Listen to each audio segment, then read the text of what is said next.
Both these players very committed. String Bean, yes, you know, going all the way to...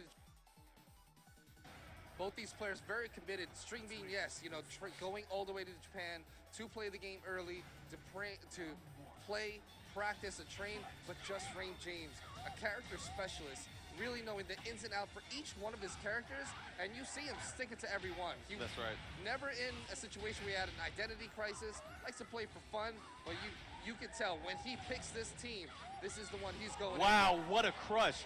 That was an excellent read there from String Bean. He gets the bound and the full combo. Read. Wow. Yeah, that was crazy. Again, this is the first time where Tekken Tag 2 is featured here at EVO. Last year, the first time you've seen it was a preview of the game. That's right, and now down forward 1+2 takes that victory here in the first round. Just Rain James fighting back. He needs this. Good pressure there. Oh, what a block on the slide. Bad punish. I think he was trying to crouch cancel the back two. Either that, yes, exactly. All right, set that down back three, trying to set the tone, looking to whiff punish. Oh, he's so crucial with that up forward three, able to confirm it. Oh, gonna be a big punish. Oh, should have punished a little bit bigger than that. Yeah, could have had a launch there. But at least he did get damage. Now, Just Rain James messing around with that back turn game. Oh man, all the strings are coming out and he's hitting everything right now. And we were just talking about the dynamics between Martial Law and Yoshimitsu, but Bob and Elisa, no slouch in that department either, have such great team synergy. Able to capitalize and do a lot of red damage combos. Oh. Whoa! Yo, raw 3+4? But good play right there. He not only caught Bob, but just in case in a situation where Bob would have lived, he also got the knockdown onto Elisa, yeah. Wow, he tried to interrupt. He gets bound for his troubles, but not full damage, so that was a good decision, I guess. In the long run, could have ate way more. Here comes Bob with the chop. Comes in with the chop. Now back to two, both hit. Bob, probably the most played Tekken character in EVO finals in the recent years. Back here again on center stage. All right, good raw tag right there by String Bean. Nice adjustment there. He was able to adjust and do that whip combo. Punish. Here it is. This is gonna hurt, especially with red life. But you know what? He sacrifices that red life, uses some camera tricks to try to get that down back three, and it successfully hit. Yeah, and that thing takes up a lot of the screen space too. Good for an opening mix-up follow-ups. All right, there you go. The first running grab right there by Martial Law. He's got Bob up against the fence no, he stops. right now. Oh! That could have been it too. Bob was almost caught there, almost had, oh wow, another up forward three. And it's really anybody's round here. Oh, again, you were just talking about how good he is on the tag-in and punishing. Is that enough? No, it's not. Oh, he's gonna... He committed to it, but low parry for the win. String Bean fighting back. He doesn't want Just Rain James to even up the set. So I think right now we're gonna be playing 2 out of 3 for each one of these matches, Mark. I'm not sure. We can find out offhand. Yeah, we will find out just a little bit. Well, we will continue on with the commentary over here. We'll see with the pop-off. We'll see how it goes. Nice, up forward 4-3. Oh, wow. He's going to adjust. Doesn't get the bound there. Nice! Back three right there just to get out of that situation. Here we go. Stands to throw. He wants to put himself in that stance. Oh, again, just great read so far by String Bean. Good throw break. You got to commit. Nice 3+4. Cut him on the back roll. Now, Just Rain James answers back, but gets punished in the meantime. Final round over here in the second set. Second match, excuse me. Wow, unblockable whiff. Nice whiff punish. Here comes that unblockable bound. And this is going to hurt. Oh, man.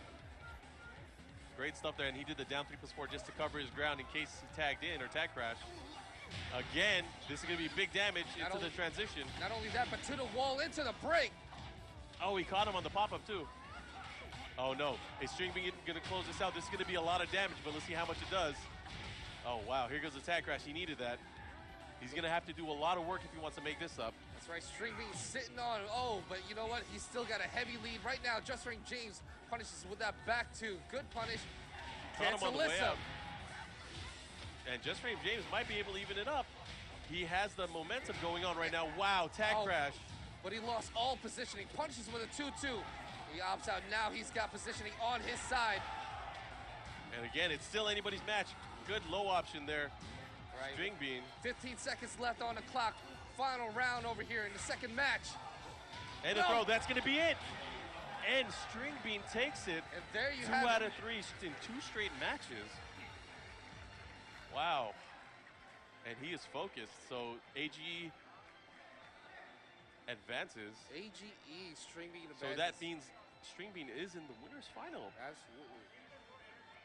So good for him. I think a lot of the win was basically from his damage output on punishing raw tags every single time. Not just raw tags. He was able to capitalize and make adjustments on the fly. Yes. And all of that added up, and he was able to take those rounds. He had to make a comeback in that last match. He was down 2 rounds, but he was able to pull through. And String Bean, like I said, one of the cleanest players out there. He plays the game to a T, but able to make those adjustments when needed. So great job to him. Looks like we're going to have a big match coming up next. Yo, we don't see this guy often, but when he does play, he does beast. He is the previous EVO champion for Tekken 6. We have Cafeid's Nin, who probably spends most of his time doing commentary now, going up against his good friend, That's right. Ni. So both these guys, heavy hitters all the way from Korea. I'm pretty sure that Ni is he was one of the first early Tekken gods That's out right. there. And Tekken gods for multiple characters. Yeah, multiple characters. And the last time we seen him was over at Final Round when he faced off against JDCR. That's right. Now these guys, in that tournament, I remember that Nee saying that he played with a team that he was experimenting with. Yep. And that's what brought him all the way to Grand Finals. This time around, especially here, at the scope of what this tournament brings, I'm expecting the best and maybe his top team. So it could be Devil Jin and Brian, or it could be a combination of maybe Brian and one of the characters that he's been hiding. But whatever it's going to be, it's got to be the best because Nin and his team. There's a reason why he does commentary for like every single Tekken event in Korea. It's because he knows everything that's going on. His relationship with the top players and just his ability to adapt and learn the game and just read people, it's unparalleled, I think. Yes. I mean, he's one of the smartest players out there. But again, like we said, Ni is no slouch. So we'll see how this goes. So the Korean sticks are armed and ready to go. That's right. And I think what's going to be great for the viewers and everybody over here at the event is just to see the 2 diverse play styles that each one of these guys play with.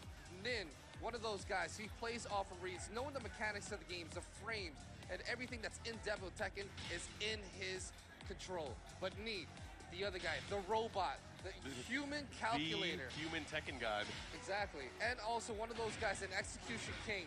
This is where you're going to see these 2, I guess, giants in their own expertise are going to collide right here at EVO 2013 Grand Finals. And that's going to be pretty exciting. ID on the left. Give it up for Ni.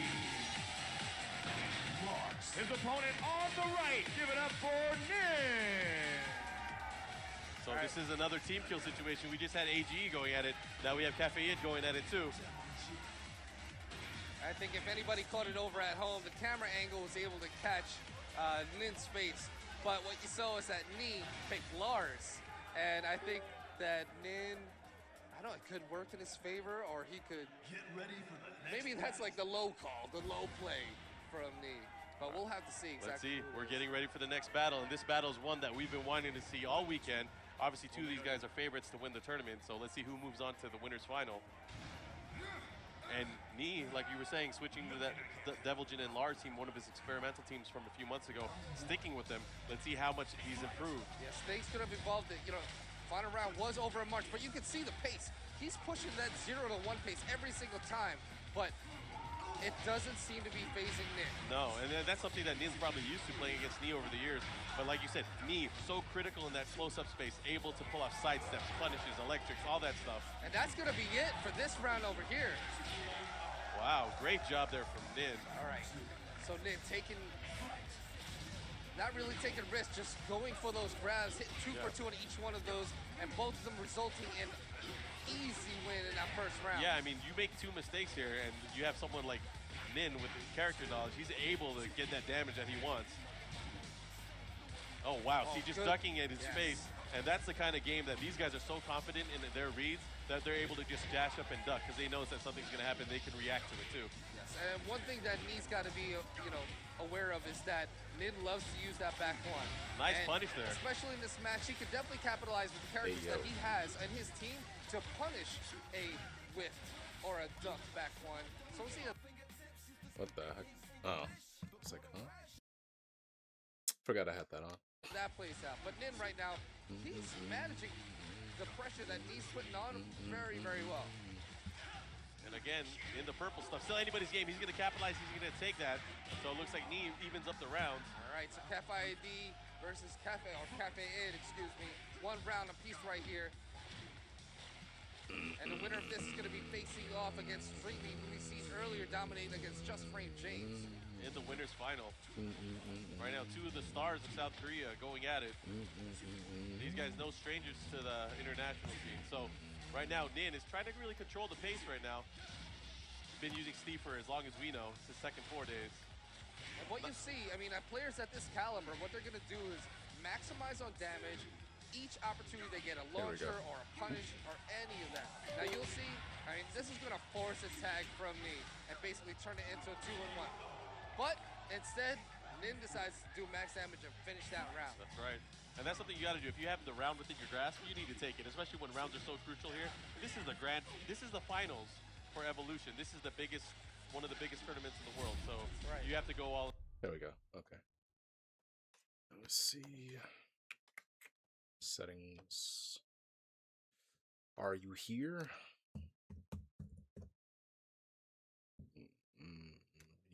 Yes. Yes, I believe you are.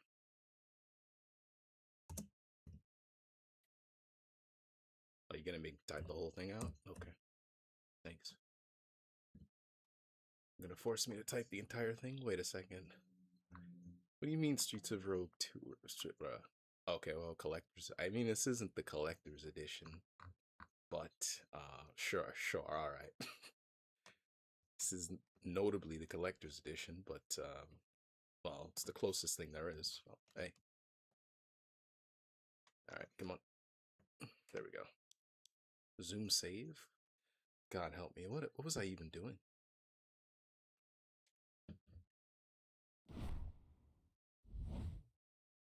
Oh, did I turn the music off?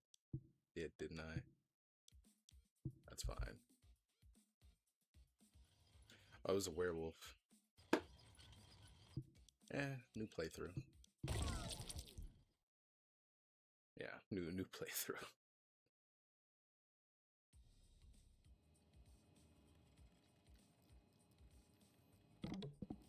Okay, what we got? Ape Town. Continues fun. Many werewolves, mixed up environments, neutral cannibals. I don't know what exactly I was huffing. Super special abilities, zombies welcome, sure. Sure, why not?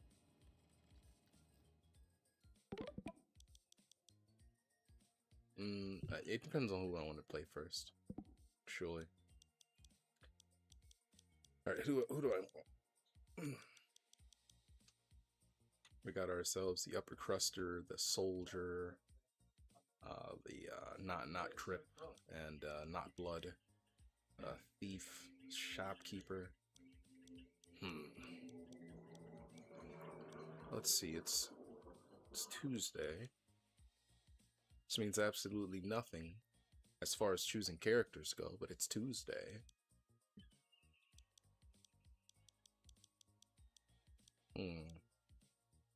I guess I could random it. Investment banker. But I just played a spice run yesterday and into the dungeon, so no drugs. Comedian? Sure, why not, actually. Sure. Bald comedian. Bald nipple. Okay. Facial hair? None. Yeah, that's good. Alright, as far as the comedian goes, well, he's a failed comedian, so he wouldn't be able to afford any guns. Bud processor, a walkie-talkie, giantizer, kill healthanizer. Killing people heals you a bit, but it won't heal your tortured soul. I like the sound of that, but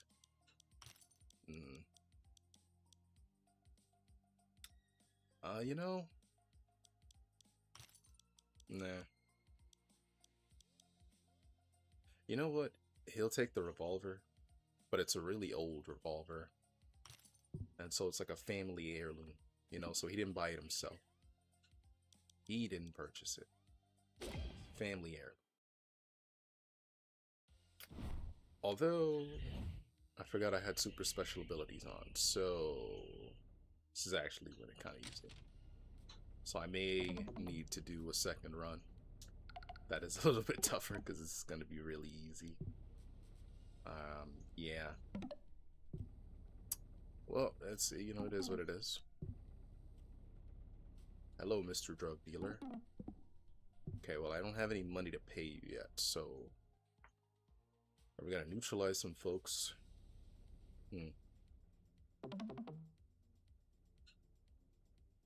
Yeah, the only thing is we can't speak zombie, so we're not funny to them.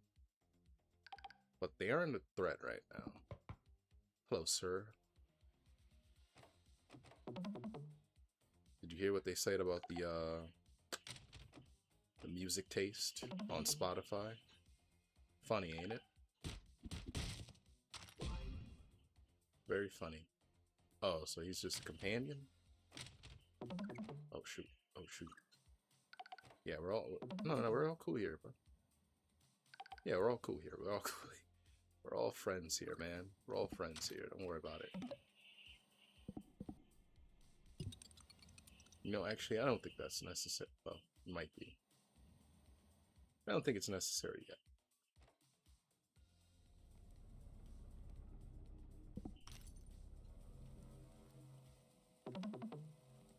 Well. First order of business is to get a translator.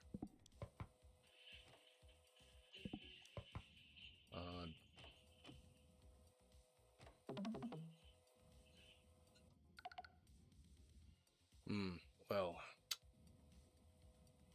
If I go in there, it's just gonna hit me. Yeah, come to the door, my friend. Come to the door. Now we can hear. Derp, derp, derp, derp, derp, derp, derp. Perfect. And there's one more. Oh.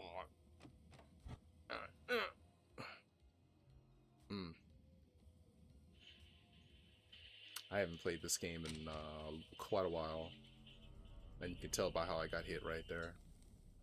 Rookie.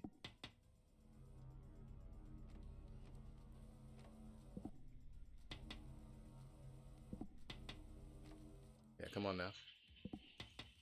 Come on, bud.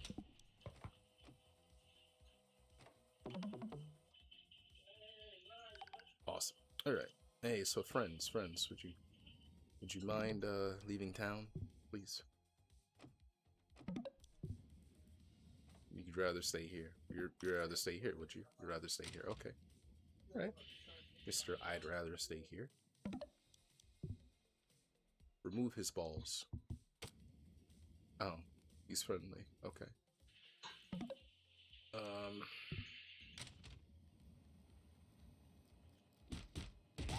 My bad, I'm sorry. Oh shit.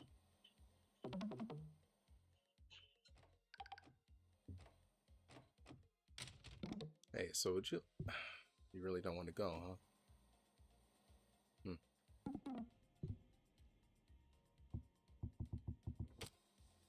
Okay, how about you? Can you attack him? You can, okay. Alright, that's good. Remove his balls. Remove them.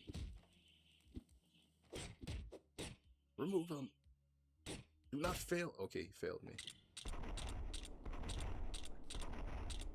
You think you know somebody. This reminds me of a joke I once heard.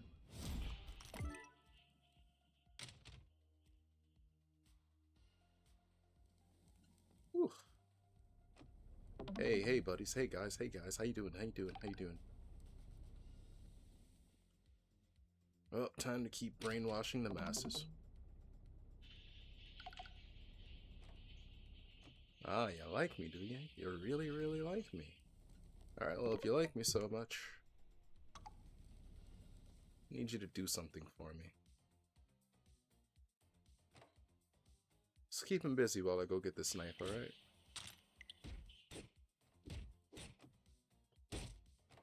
You're doing fantastic, I'll tell you. You're doing great. Even got ourselves a ham sandwich. And no, you can't have the ham sandwich. I'm sorry. No ham sandwiches for you, I'm afraid.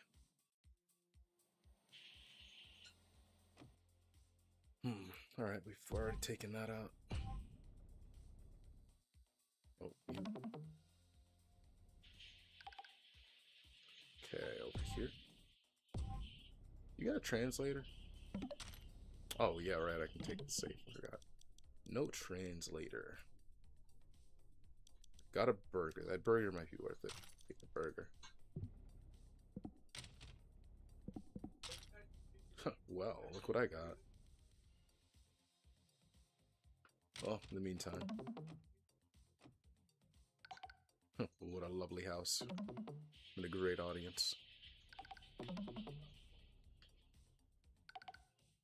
Alrighty. Time to stop these guys from going postal. Bruh, what the hell? Look, I didn't inspire that violence, alright? Oh, it's gang violence, okay.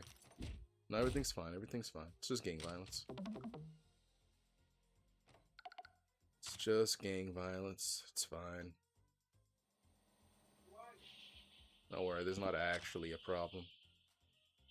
Although, the only problem I see is that you didn't hear my jokes. Huh. Alright, time to go up. Yep, entertained. Well, time to go.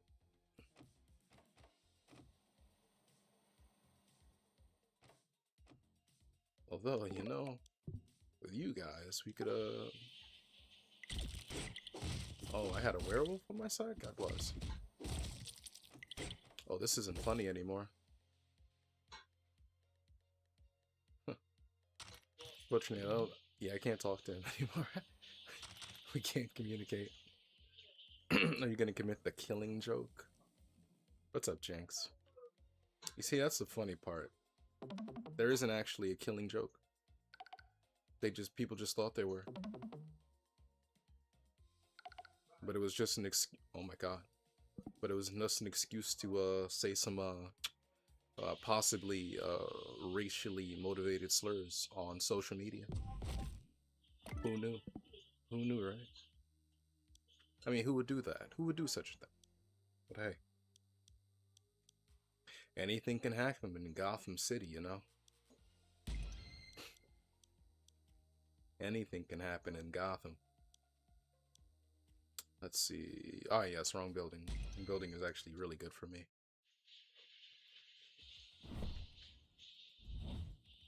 Look, man, look. I'm not, you know, not out here trying to mess with you, dude. The lighting. Alright. I always think it's kind of dark, but you just deal with it. I have to remember to get used to the lighting. Alright, I'm gonna come out that manhole, boy. Best not come out that manhole.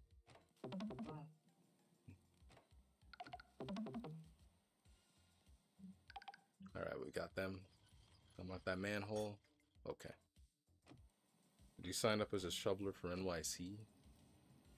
I was gonna consider it, but then I didn't have any photos, and I didn't have any way of copying anything. So they required you have documents, and then they require that you also have copies of those documents. And it was kind of short notice. Printer kind of doesn't have any ink, so no. Oh shit.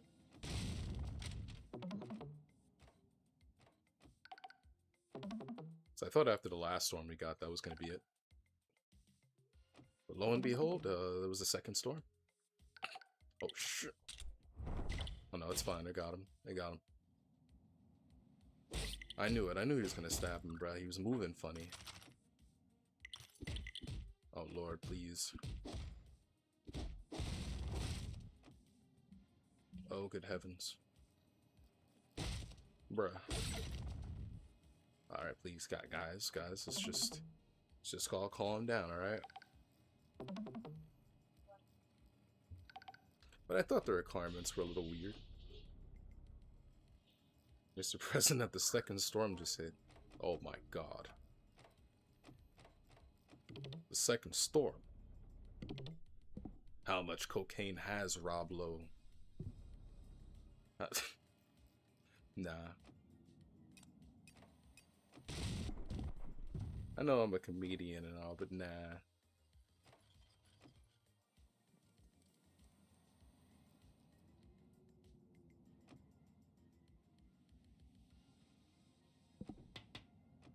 Oh, I gotta go around. Well, he was undead anyway. I mean, whatever. I mean, are zombies even people, you know? Like, by definition? I don't know about that. Alright, good. Hey, so can I have that item? Thanks, bud. I'm just gonna take this banana from your fridge. Oh, thief. Hey, what's up, buddy? And there we go. You know, I'm not gonna go from the outside, because that's gonna unlock the door, and I'm not gonna be able to use the crowbar. Oh, wait.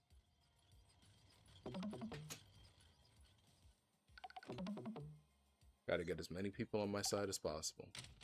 This is how we become president, you know? Making people laugh.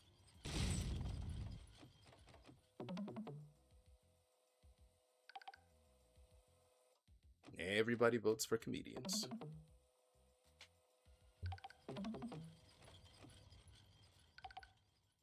Alright. Good. When you're funny, you don't have to accept personal responsibility.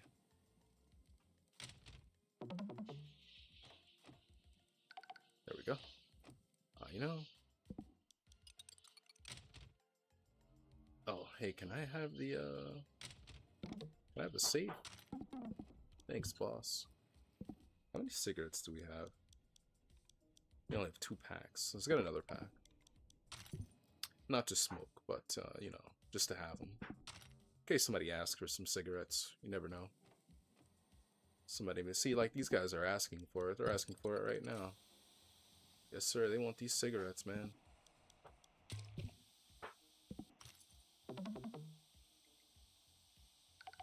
Ho ho.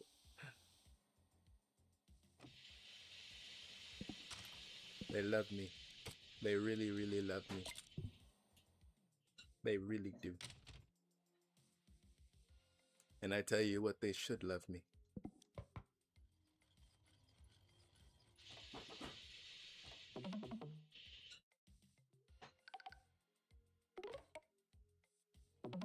Am I supposed to be here? Of course I'm supposed to be here. I'm supposed to be everywhere. Everywhere I'm wanted and I'm not wanted. I'm supposed to be there. It's supposed to be me. I'm supposed to be there. Was I asked for? No. But the universe told me, you're wanted.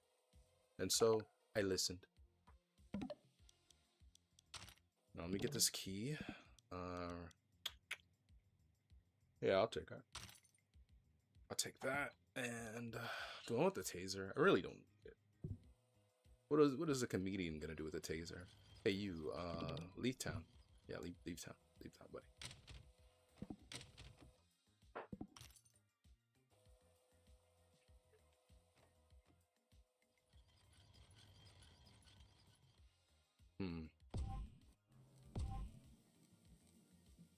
Okay. Ooh, I see one.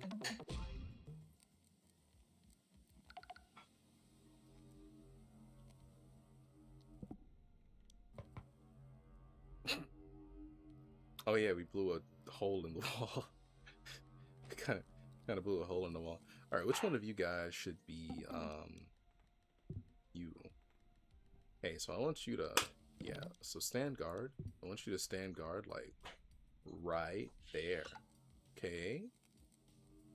You're boring. That's not funny. Now that's funny. Alright, now I need you to do it again, okay, buddy? Yeah, no, no, no, right there.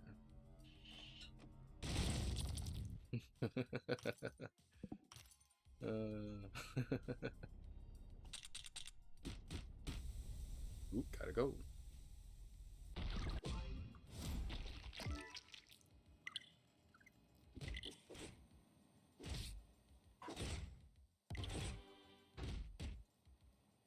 The gang members and the local drug dealers are finally coming at odds. The tariffs have truly worked their way down even to the local pits of society. It's sad to see.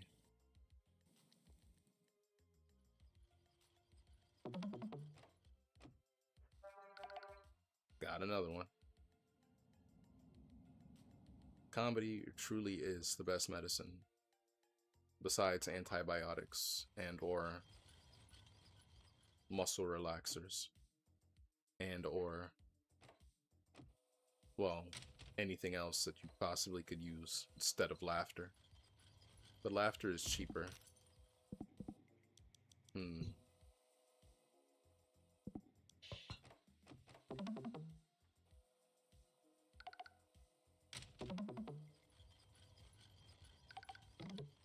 Oh, you've got the combination. Thank you, sir. Ah, we got it. We got him, boys. We got it. We got it. We got it. We got the one thing we needed. Now we can speak to the zombies and make them laugh.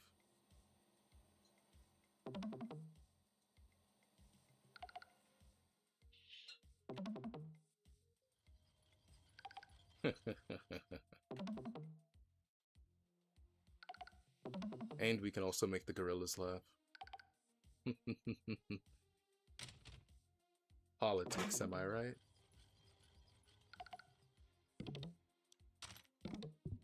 It's all just politics. Wonderful, wonderful politics.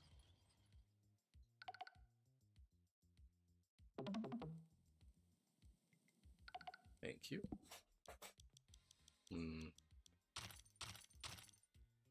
Yeah, we'll take more of that.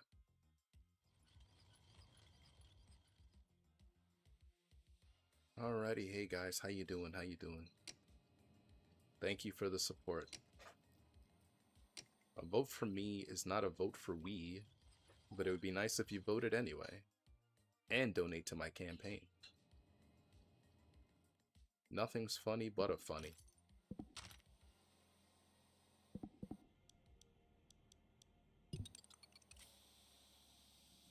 I wonder what that does. Oh, regeneration.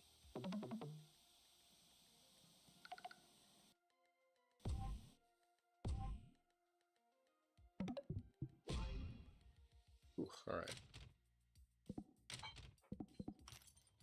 Beautiful, beautiful campaign donations. Well, time to go.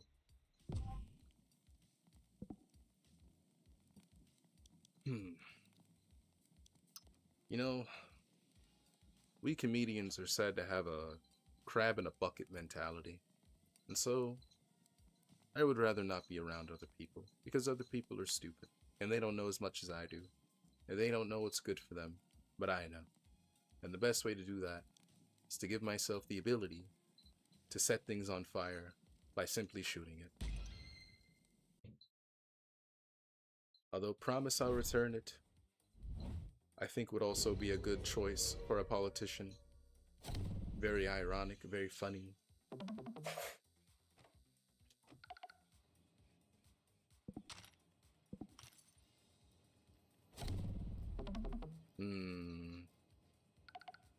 My worst nightmare, a TikTok zoomer.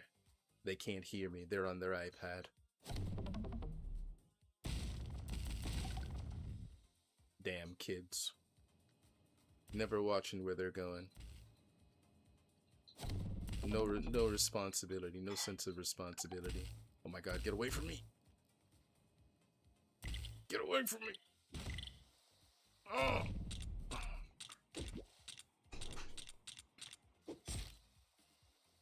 Now look what you've done. I haven't even been able to borrow money from the mafia. How will I ever get Saul Goodman to get me off?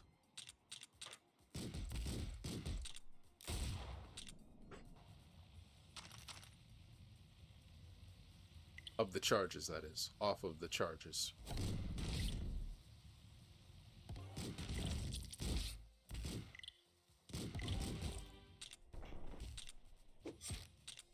Damn it. Where do you think you're going? Hmm?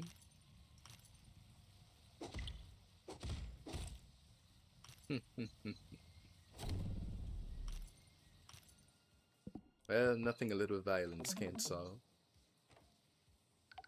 A little violence and a lack of understanding.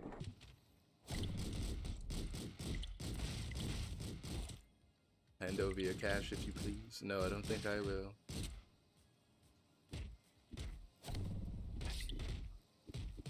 I don't think I will. Alright, well, he's, I think he's in the middle of something with that. Ugh. Okay, well, that's good.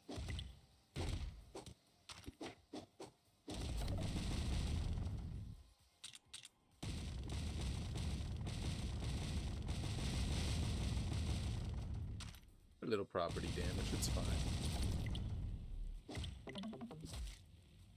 Little property damage never hurt anybody.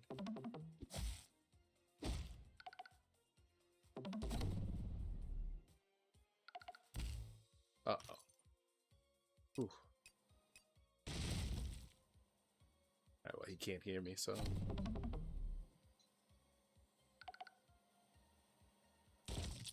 That actually wasn't me. That actually wasn't me that time. Funny enough. That also was not me.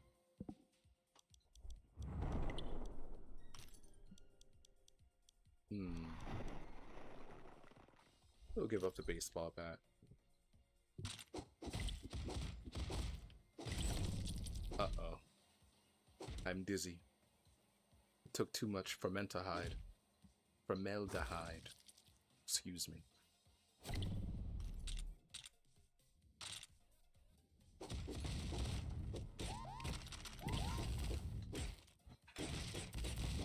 Uh-oh. He's invincible. He doesn't watch CNN.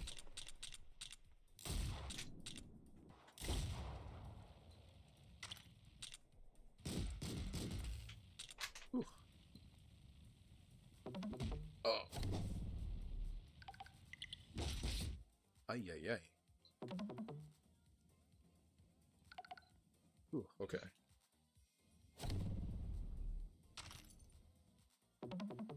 We have to tread carefully ever since that scandal came out. Alright, burger. Come on. Uh-oh.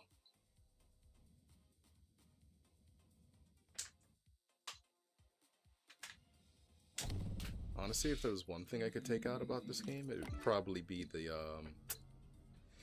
dizzy status effect. Hopefully he doesn't put it into 2. That's like the only thing that I really dislike about this game is that status effect right there. That's the only thing. For the most part. Well, you know, if I take him out now, I won't have to owe them any money. I won't actually have to keep my promises. I mean, whoever actually heard of a politician keeping their promises? That is fine. Alright, we got them.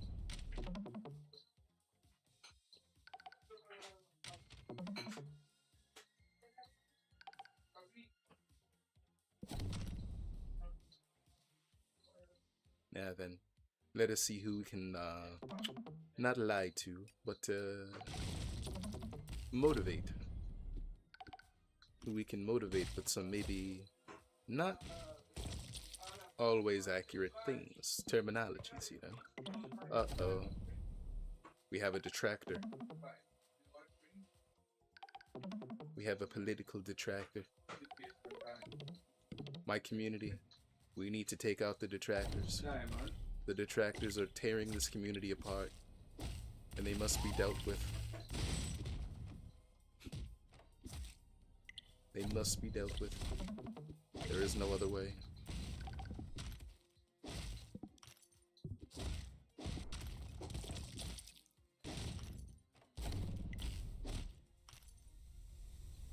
Oh dear. At least the gorilla got out, so he could vote for me.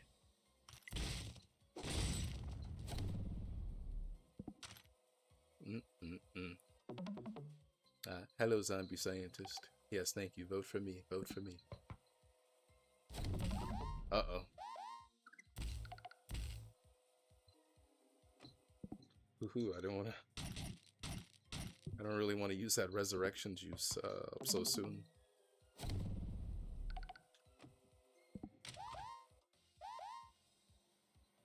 Oh, who do I ask for the combination to? You. Give me that. Thank you. Ah, let's get that ammo stock on right now.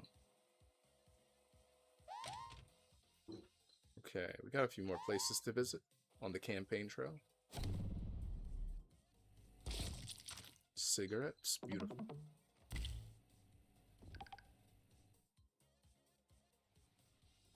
Now that you are out of your days, this is why you should vote for me.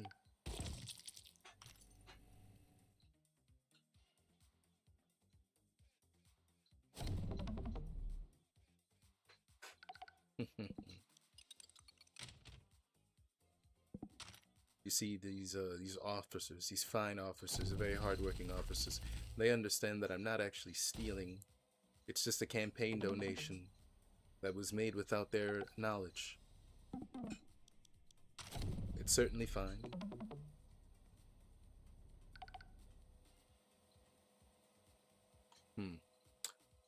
I don't think we need anything from there. We got a couple more detractors to take out. Let's try this experimental drug on the masses.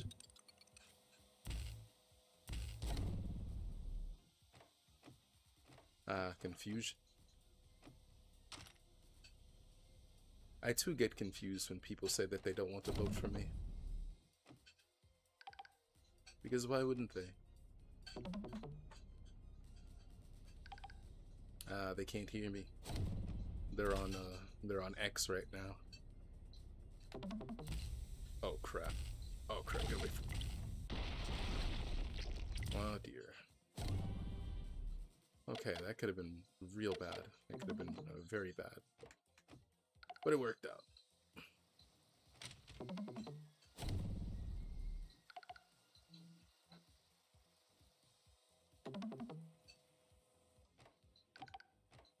He's paralyzed, but he ain't stupid.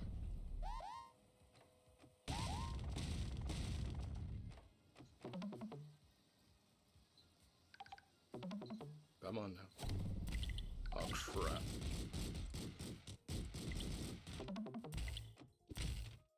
That's not good. That is not good. You know, I'm invincible at the moment. I should probably just take the vest off.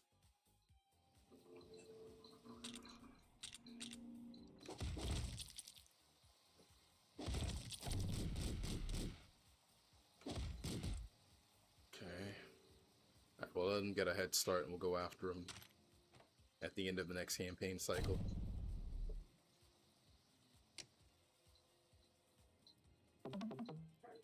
Oh crap. Derpity derp.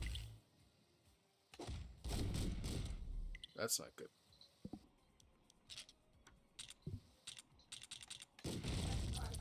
Whew.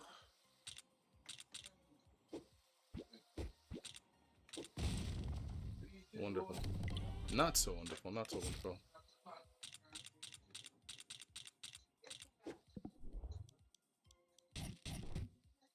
Whew, thank the Lord.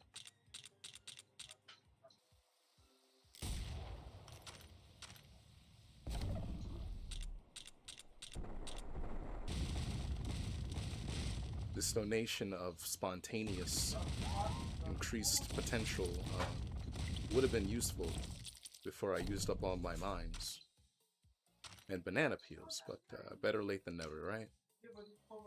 Better late than never. Most of the time. Alright. Well, we've raided this campaign trail for everything that it's got, and so we can leave. What's up, Red? How you doing, man? How are you, my friend?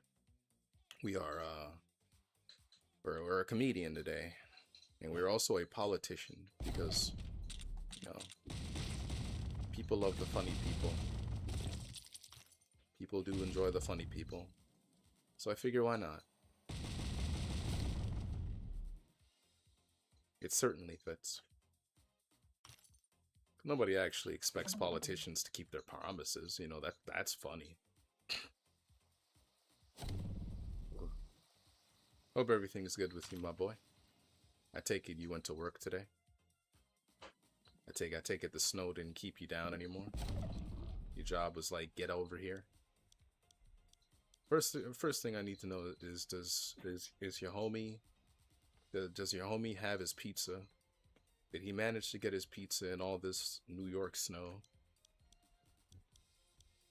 Because if he did, that's kind of impressive. It's a little impressive, actually.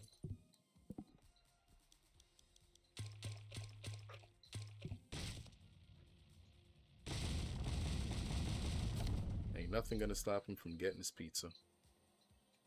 Be it rain, snow, sleet, whatever, he's gonna get his pizza. Ronnie does in fact have pizza. Okay. Damn. Amazing. You know, I guess shout out to those pizzerias for being open. So Lord knows. Okay, what do I have left? Nothing, actually. Don't have anything else on the campaign trail, I think. Oh, you guys. I almost missed you guys. Yes, sir. Yes, sir. Ah, we have ourselves a volunteer.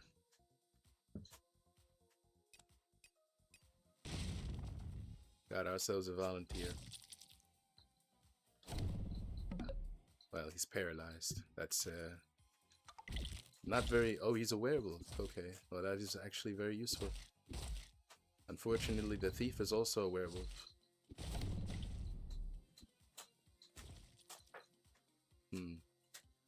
We gain an advantage and lose an advantage, and seems we are neutral again. Well, luckily I have myself a nice little translator.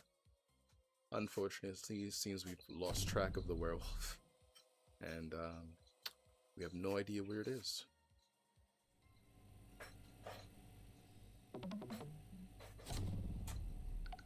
Well, I guess we'll finish up the campaign trail now.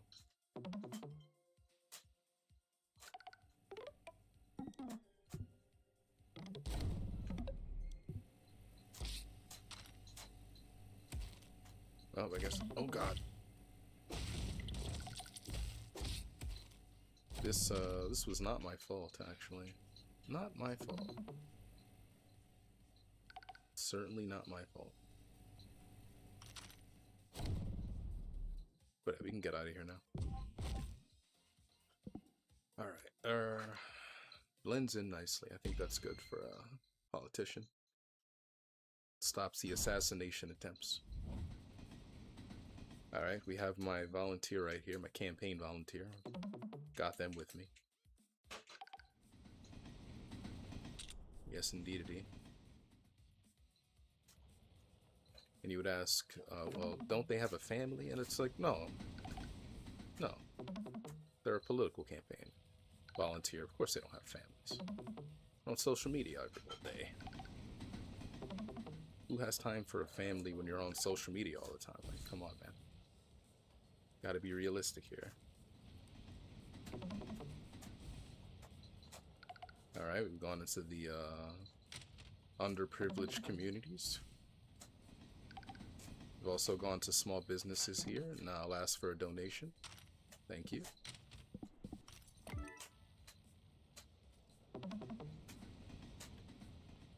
We've gone into the other underprivileged community now. Thank you. Remember, these people don't have computers, so we have to go to them.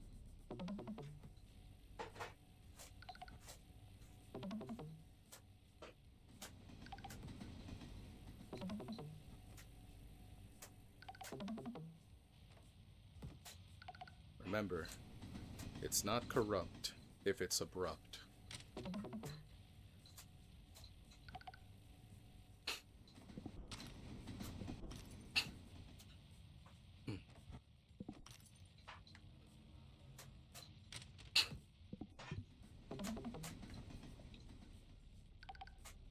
Alright, before I get what I can from this small business, just go ahead and get a few things.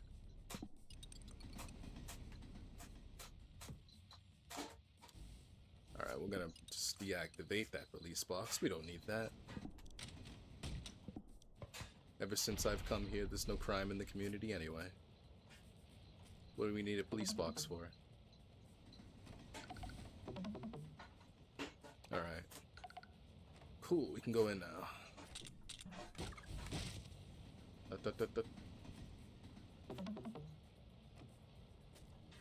You see, I've just promised to reimburse them for that busted flamethrower. But little do they know it's a tax write-off. Oh crap. Bruh. They don't know what they're doing. Alright, I need one of you volunteers to, go ahead and stand guard right there.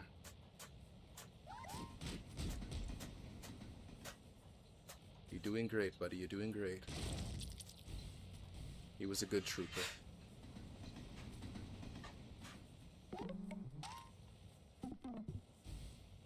Alright, now you.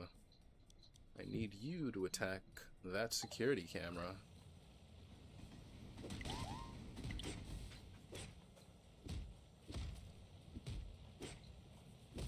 Good man, he was a good trooper. He will be missed.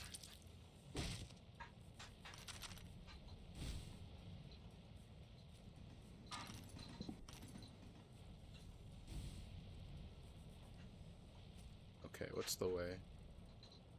Do you know the way?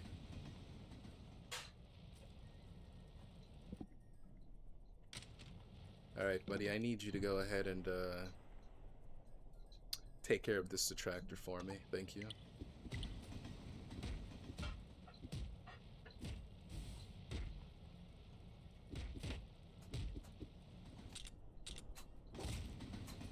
You did a good job. You did a good job. Here. Here's a sandwich. American healthcare at its finest.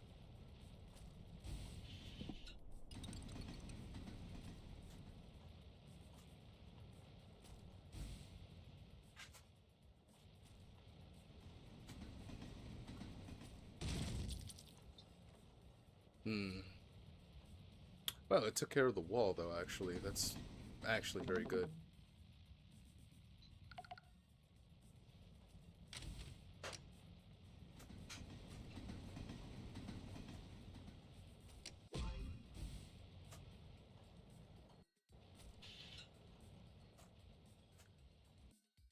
Now let's go over here. Took care of this. Yes, let's look at these communities over here, alright? These underprivileged youths. We need to tell these underprivileged youths, even though they don't have access to computers and or proper identification, they too matter. Okay, they too matter. Now, how much do they matter? I don't know, but they matter. Okay, and that's the important part, is I'm not lying. I just don't know how much they matter. I don't know how much their value is. I don't know. It could be 1/2. It could be 3/5. I don't know. Yes, sir. Thank you. Can I ask for the key? I need this underprivileged youth. No, he's a fine citizen in the community. Please, please don't do this. Please, do you understand how much the pharmaceutical industry makes?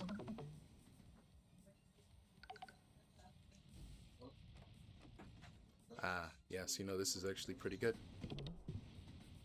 Alright, you stand over there. Stand guard over there. And, you stand guard over there. Alright, I'm going to build the bridges. You see, I'm just gonna build some bridges. No Jeff. Now, stand right there. Okay, and I'm gonna call him back to the door. You see, you leave these people alone, and they'll solve their problems. They solve their problems. There was a problem with violence, and now there is no problem with violence. You see? You just gotta let them work it out. Just gotta let them work it out for themselves. This is how problems get solved.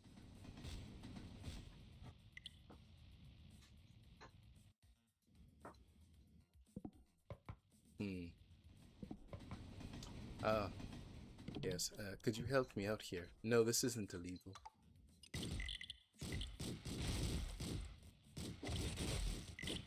Well, it isn't mostly illegal. It's not mostly illegal. Oh god. Uh-oh.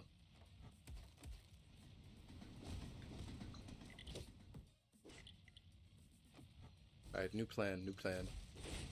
New plan is just like the old plan. We just need contributions. And we'll get the zombies on our side. We won't promise them brains, but we will promise them impossible brain. A brain that is so dumb that it cannot be real. Impossible brains. Okay? And do you know how you make it? You take a perfectly good brain and you put them on X and Instagram for an entire week straight with no sleep. And that's how you get an impossible brain. The scientists said it could not be done. Little did they know.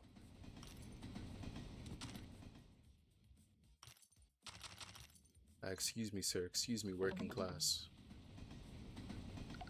Yes, thank you.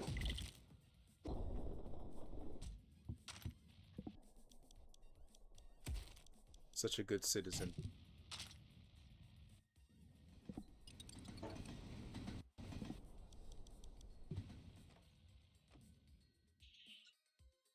Yes, thank you, Thief. Thank you for your contribution to the community. Your many contributions. You give the officers a lot of overtime.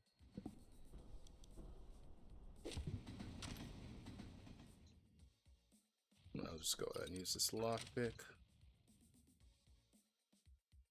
Pick up this perfectly good banana peel, you know?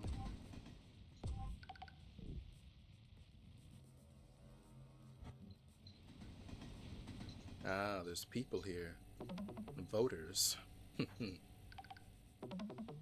These aren't just people, okay? They're voters. They are essentially statistics. You know? Rather than getting everybody out here one at a time, I understand. Yes, I understand how to truly get them together. Disaster gets people together better than peace ever could.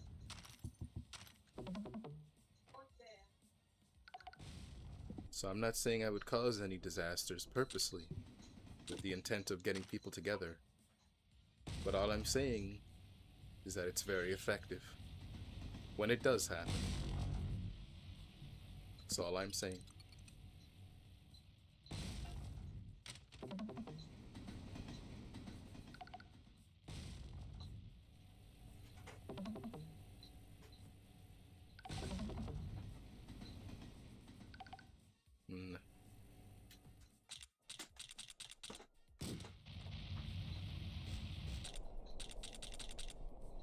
What a tragedy. What a tragedy. Truly a tragedy. Truly, how could this have been avoided? How could this have been avoided? Surely this was an act from God. Surely this truly could not be avoided.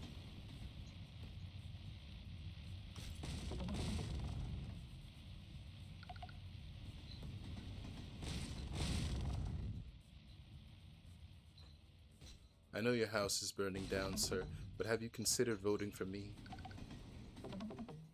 Have you considered voting for me, sir? Oh, your house isn't burning down.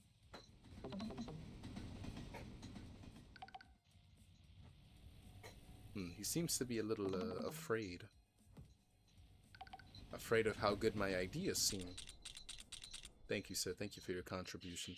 Let me just close the door after you, sir. And, oh, how terrible, how terrible. Vote for... vote for new real estate. Vote for new real estate, sir.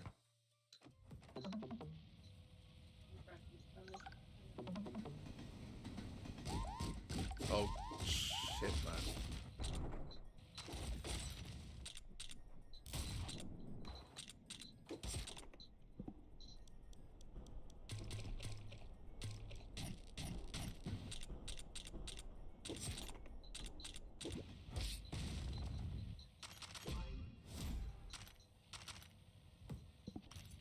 You know, some people just can't take a joke.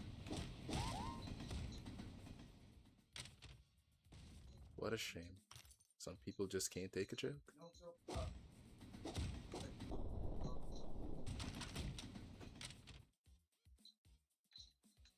Well, I think that's everything. Yes.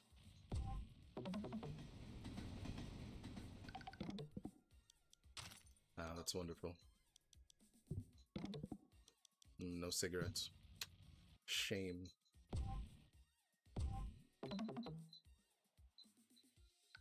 And we got him. Pretty sure we got everybody we could. It's a better cost, a better way of transportation. Low cost butterfly. Well, low float butterfly. By swinging your melee weapon like really fast, you can actually move much faster than you ever could.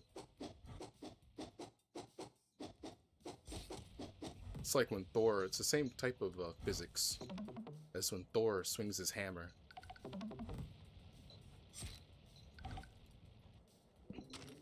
You know? In the sense that it doesn't make any sense. Right? That's the same type of physics. It doesn't make sense. But it works. For some reason. For some stupid reason. It works.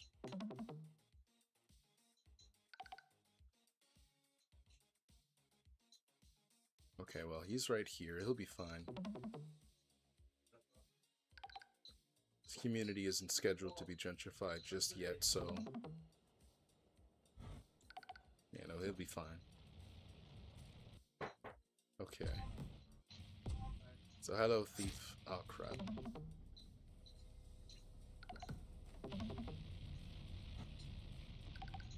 And there we go. So, hey, hello, thief. Hello, citizen. Yeah, I'm gonna need you to leave. Thank you, sir. Thank you so much, thank you. I knew we could see eye to eye if I just threatened you. You know, I knew we could.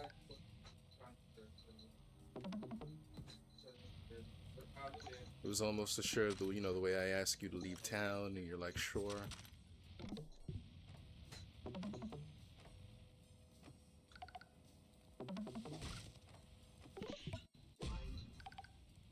Okay. We got the X3 from that. I just like not jeopardizing it. Anytime I lose a freaking yellow mission, extra mission, just off of something dumb, you know, I feel like I deserve it, but it doesn't stop me from not liking that. You know, disliking the fact that I messed it up. I fumbled the bag.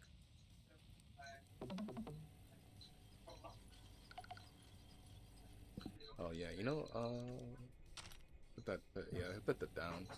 I'm gonna light this, okay? I'm gonna light this oil on fire, and it's kind of like a metaphorical way of saying, you know, of showing the true campaign spirit, right? True campaign spirit.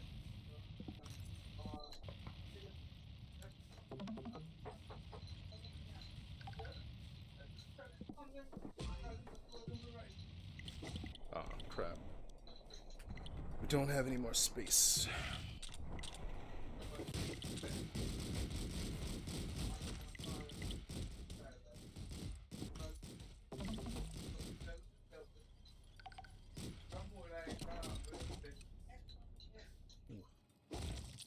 Oh, these guys are cool.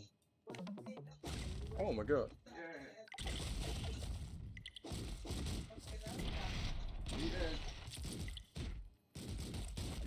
Not enough rest time, you know? Too many hours. That's why you need to take a rest every so often. Free wrenches, though. Free wrenches, eh? Free wrenches.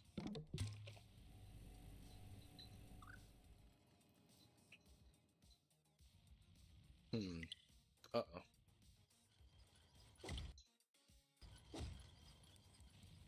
Anybody here? No.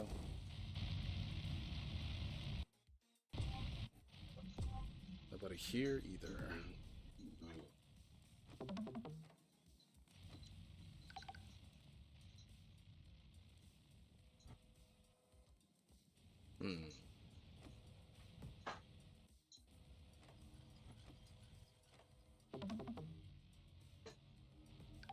Thank you.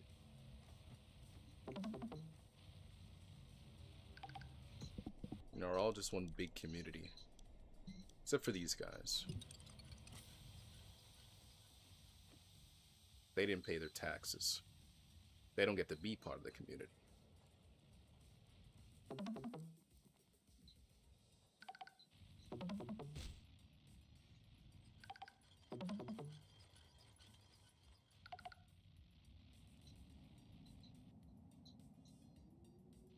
Oh, you two, you two.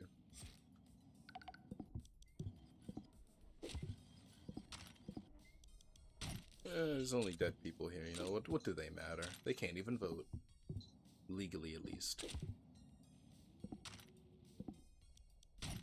How times have changed.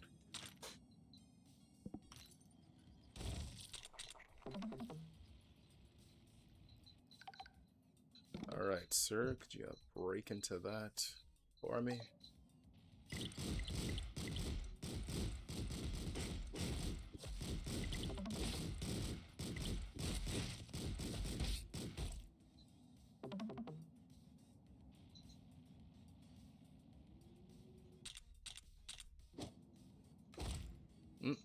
How terrible, how terrible.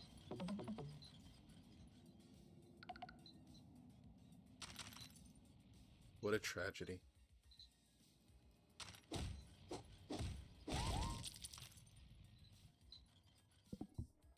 I gotta go for something.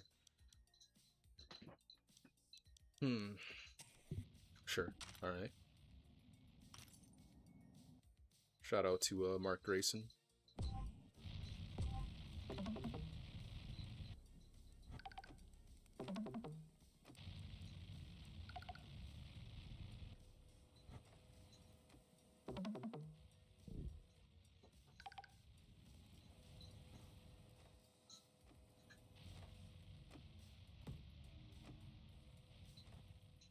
Excuse me, Mr. Zombie, have you heard of Impossibrain?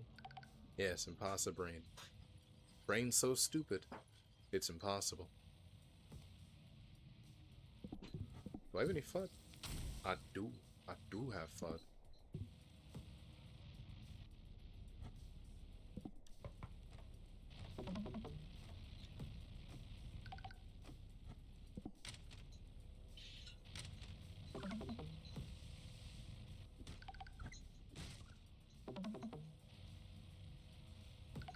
Hey.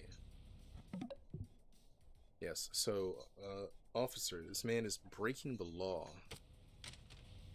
Let me get to a safe distance. Yes, officer, this man is breaking the law. We need to stop him. Yes, go help your buddy out. Hey, good man, good man.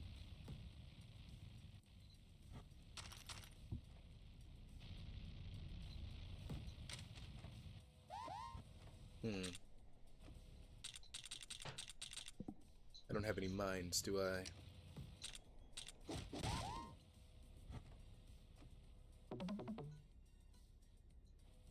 There we go.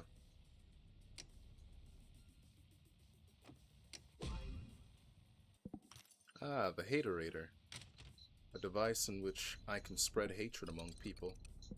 Very useful.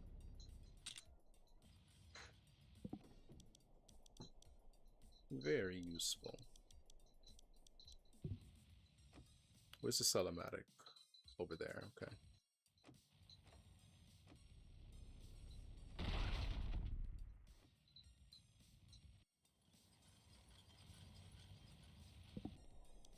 Okay, we're gonna sell the Safe Buster. I don't need that. Walkie-talkie is very useful. You know, never know when you might need a sting operation or something like that. Or that's not needed, and that's not needed. And keep everything else. Oh, I should also go pick up that axe. I'm probably gonna want to sell that duplicate walkie-talkie too.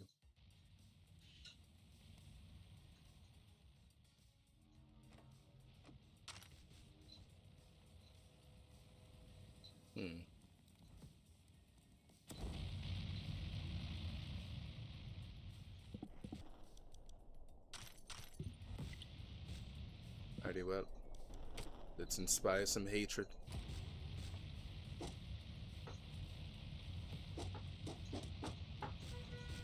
Uh-oh. If they get hurt enough, they're gonna blame me for it.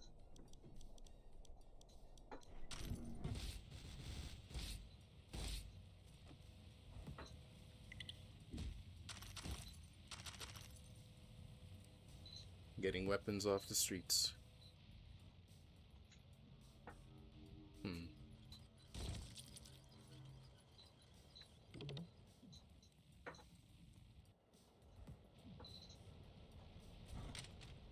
Alright, hold on. They don't hear me. Good. Let's get out of here.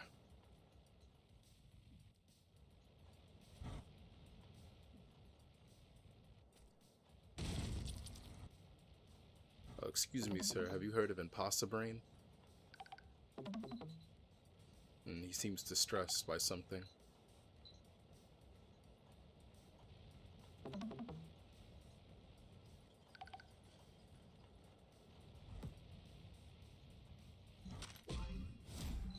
Alrighty, I think that's everything off that floor. Okay, one. Yep.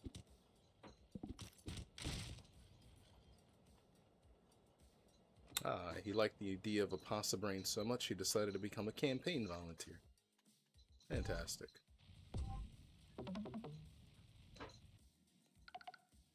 I see you. You're a shapeshifter.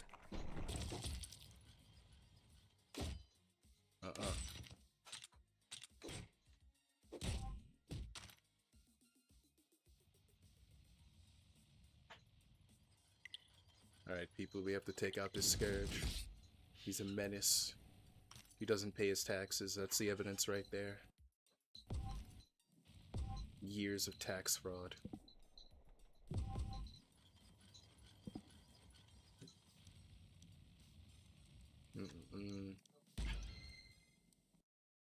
Let me drink a little of this campaign coffee.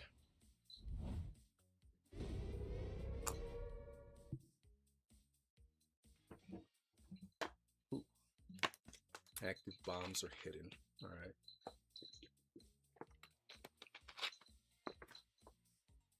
Ooh, excuse me.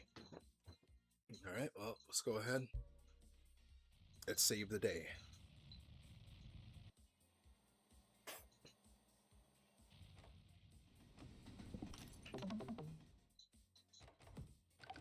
Can't let a little thing like terrorism stop us from achieving our campaign goals, you know?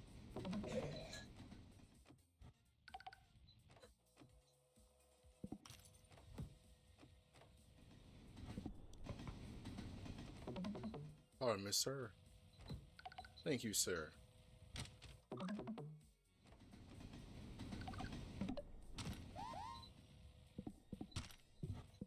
Good people, good people.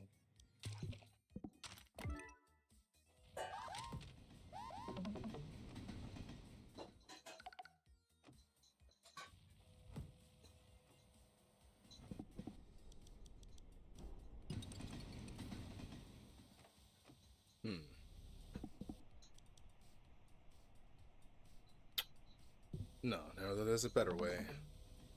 dead people can't pay their taxes, you know? It's a crazy concept, but deceased people can't pay taxes.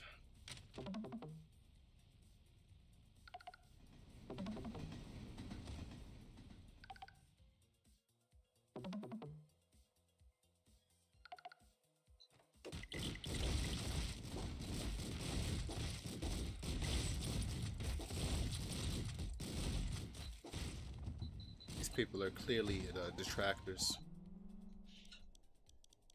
Clearly detractors.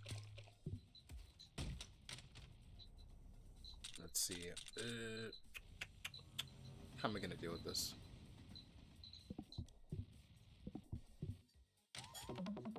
Obviously, I'm gonna get better, more experienced people to take care of it for me.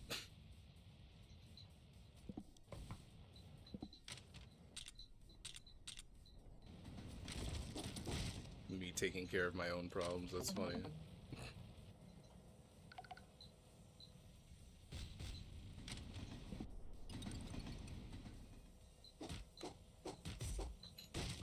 Go, go, go, go, go.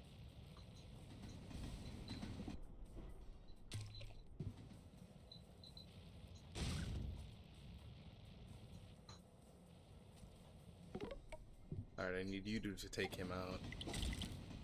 Uh-oh.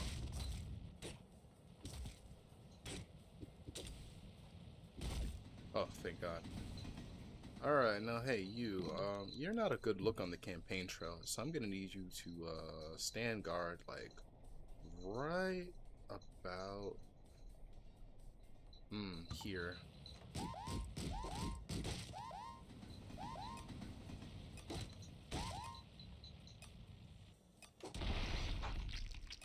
Good man, good man. And that is how I save the day. That is verbatim how I save the day.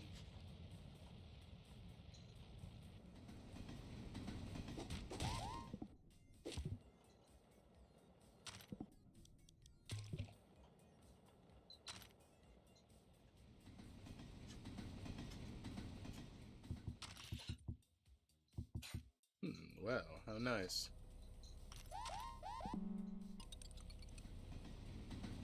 Oop, need that FUD.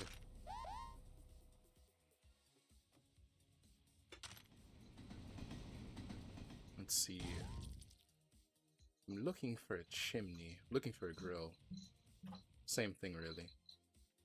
Excuse me, sir. Yes, sir. Yes, sir. Thank you for your contribution, sir.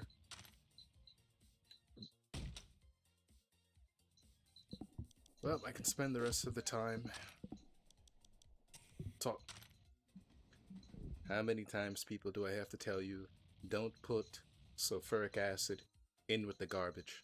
The sulfuric acid goes in with the recyclables.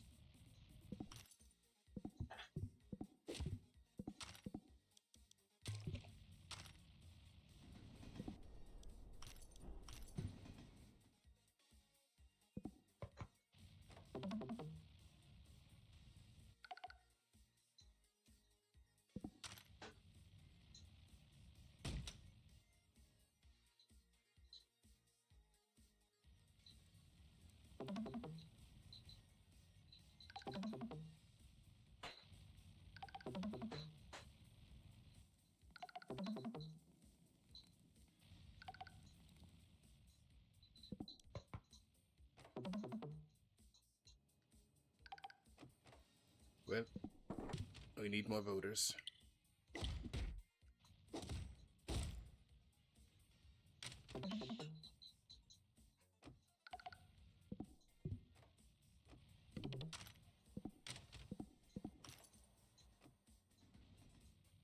Where else? Where could more people be? Well, we can check the safe now.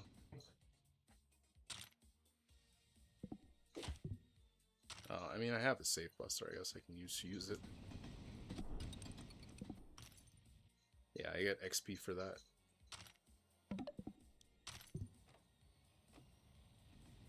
Ah, yes, the police station.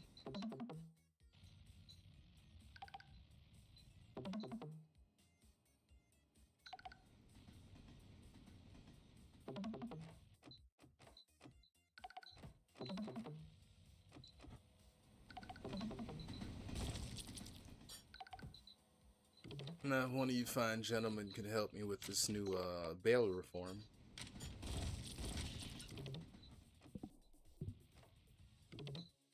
None of you have the key. Who does?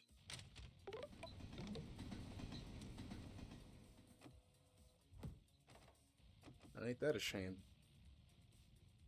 Without the key, how are we supposed to do this bail reform? I don't understand.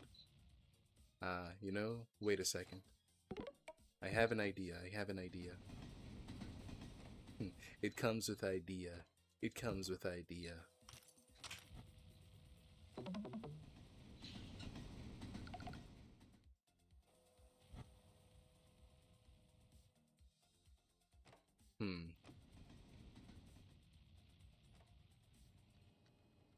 Now that is unfortunate. We can't find this entrepreneur.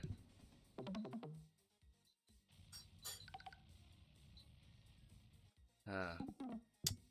Too steep, too steep. We don't have access to public funds yet, so it's a little bit too much for my blood.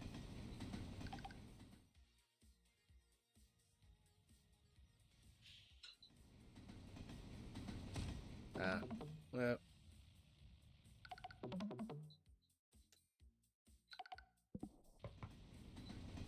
Oh crap.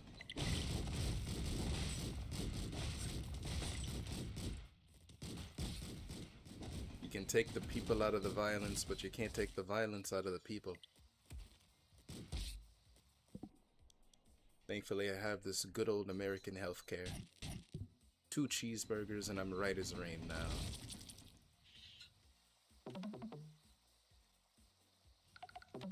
Better than I was before.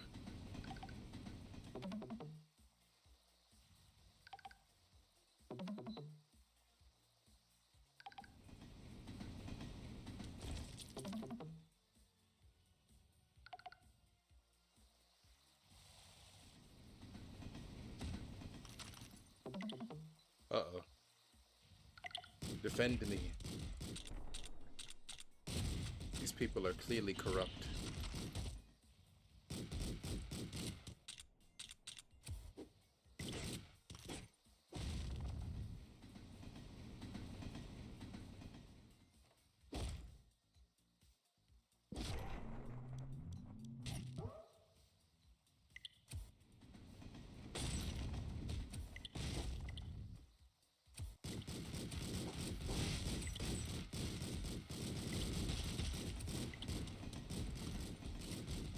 Oh dear.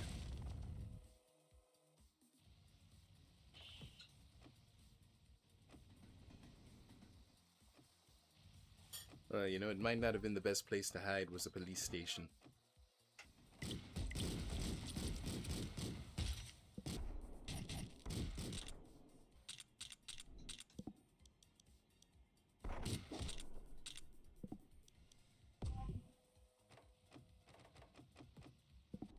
However, what they didn't know is that I'm not hiding. I'm scheming.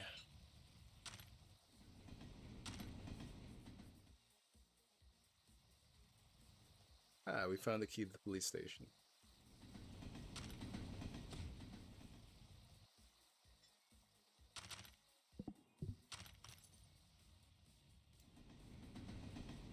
New voters. Open your doors, open your doors, open your doors.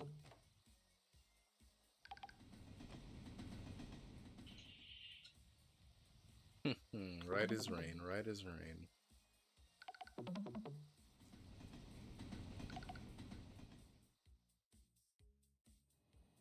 If we can get one of them on our side, that'd be great. Now then, destroy him.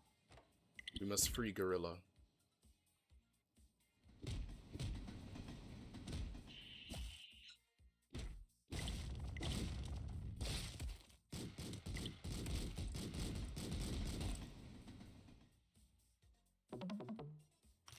Sacrifices are necessary within any war, you know.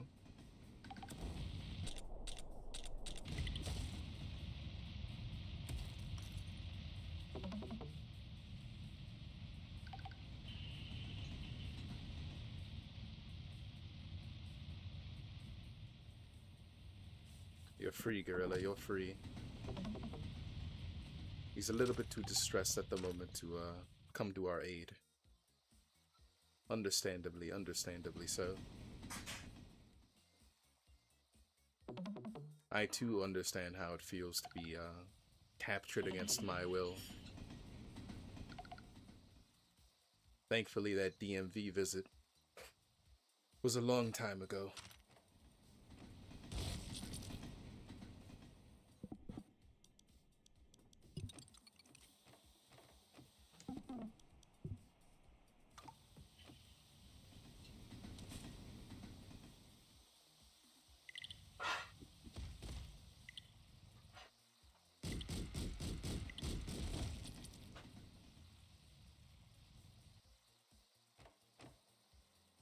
They don't understand. I'm playing chess, and they're playing checkers. It's only a matter of time. It's only a matter of time.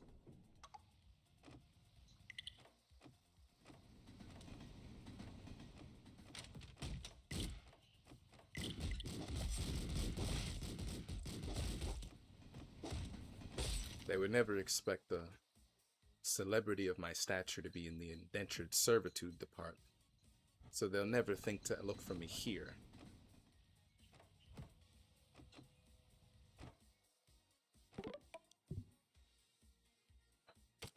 Well then, I'll just need you to stand guard there. See, I knew with the right motivation he could...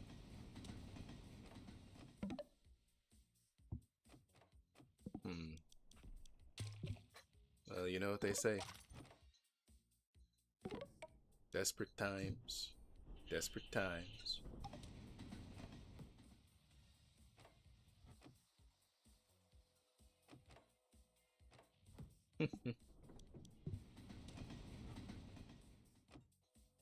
Kakino no baikoto.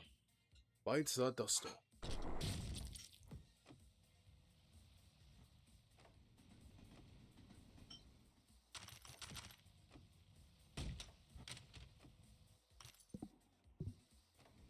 And now, sir, you're free. I apologize for your civil liberties being trampled on, and hopefully you'll be willing to vote for me in the future.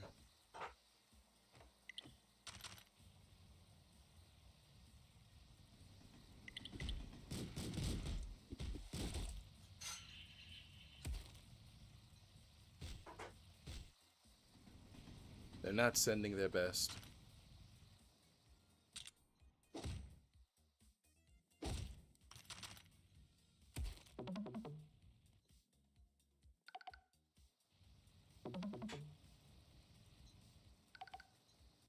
I think that's it. I do indeed think that that's all we can get.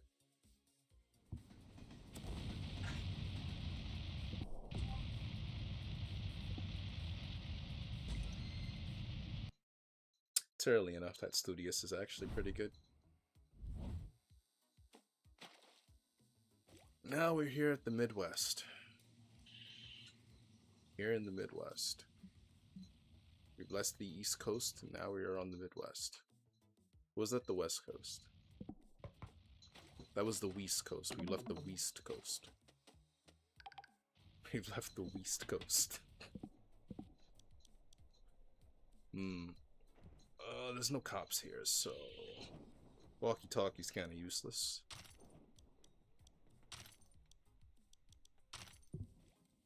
Ah, perfect.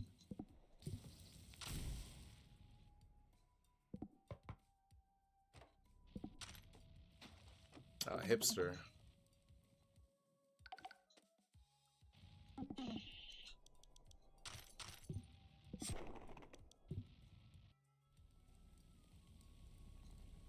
As you can see, I'm very conscientious As I saw this bear trap on the road, and I took the I took the hit for it.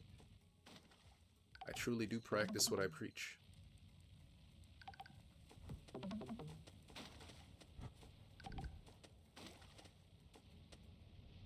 Hmm.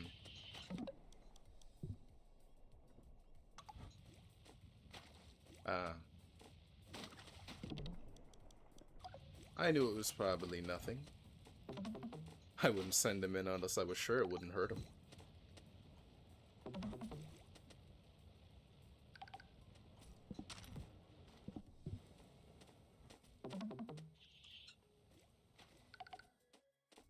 Yeet.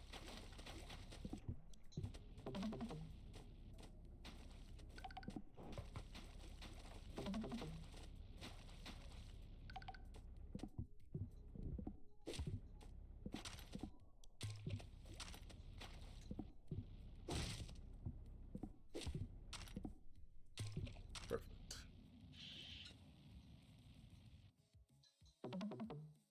Pardon me, sir. Pardon me.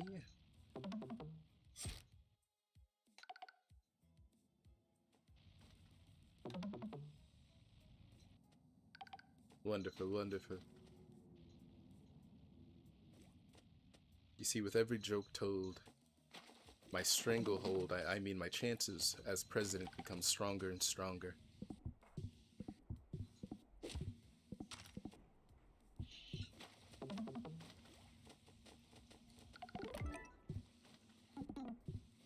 Hmm. You seem to be a little shy, I'm afraid.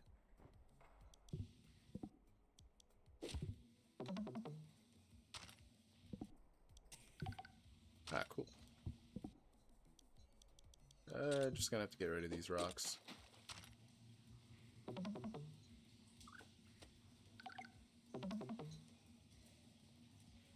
You see, I promise when I am in office there will be no jokes about Donkey Kong or Cranky Kong or Diddy Kong. Especially not Diddy Kong.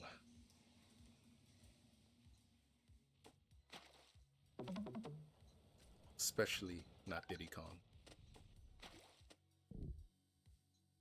Alright, let's see, where do we go now? Alright, got them.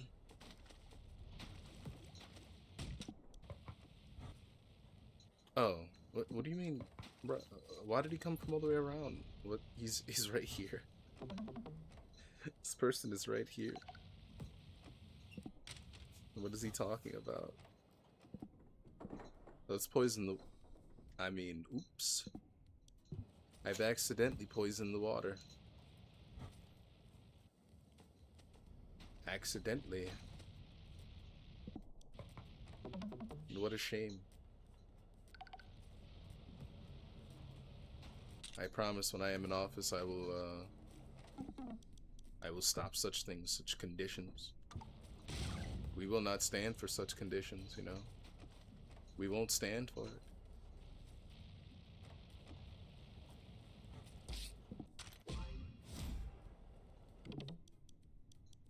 But you stand guard and perfectly fine water over there.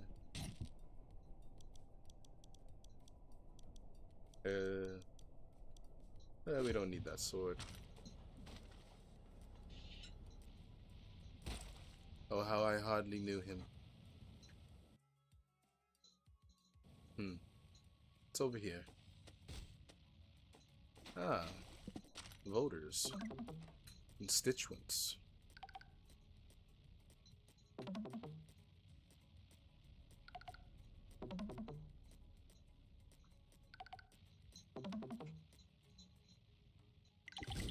You see, you repeat the same joke a couple times and, you know, it hits.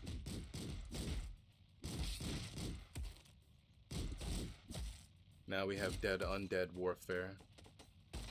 Class warfare. Well, at least he kept the alcohol out here. These zombies understand what's really important. Well, you know, I don't need any of you at... Well, no. You're not poisoned, are you? No. I don't need you anymore. And, I don't need you anymore. Go, stand in the lake. It's pretty nice. Nicest time of year.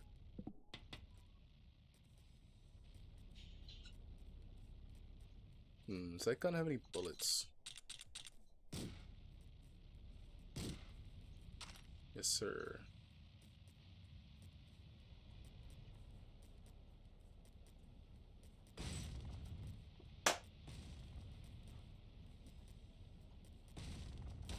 Oh, cool. I do get XP for that. Awesome.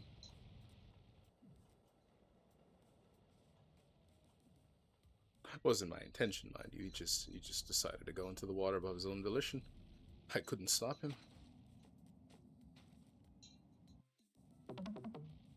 Derp derp derp derp derp. Derp derp. Derp derp derp. Derpy derp derp. Oh, the regenerated health syringe. That is pretty good. Where's the damn... Did they blow up the Celematic? Can't sell shit. Alright, whatever. Take that.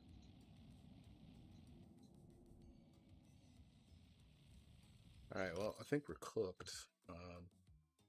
Yeah, I think we're cooked. We're done. Yeah. We're kind of done. Not too many people on these levels anyway. Yep. Well, let's get out of here.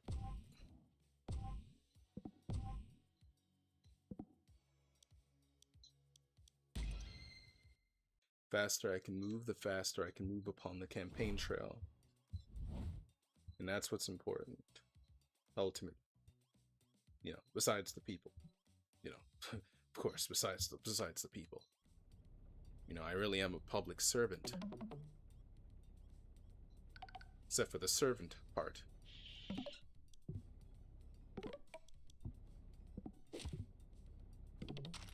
Thank you.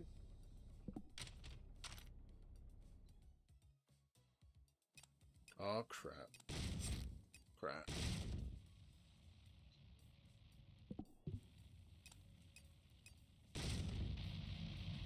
Don't walk into the fire, you... They're not sending their best, brother. They're not sending their best.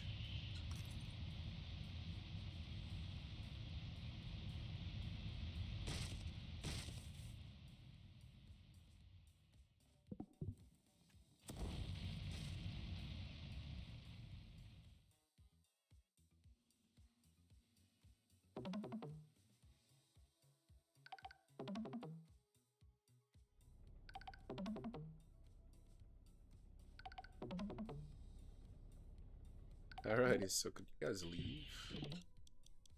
Thanks, Wellies, thanks. Damn, I could have asked him for the key first. Whoa. Hey.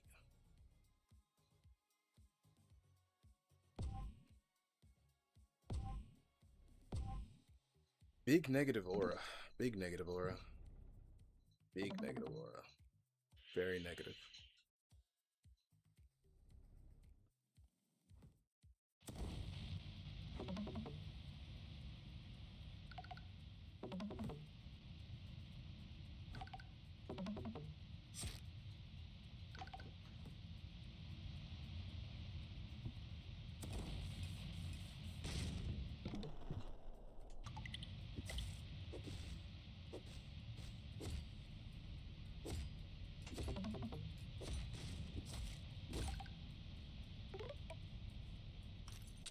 Alright, well, you know, I tried to have this done nice and clean, you know? But hey, you didn't want it to be like that. So he had to have an accident. At least I got the key.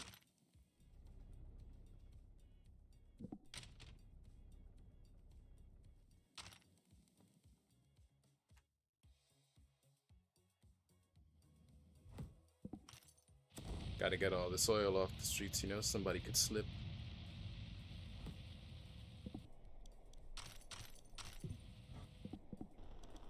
We're gonna need more money. Oop. There we go.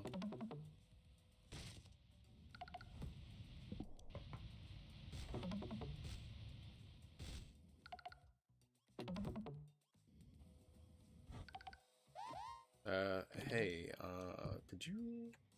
Oh my God, bruh. All right, look.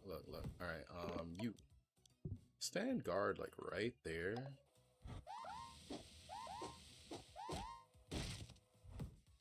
Okay, all right,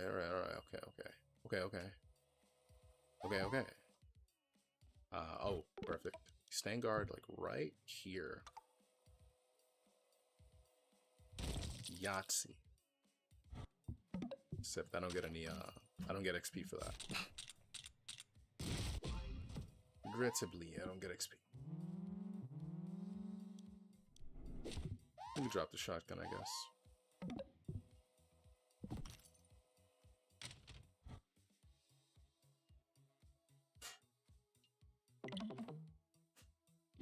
Derp. No. I need them to hear about imposter brains. Yes, imposter brains. Brains so stupid that they're impossible. Can't be true, but it is.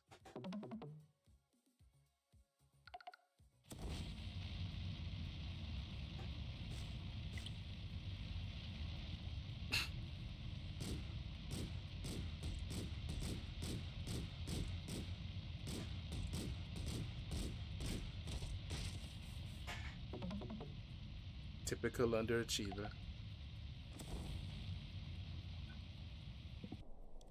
Alright, what do we not need? I don't need that. I don't need this whiskey.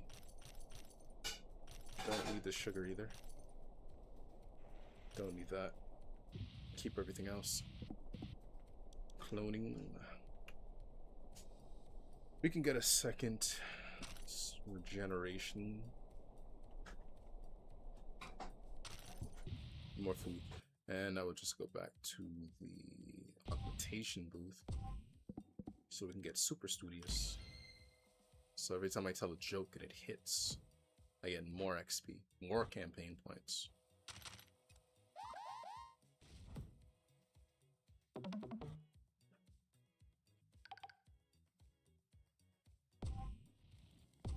Alright now.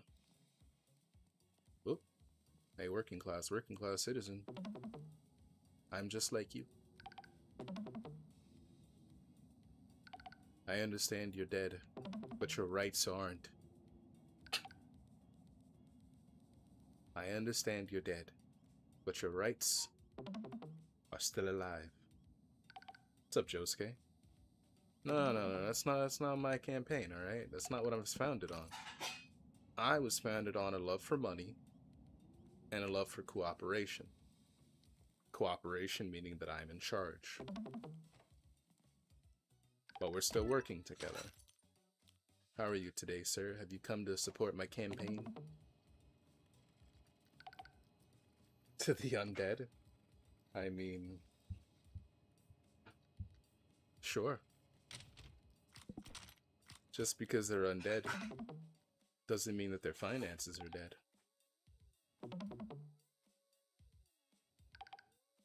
You know what I'm saying? Just because they're dead doesn't mean their finances are. It just means they have to file a different tax form. But they still file a tax form nonetheless, don't worry. But don't worry, I still love my live Americans. I still love them. And they love me. They love me all the same.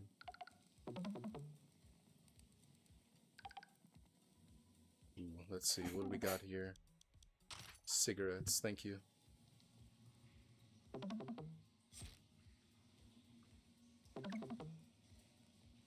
No, I'm just like all of you. If you don't mind, could you leave? You'd rather stay here, okay. I understand. Did you get your snow...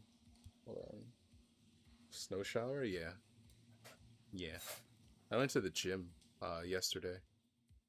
Even though it was still snowing. And yeah, I left at like 8 o'clock and nobody had started shoveling yet. So I had to walk to through snow that was like up to my thighs. Like part of it was up to my knees.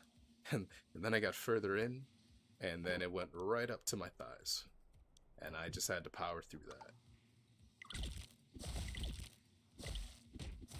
Your mayor? Hey, mayor's interesting. We'll go ahead with this. Looks like we lost. Looks like we lost. Oh, shovel. Oh, well, once I went to the gym, yeah, once I went to the gym, the entrance to the gym was still snowed in a little bit. So I took like half an hour before my workout to start shoveling. Just so I could, well, walk easier once I left. One. But also in case anybody else came, which they didn't. But then, right before I left, I went to check. And it was still snowing, so it wasn't as high as it was, obviously. Because it had only been a couple hours compared to like 12 or so. But I took another half an hour to shovel again.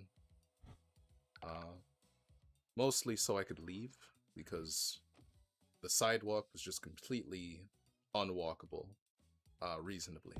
So I decided I had to walk through the street, but I had to clear a path first. So that was fun. That was quite fun.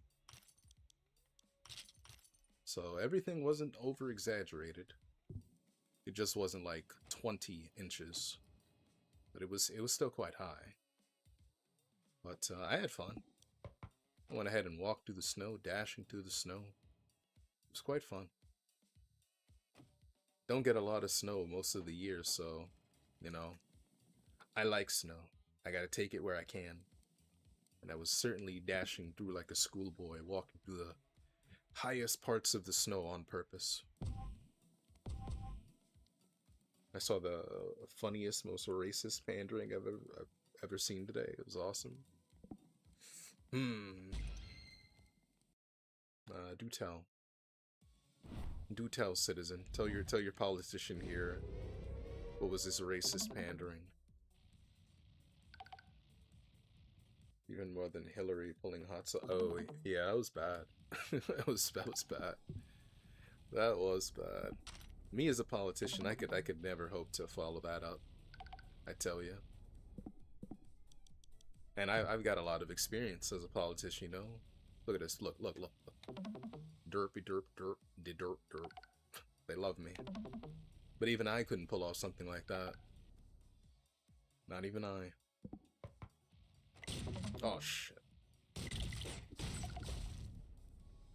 Alright, they want to assassinate me. I'm pulling in all the numbers.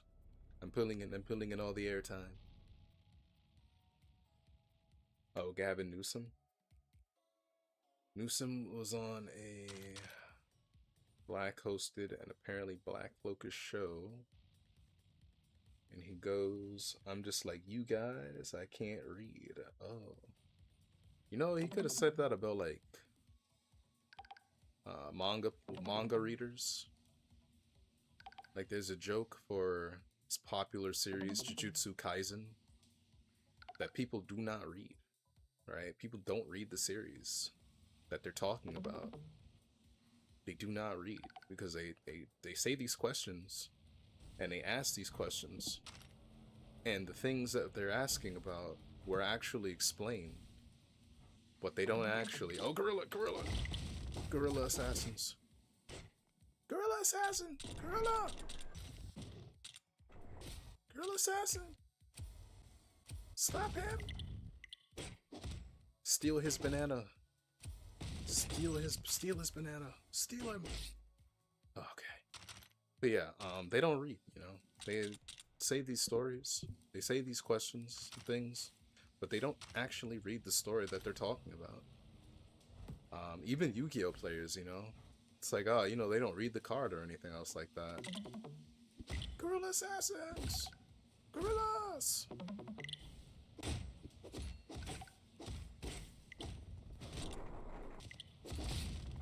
Oh, man, that could have been bad. An American citizen could have been hurt. But we came together as a community to stop these menaces. However, I will not call for any retaliation. We will also not talk about the Diddy Kong incident. We won't be doing that. We won't be doing that, no. Nobody talk about the Diddy Kong incident. It was absolutely a separate and isolated incident. We don't talk about that.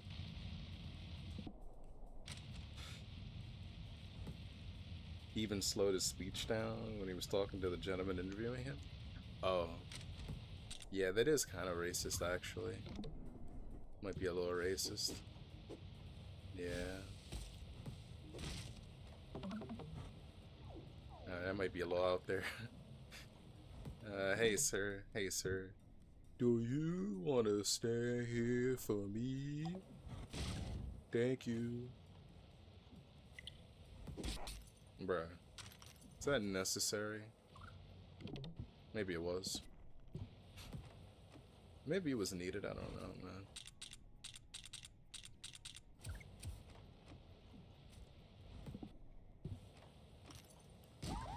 Help!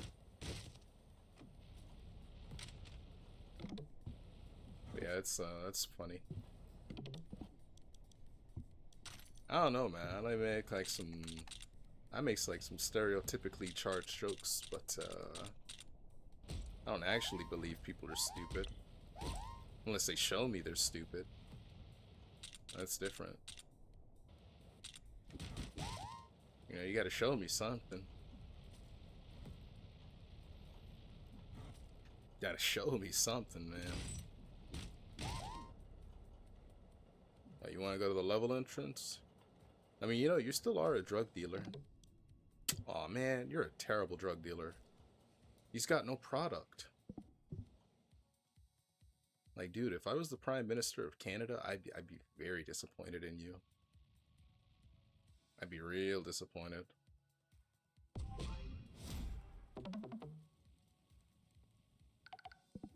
Alright, oh. I know what he was trying to do, but to identify with a group of people.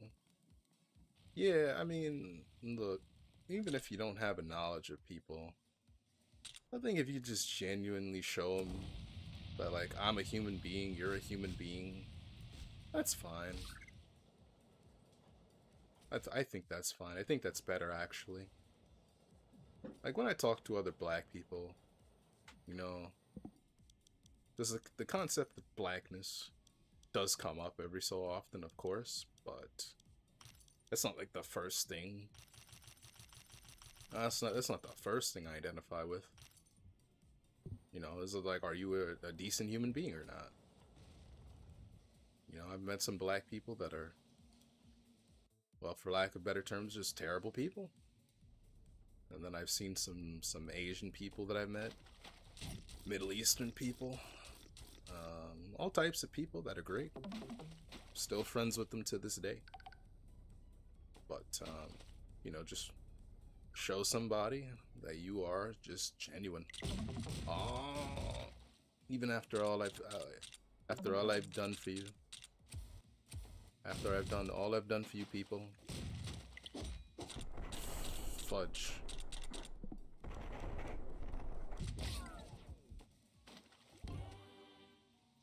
Little did they know that I had a tax write-off in my pocket. Little did they know. This is why you always pay your taxes. So that you can get tax write-offs. Little did they know. Yeah, no, it's not specific, no. Certainly not. Alright, buddy. You gotta die for my ambitions.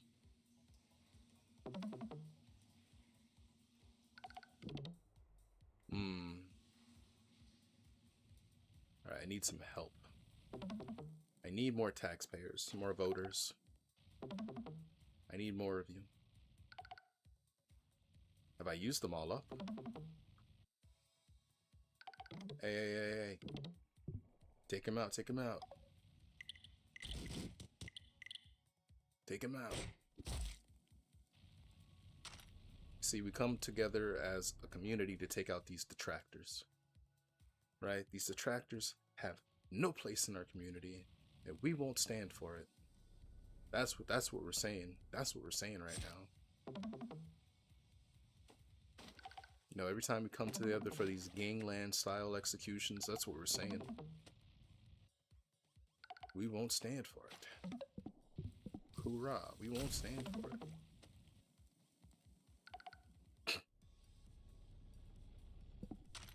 Now we're gonna burn their house down, alright? We're gonna burn their house down. Well, hold on, wait, I gotta make sure everybody's together. Everybody hears this. Good. May need that, actually.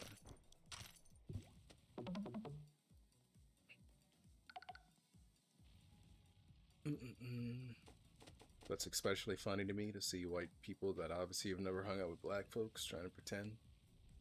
Yeah, I mean, I get it. I get it. I mean, why would they? I don't mean like hang out with black folks, but like what I mean is like, you know, people usually stay in the same tax bracket.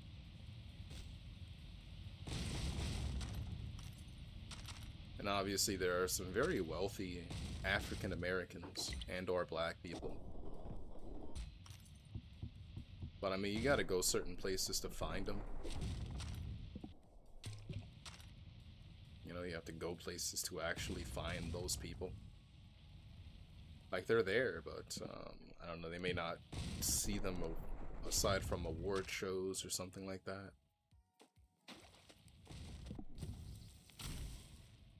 Like, you know, if you're a famous person, you might hang out with Jay-Z. But you may not hang out with Jay-Z all the time. And Jay-Z is certainly not a representative of the, like, overall or overwhelming African-American community and its issues. He may have been at one point. You know, at one point. But no, oh, we got him. We got one, boys. We got him. Yeah, take him out, take him out. He doesn't want you to have your civil liberties.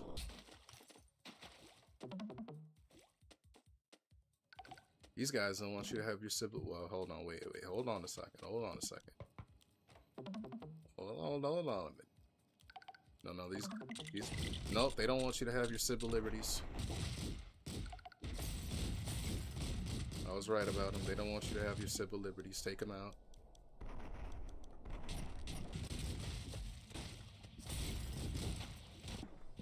They can't be allowed to survive.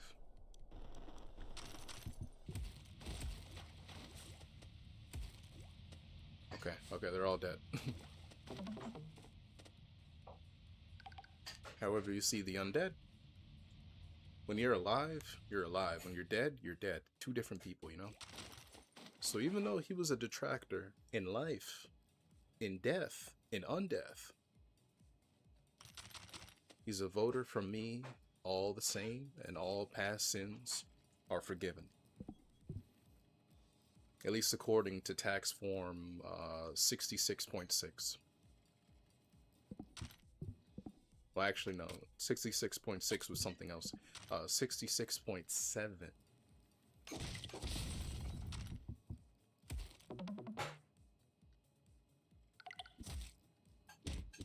Bruh. Well, whatever, you know. It's fine. That scientist is in a higher tax bracket anyway. Yeah, whatever, we'll take the drugs. Yeah, I think that's everything. Well, hold on. Ah, right. I got a bounty on me still, so I can't teleport. Which means I'm going to have to go ahead and sell these off by actually going there. And I might as well see. Good. Alright. Confused. Anything else? The leaf blower has really got me out of some situations, so... don't know what that is. Don't care what that is. Let's get out of here. Quite a few minorities I met that are, like, lower upper class. Yeah. I mean, yeah. But I don't know if somebody like that is hanging out with Gavin Newsom. I don't particularly know.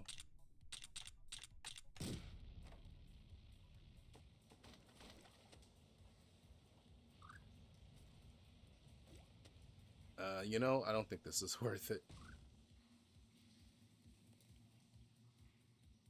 You know, let your racism come out on full display. Well, just make sure you do it responsibly, where nobody can see you. You know, responsible racism is not the best racism, but it is a form that is probably less invasive on your private life.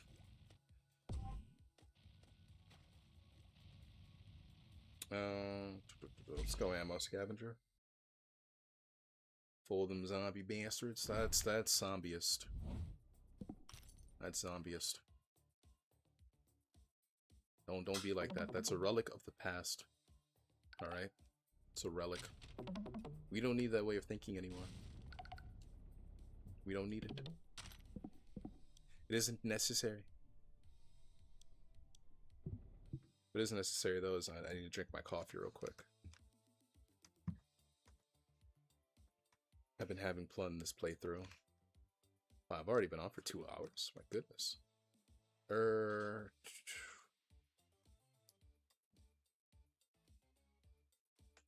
Sure, why not? Artists changing art for. If I say Batman in the New 52, what's the first thing you think of?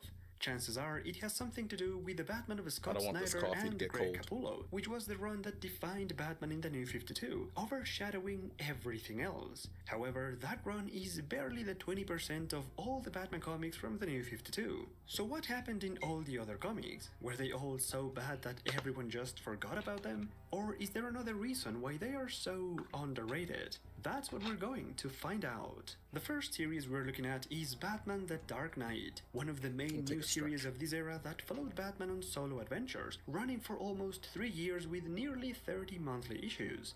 It started with David Finch as the main artist and writer, which was a big deal because Finch was one of the most popular names back then. And sure enough, the art here is great. It has a lot of... Okay. Yeah, David Finch is absolutely fantastic artist. Truly fantastic artist. Oh yeah, that is tonight. We got that new state. Also, Geese came out today.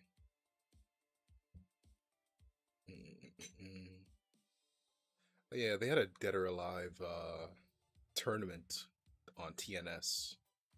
I think Sunday night. And I think in Maturino they got like $5,000. So yeah, people. Warrior Instinct is top 1. People were definitely looking for some Dead or Alive. His Heat Smash is probably one of the best because of the situation after. So I think Dead or Alive 6 last round will be really popular. As long as the online is good. To be in. The online is good. I think it'll be fine. So if the online is good. The online is as good as Tekken's. I don't think people have a problem, or at least as much of a problem playing it. Especially considering new character, I believe they said. New character, no confirmed new stage, but eh. An unparryable mid. I mean, they're already talking about. I don't know. I'm not good with the tier list. They already announced a new game I don't anyway. Really know who's strong and who's not. So even if they're not getting a new Derek, what's up, my brother Kane? They're not getting a new stage for Dead or Alive 6. I mean, Dead or Alive 7 will probably be out in the next 3 years. Oh, hey, I played this, Claudio. I do think that the characters with the good crushy and evasive moves absolutely washed me in this game. The ones that can help you play defense. Let me see a little bit of this. Faded too good, bro. I see you, bro. Is that you? I see you, bro. Oh, serva. Nice mid. Cyclops swag. I see you. Faded too good. Ouch, ouch.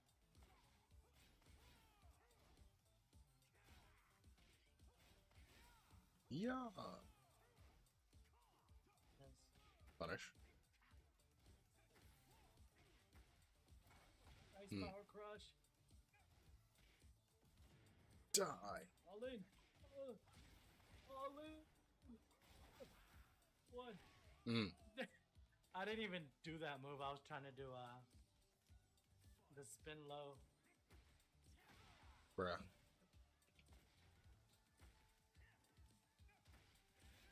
Yeah. Bruh. Damn, I thought I got away.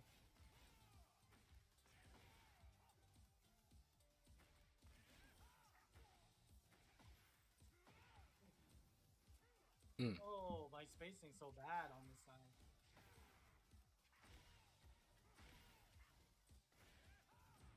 Die. Oh, no. What's going on? Haha.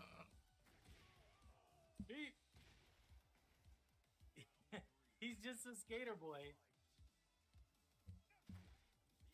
Nice, Yeah. man.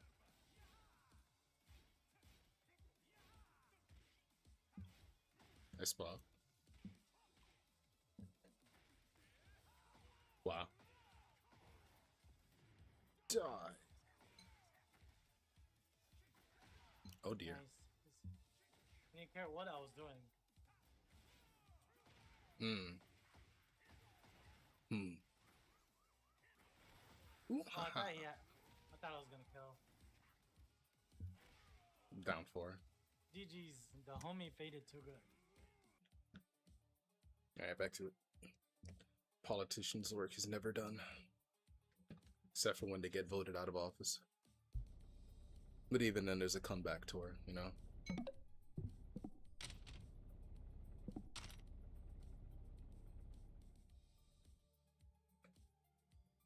What do we need? We need to retrieve some documents. We need to retrieve some files, so to speak.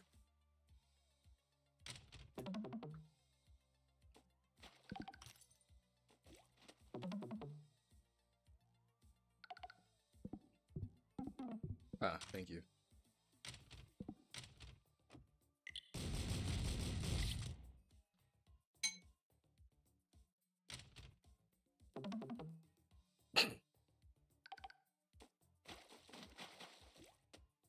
Up, I have on my constituents. Hey, you guys in the water.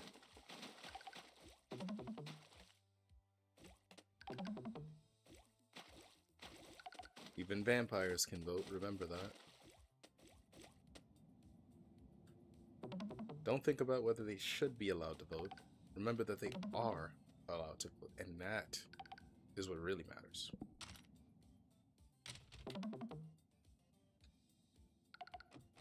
You know, don't think about that. Just understand they are allowed. Oh crap, crap, crap, crap, crap, crap, crap.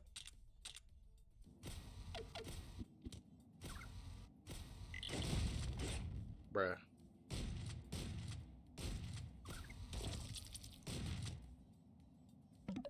Yeah, you just take him out, bro. You take him out, bro. Or at the very least, make him use up all of his ammo. You did a good thing for me. You did a good thing for me, bud.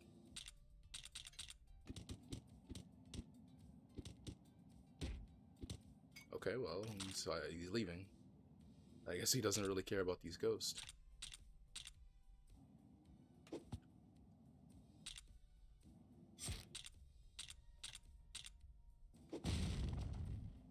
Yeah, you better run. I'm not gonna make it to retirement messing around like that. God bless.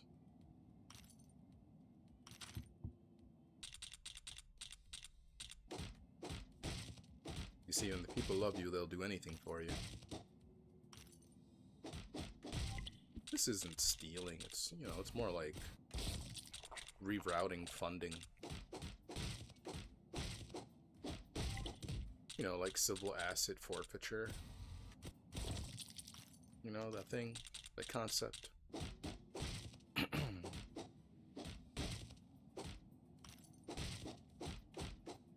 It's just, you know, like post-mortem asset forfeiture.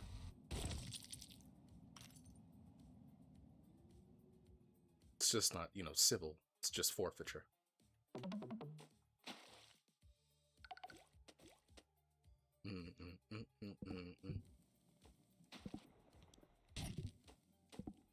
I still have burgers. I'm good.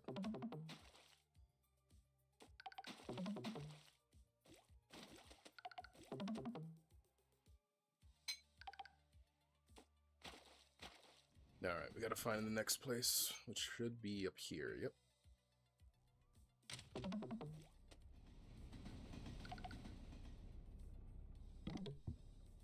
Oh man. Drop the bat. I need none. Okay, drop the first aid. Nobody's gonna take that. They don't care about healthcare.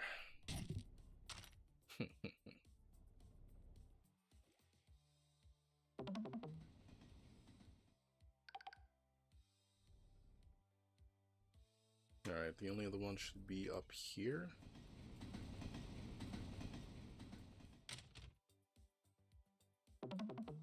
Hello, doctor. He's doing cocaine, but we don't judge.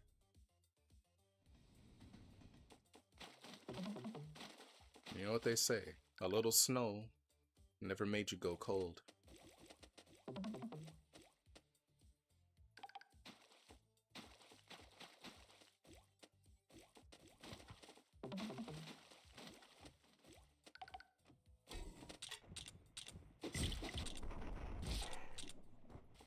Remember what they say, crime doesn't pay.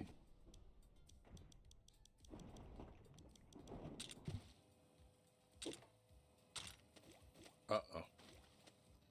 Oh, thank God.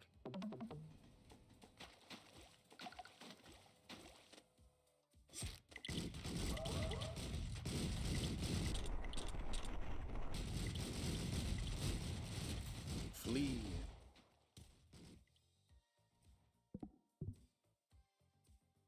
Ooh, okay. Is it safe? Certainly not. Now it's safe.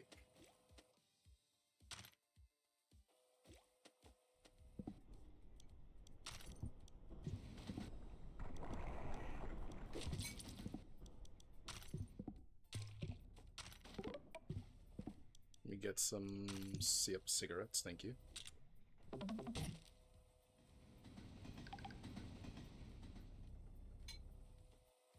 Oh, you're with me, huh? Oh, nice. Alright, yeah, if you could attack that security camera, that'd be great.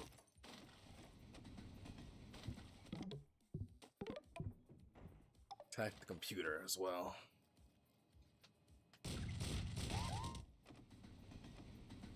You know, we tell these people don't have computers, and then they have computers, and now we look like hypocrites, so...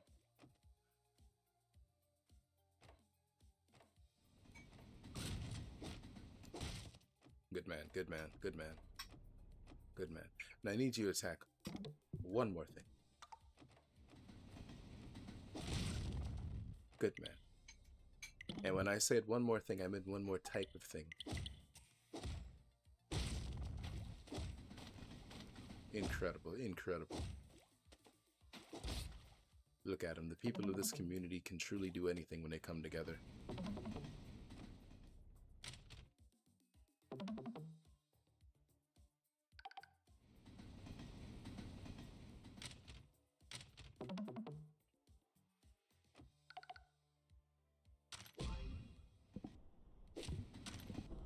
Bruh. Yeah, that one. Let's go this way, actually.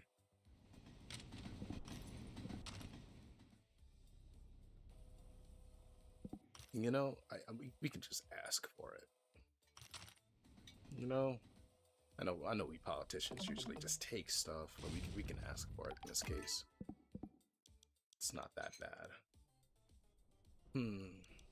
Well, we can get some lockpicks. One lockpick. Rest is FUD.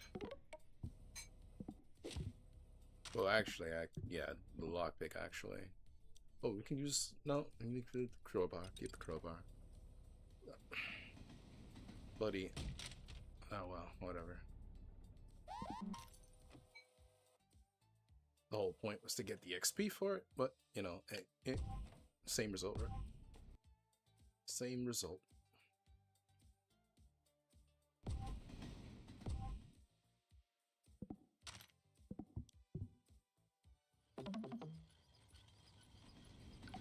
Alright, we got him. We can sell some stuff off, actually. You can sell something. Well, we don't. No, the leaf blower stays. The leaf blower stays. The leaf blower stays. Shotgun, we don't need. Genuinely. Bruh. Bruh.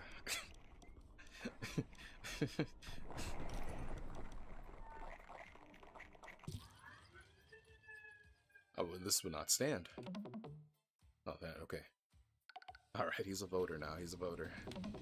Okay, I couldn't stand to see him not voting, man. Like, dog, come on, man. You gotta vote. Come on, man.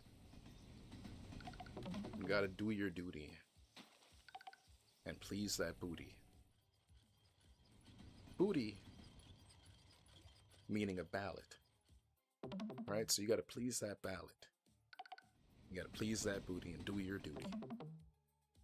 Fill out that ballot form.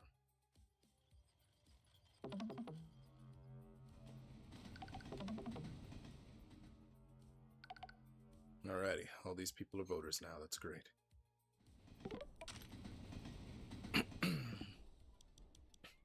Well, you know, I would show the people what for and sign up to fight, but, you know, my campaign manager says it's a bad idea.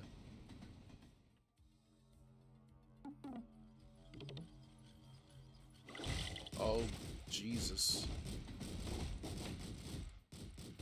Oh, good Lord.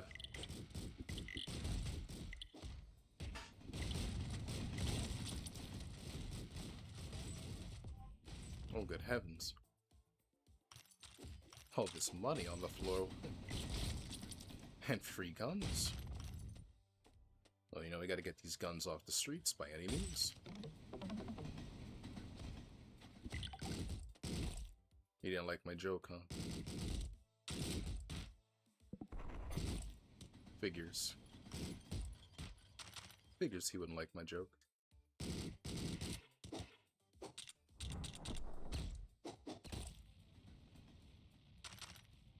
Figures he wouldn't like my joke.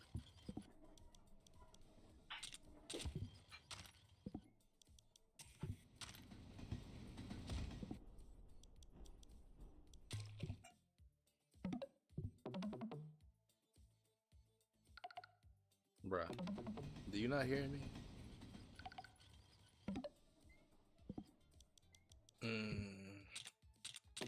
No, I don't think I will. You know, there once was a man from Nantucket, but he didn't have a submachine gun.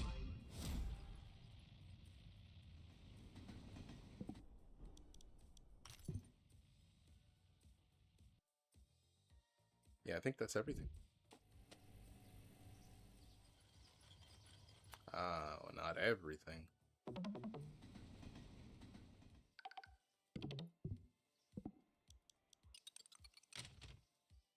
We just need the XP.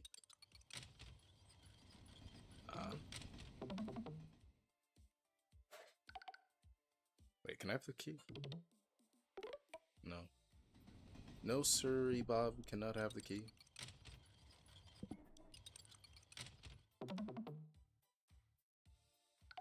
But we can have these voters. Wonderfully delectable voters. Alright, let's go.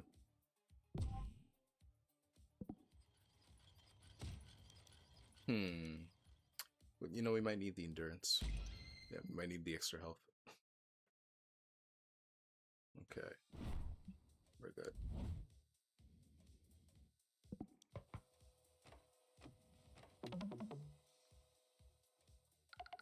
Really got to start in his communities, you know. Pardon me, pardon me. I understand that this change is very much changing very quickly. I understand. You know, these are not the old days of old politicians. I understand. You're not used to me being more hands-on. I get it.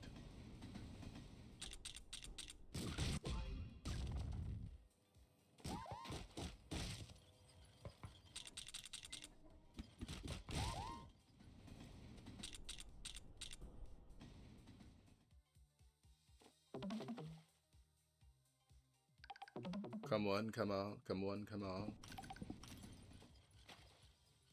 I understand a few of your friends here aren't signed up to vote. Oh, there we go.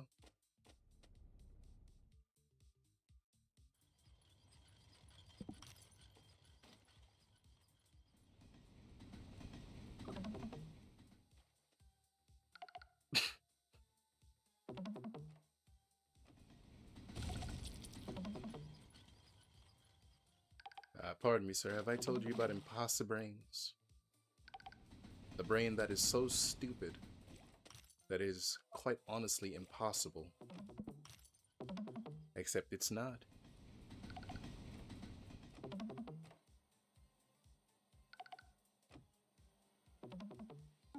Which one of you has the key? Now, unfortunately, we're going to have to take these guys and, well, you know, have them have a little accident, since it seems like they won't be playing ball today.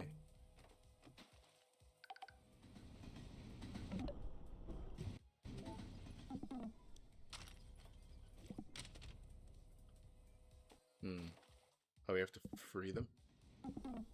Yeah, who do I ask? Bruh. So you won't give away one little old campaign worker? You know, one little old campaign worker? You can't give me one little campaign worker? Consider it a public donation, a political donation, you know? Well, you know, if you have to, you have to. Hey. You have to do what you do for the community. You know, it's investing. You invest in the community will invest in you. Ideally, financially.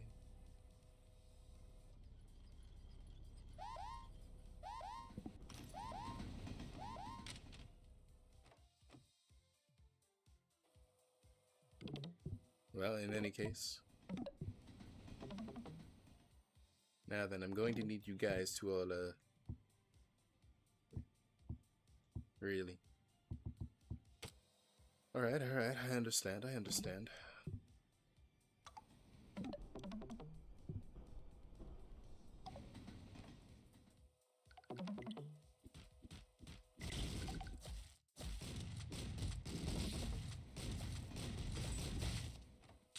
have a plan.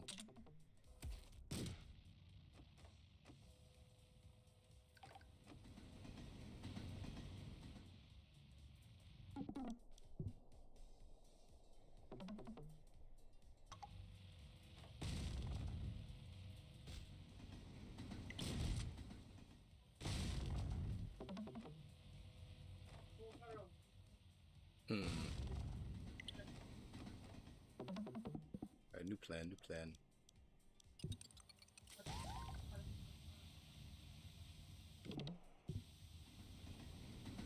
Not much of a plan. I'll admit. It's not much of a plan.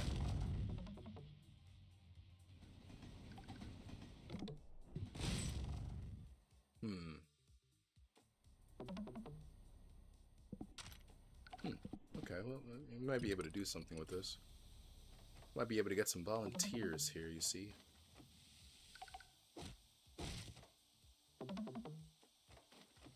Focus, people, focus. Thank you.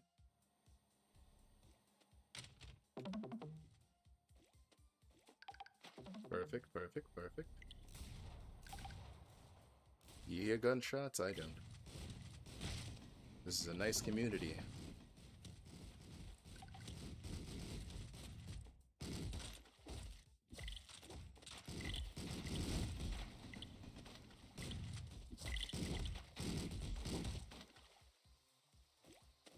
Well, you know, Brownsville is only so nice around this time of year. Alright, you stand guard all the way over there, right next to that generator.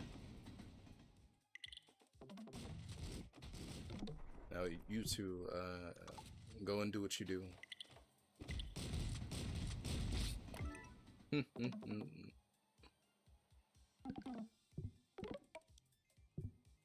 Alright.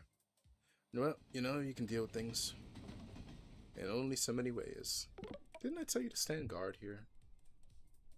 Didn't I tell you that? Can't follow orders? Can't follow orders, how are you gonna be a campaign manager one day, man?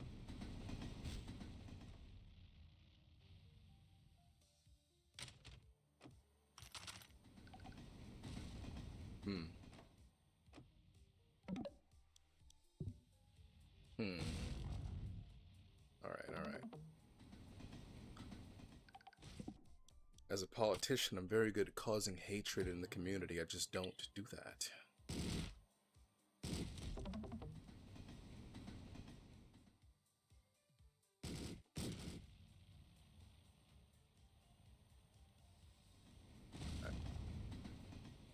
Hopefully he can cause enough problems that somebody considers him a necessary threat.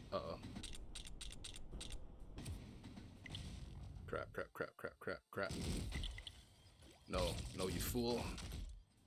Come on.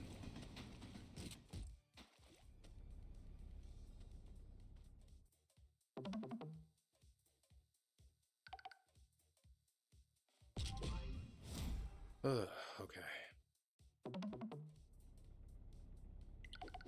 Yeah, I don't think he was built for this.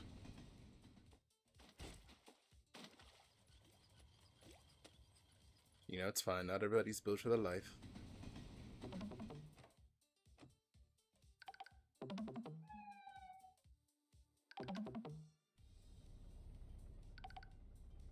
Alrighty, well. My apologies, sir. My apologies. Alright. What are my manners?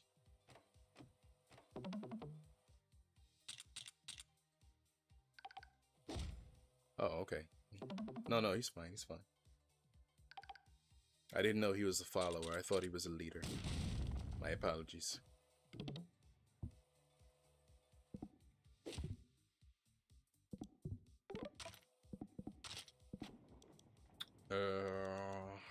Rock. Mr. Zombie, you might want to get out of the way. Good. Well, we can just go ahead and break this. It's fine. Ooh. Well, look at all these resources. All these nice old campaign resources. I mean, I don't know what I'm gonna need with this. We just gotta get these guns off the streets real quick, thank you. You know, you never know if these could go into the wrong hands.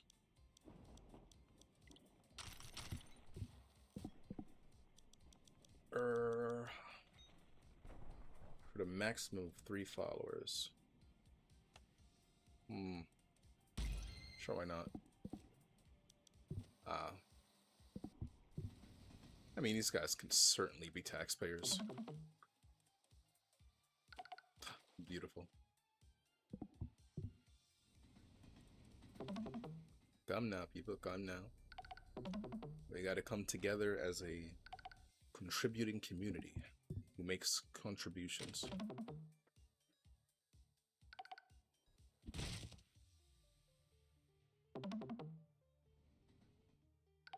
Contributing contributors. Oh, tranquilizer. I don't really need that though. Don't need the trank. I do want the key, but we don't need the trank.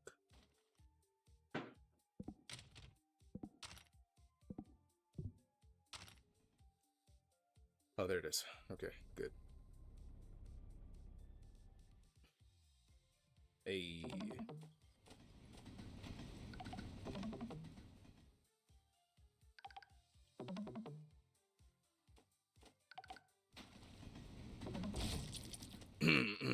wasn't really contributing anything to society anyway. No big loss.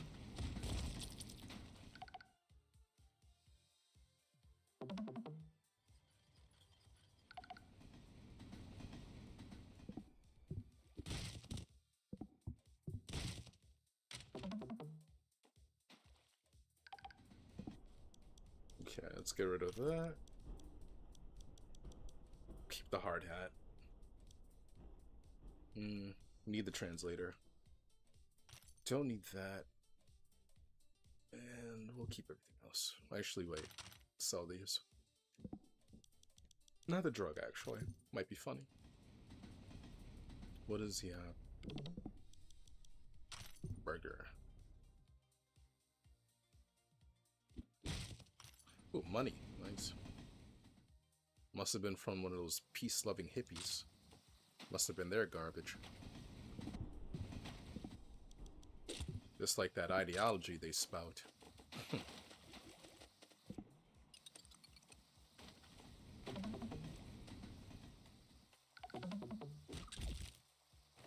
Uh-oh.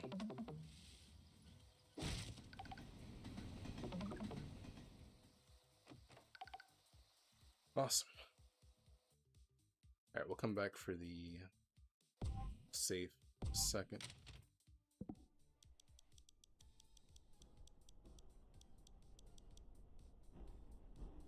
I mean, I really don't need that actually anymore.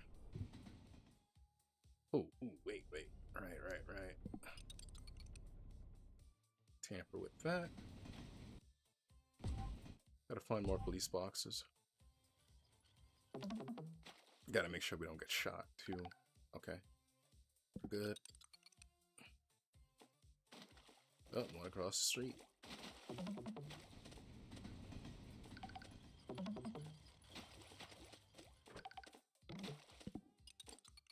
Awesome. Okay, what about over there? Ah, yes, there we go.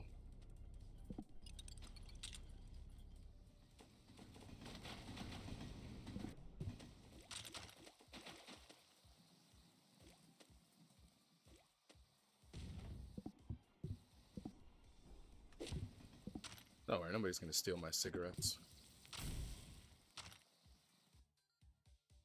Alright, well guys, let's go ahead and come together as a nice little family and jump this guy. Treat him like he's Sukuna.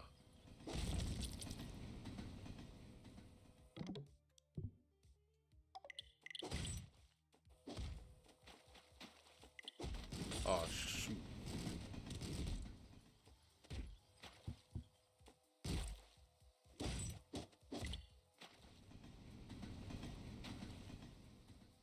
Uh-oh.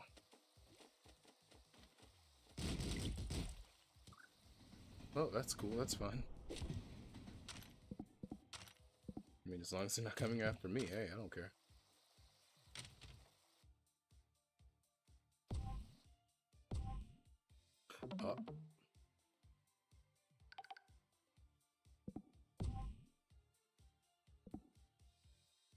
I mean, I don't really need that. You can get that anyway. Followers will always follow you to the next floor. That is actually very useful.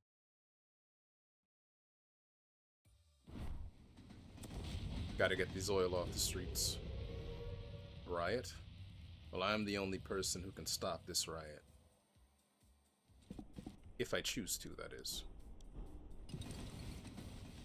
Riots are very good for business.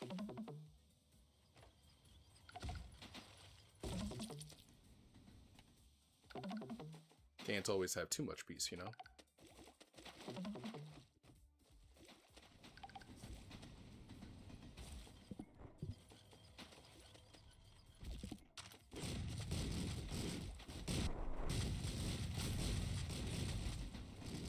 Ah, man, this reminds me of the last time I was in Detroit.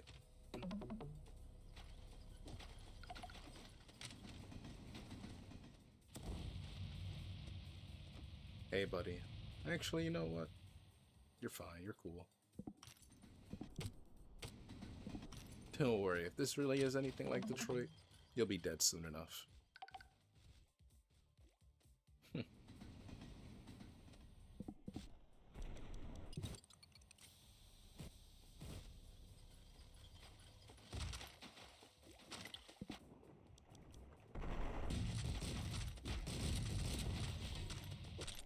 Oh, I stole my cyanide pill. Yeah, I simply can't stand. It's my cyanide pill. Uh-oh.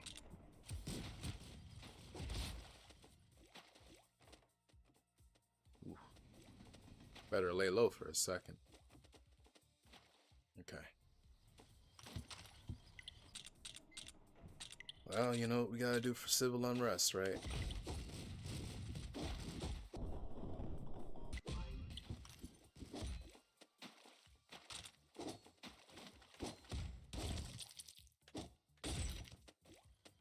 This reminds me of the last time I was in Florida.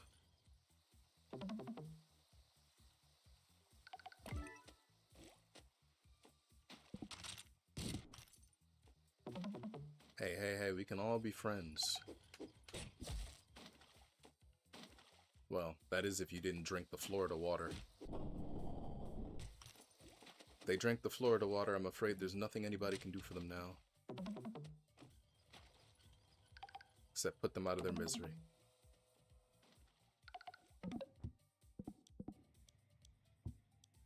A wrench.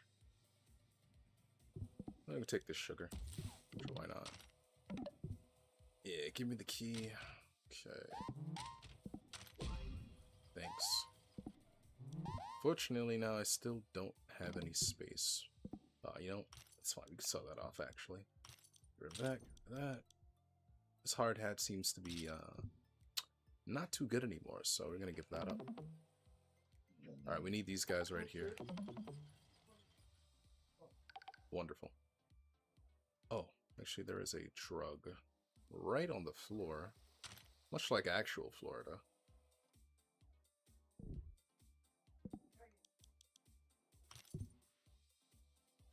I wonder. Oh, he couldn't hear me. He was on bath salts. Excuse me. Okay. Did I raid the fridge? I did not raid the fridge. Oh my gosh. Ugh, they give me these campaign contributions and I just forget. Oh man. What a shame. Oh, you know, I'm only human. Hello, officer. Hello. How are you today? How are you? Yeah. Wonderful weather we're having, isn't it?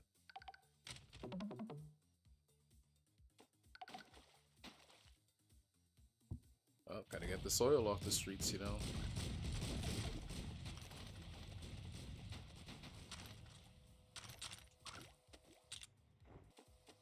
I gotta get these guns off the streets, man. You know, somebody could get hurt. Oh my lord. Great shot, officer. Fantastic shot, I must say, Great shot.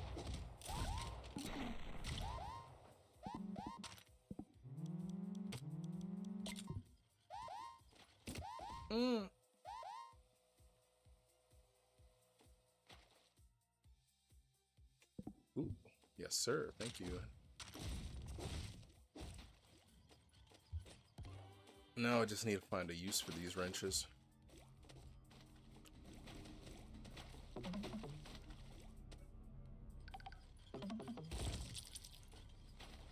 Unfortunate.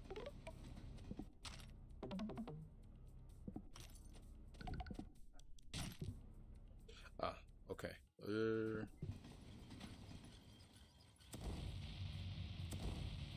Don't worry, those fires can't hurt anybody.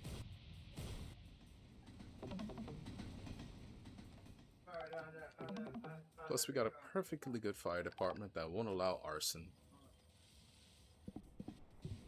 Oh, wait.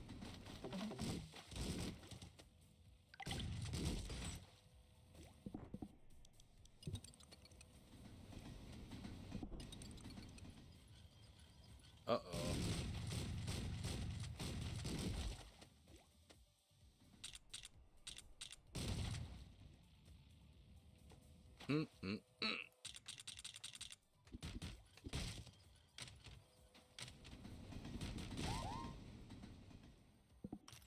Okay. Well, 1 shot.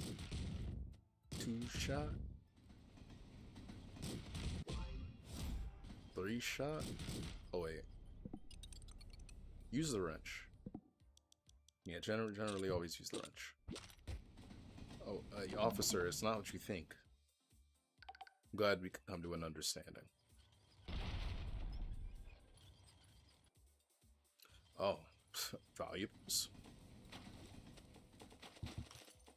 How could I have been so foolish?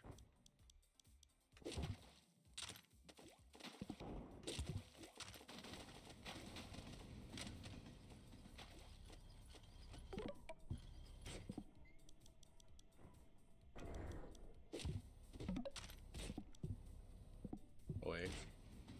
Yes, you guys have always been loyal. Actually, that's after. Good. Well, now let us leave. Uh-oh. And that's how you get troublemakers out of your community. Protect your small businesses.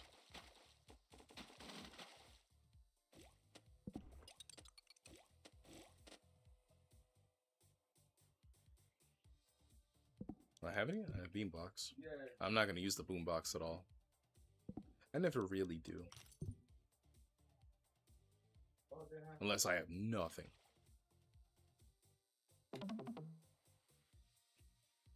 Perfect.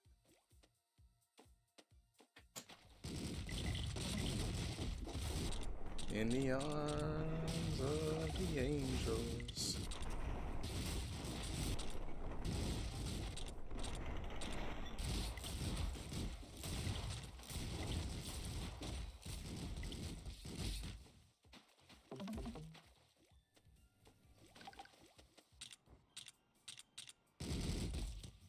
Ooh. You see, this is why I become a politician. Clean up the corruption.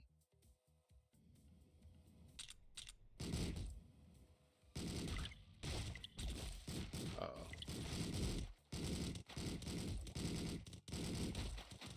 Go, go, go.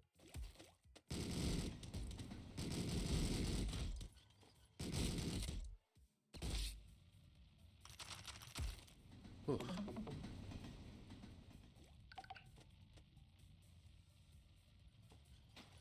Wonderful.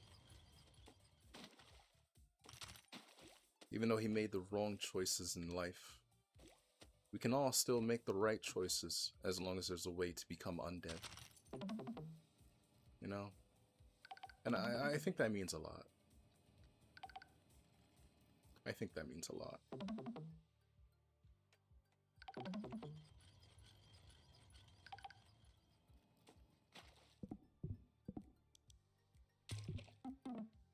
Do you have the key? Okay, neither of you have the key.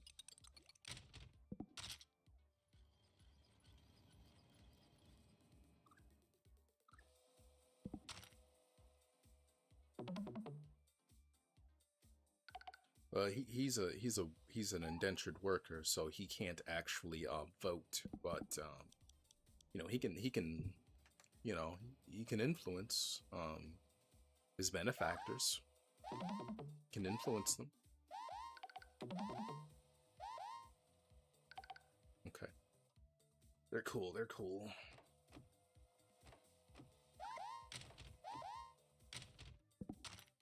Wonderful.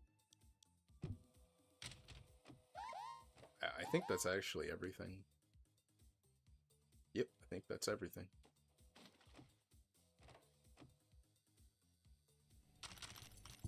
Look at all these fine contributions right here. Oh, shoot.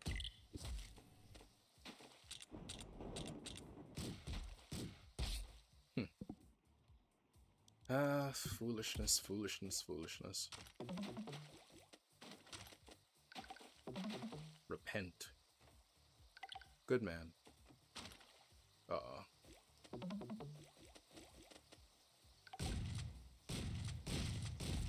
Thank you, officer.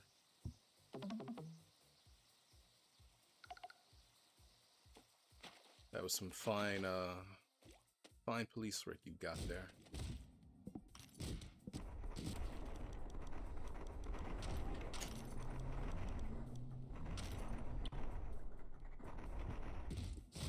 Uh-oh.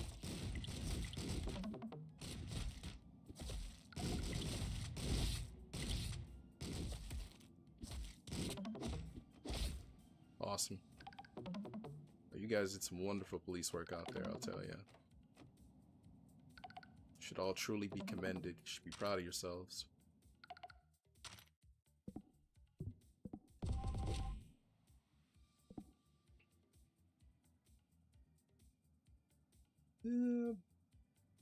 Bullet Breaker.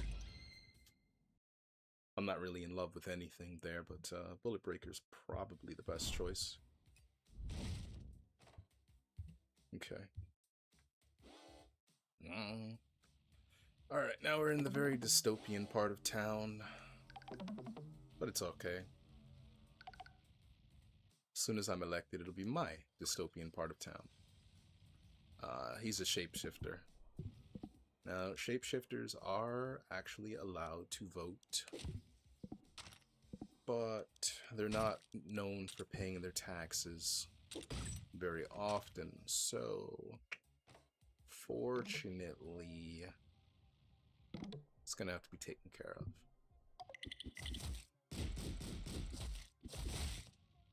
Yeah, it's gonna have to be taken care of.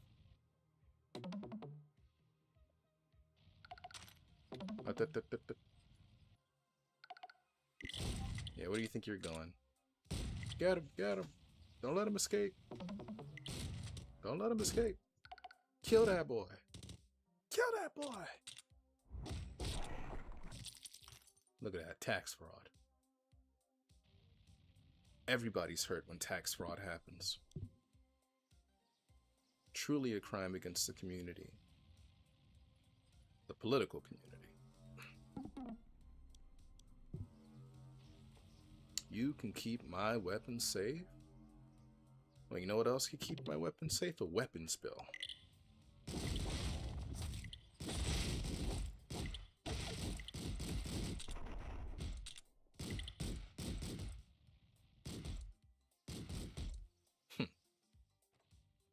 Now, hello, sir. These guys are cool. They just need a little bit of understanding.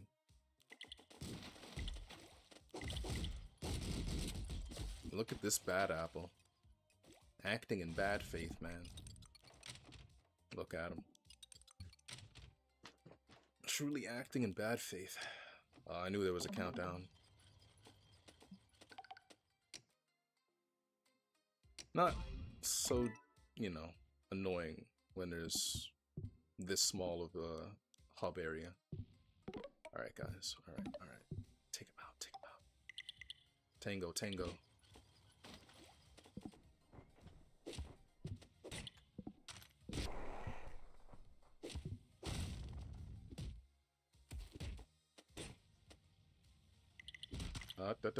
No guns. What a shame, what a shame. Gotta raid their fridge.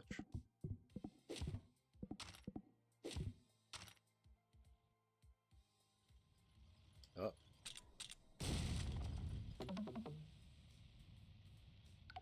Good man, good man. Okay, bad man, bad man.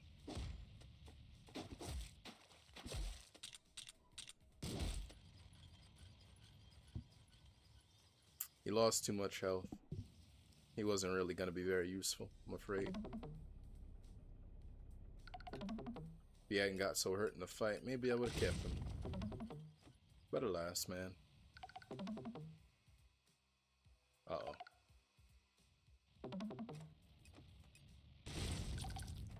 See, those robots are like Discord moderators. They're running gay ops. Can't let them run their gay ops. Can't allow this.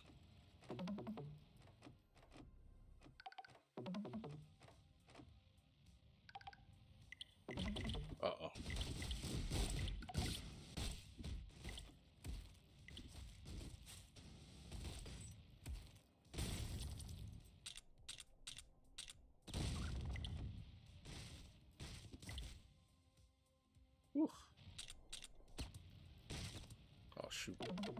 Hold on, hold on. Hey guys, how you doing? All right.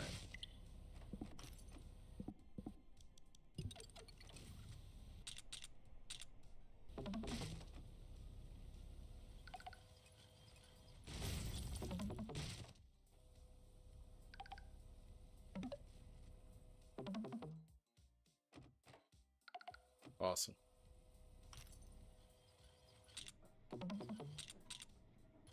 Just need a little bit of property damage, I'm afraid.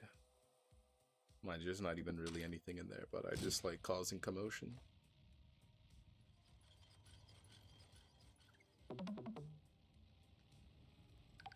You know, commotion gets the people voting. It's like I always say. Ever since the first time I've said it, which is now. If you ain't provoking, then you ain't pro-voting.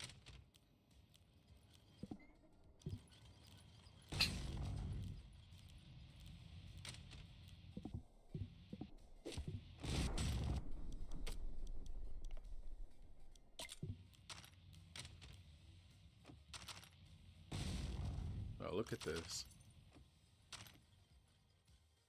Ooh, flamethrower. Oh my goodness. What do I not need? I definitely don't need that. Got a damn flamethrower. That is a shame. But problem solved.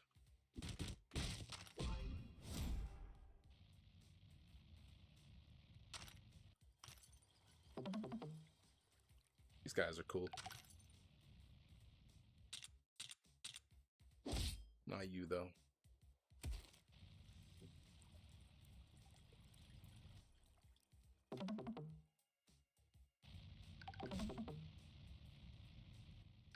Wonderful. I love how we can all truly come together. As long as the result is that you're, you know, for me and not against me.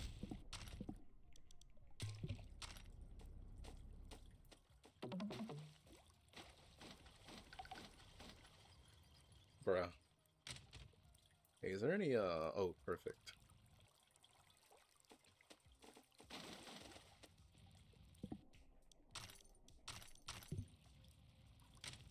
Alright, let's put some cigarettes in the water.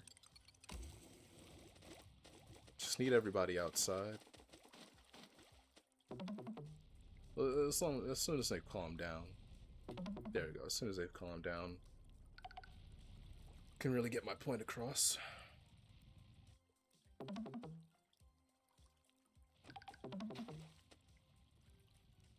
There we go. Uh-oh. That's not good.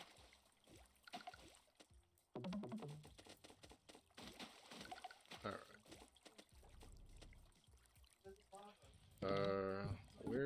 Who's got the key? It would make sense for the clerk to have the key.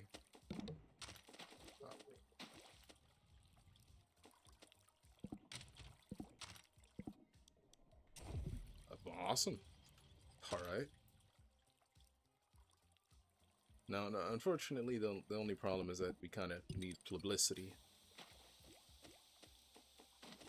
So, not very useful. Like, this guy would be a really good politician. He's over here moving with his willy out, you know? Really good politician, man.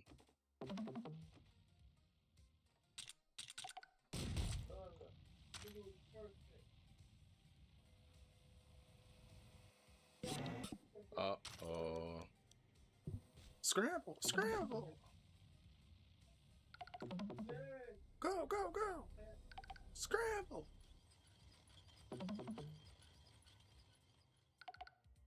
Robots can't understand humor. My natural enemy. Uh-oh. Fortunately, we are many, for we are a comedy club. Okay, that's 4. Yep, perfect. Hey guys, I need you to do something for me. Let's take out this cop bot real quick. It's not quite RoboCop. Wonderful, wonderful. Okay, I just need this one guy to be on board. Wonderful, alright. Now we can start those campaign contributions. Uh-oh.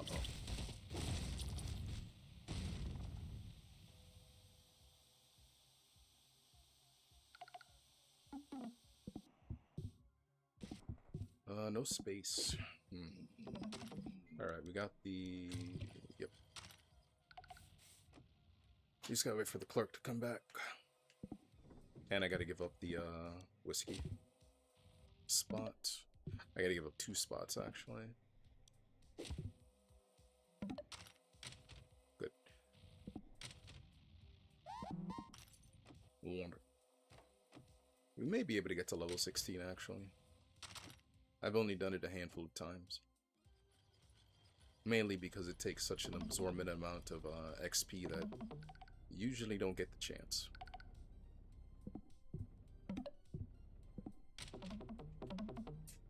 Okay. First half of the room, second half of the room, in unison.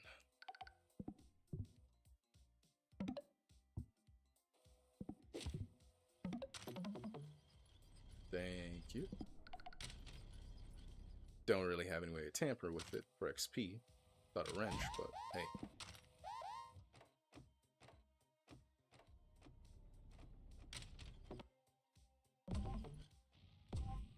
Oh. Totally neglected this. Don't need a second translator or anything like that. Don't have the Celematic either, so can't really do anything with that.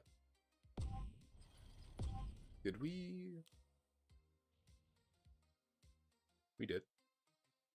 I believe we did. Yep, emptied the chest. Yeah, don't need anything. Alright, let's go. Oh, crap. Alright, guys.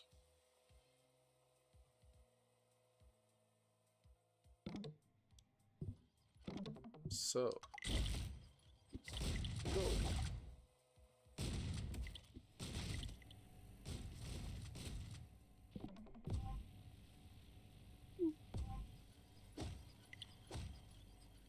I don't think the rest of them are surviving.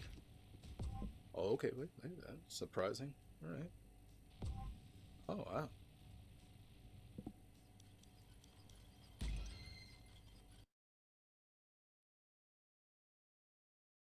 I'm surprised even one of them made it. Oh, cool. 4 of them.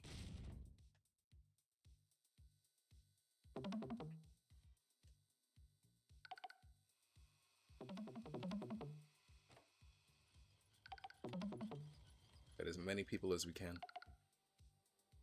before the robots are onto us.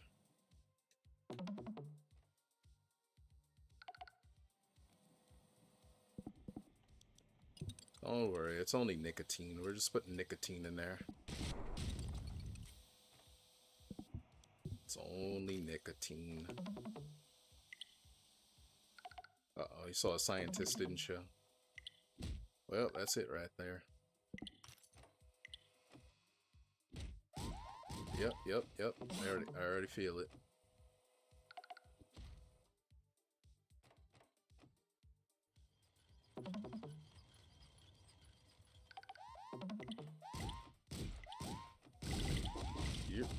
Yep, I can already feel it. Uh-oh.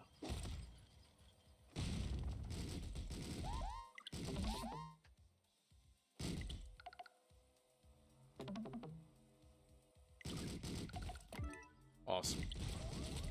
We're not getting to level 17 though. I'm sure. I'm very sure. That rocket launcher might be useful. And by might, I mean very useful.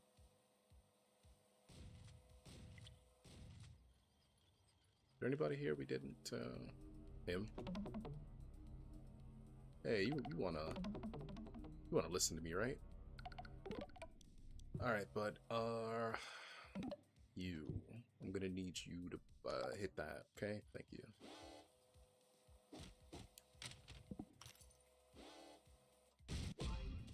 God bless. God bless. Good job. Good job.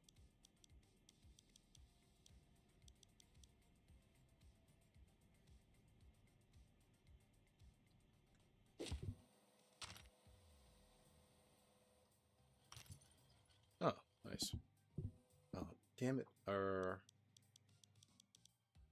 Well, I mean, it only has like, what, 35? Yeah. Get rid of that.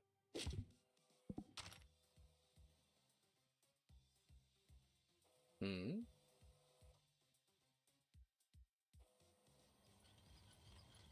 We can always come back for all of that. Oh, no guns on the streets. Thank you, thank you, thank you. Perfectly good machine gun. Can't let anybody have that.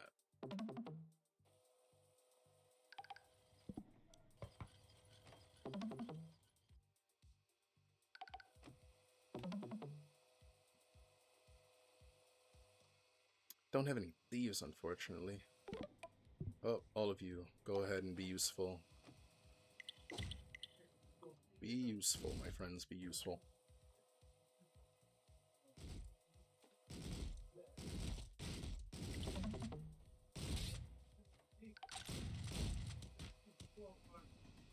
Uh-oh.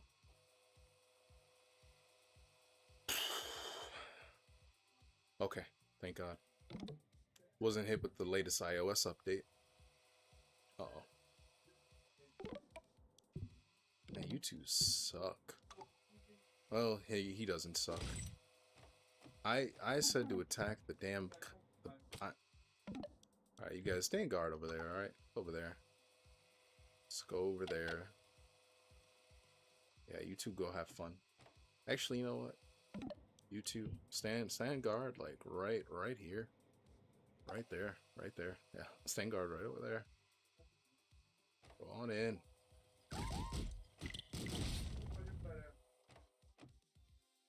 Hmm. Well, at least you got some money. Alright, we gotta save this gorilla. No gorilla left behind.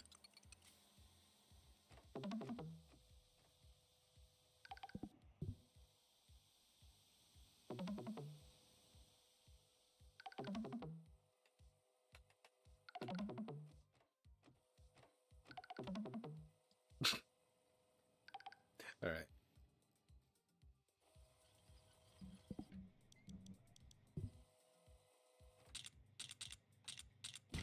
Oh shit. Yeah, I never could get to that guy. Yeah, you know what? Stand guard, like, right there. Oh my lord.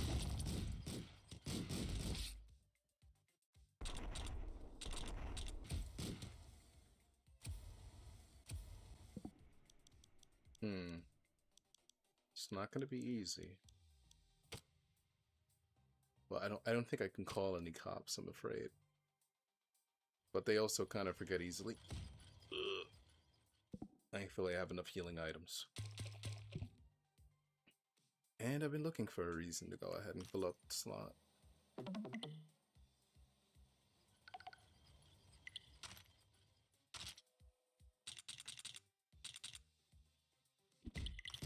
Oh no, what are you doing? What are you doing? I didn't tell you to give the orders yet. Well, I guess it worked out in the end.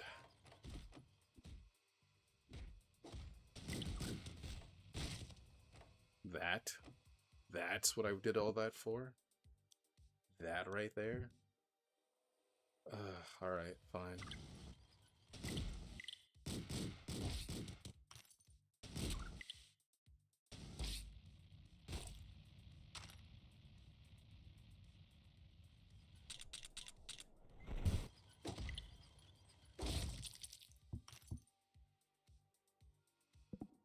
Oh, might as well get it. I don't really want that.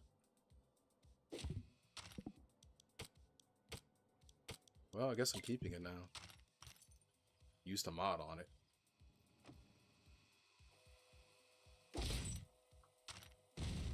Why was he still holding that baseball bat when he had a...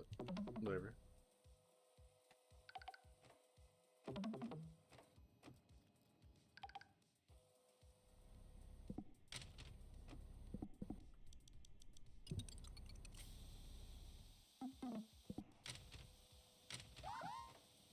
Hey, no, it's cool, man, it's cool. I'm cool. Aw, come on, bro. You for real?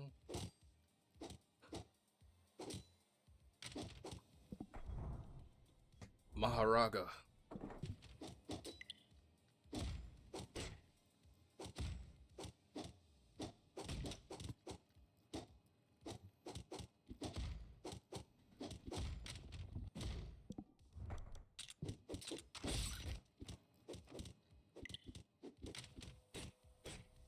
Well, look, man, I'm not in the mood right now.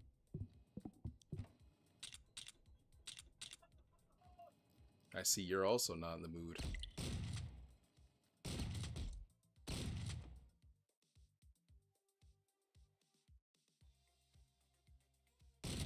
Oh my god. Wonderful. Good man, good man. It's a very foolish thing to do, but I appreciate him doing it.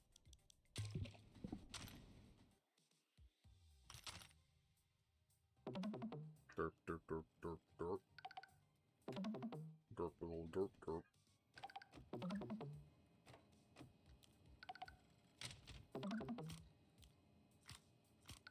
Good man. No, I don't really care about what drugs I'm taking.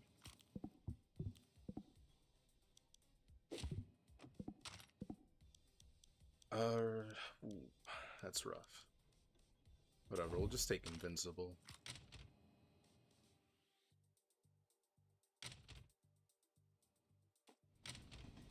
There wasn't really a reason to take it, but well, it's whatever. Actually, what do you have? Oh, because I use more burgers.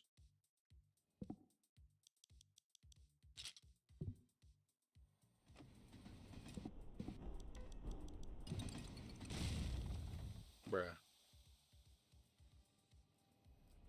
Alright, let's get them all outside again. Also, I got like 16 packs of cigarettes, man. You know, I kind of just need to use them for something.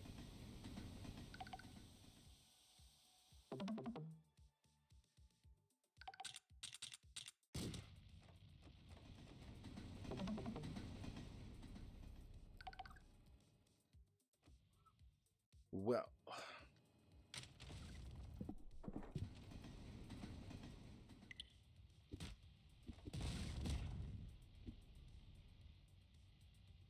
Okay, alright. I thought it was gonna be a little bit worse, but sure.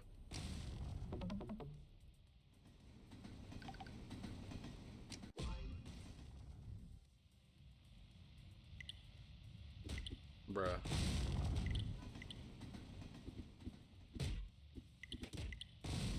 Why are they hostile, man?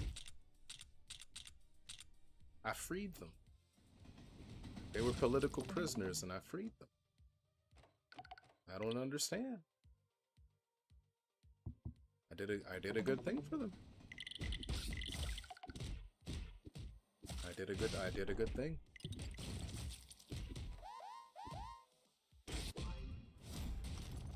Ammo stealer, that's actually pretty good. But I haven't found the Celomatic, so can't really do anything with that. At times, there's just too many good things in this game.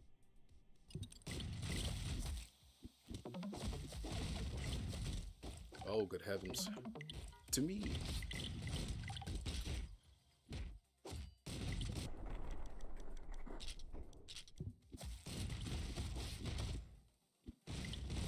Ooh, sandwich. Oh boy. Get them.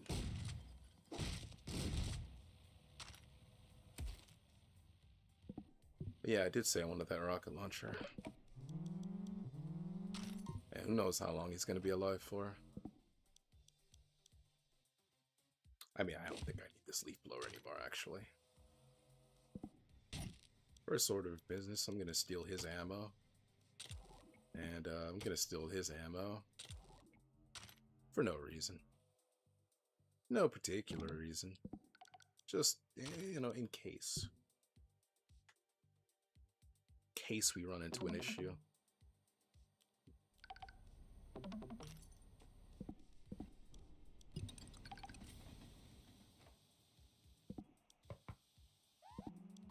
Could you open a damn door?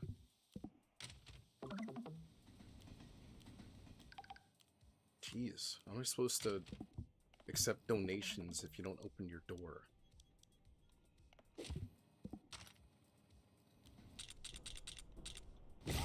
Bruh.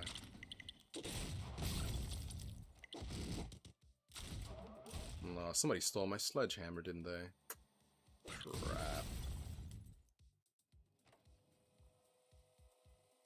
Guess the space wall that'll have to do. Oh, there's a Cell-O-Matic. Damn. Help me out, guys. Help me out.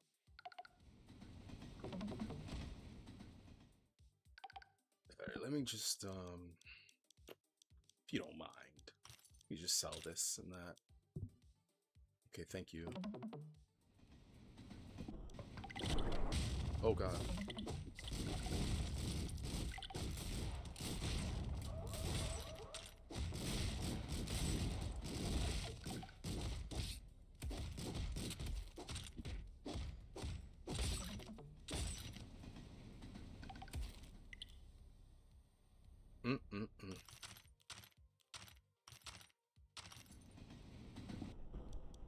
Truly is a land of violence. Or shame. Well, anyway. Ooh, sulfuric acid.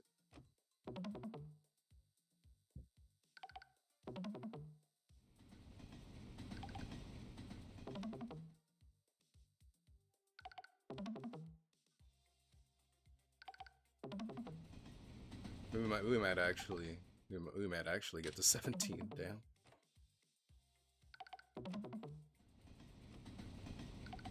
I forgot we took Super Studious. Hey, wait, why didn't you laugh, man?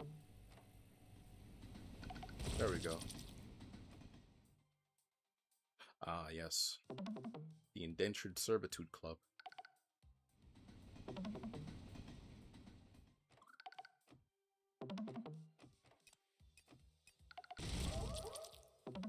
Oh dear.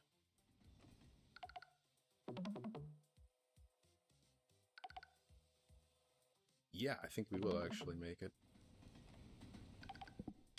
Just gonna have to put in a little bit of effort to campaign here.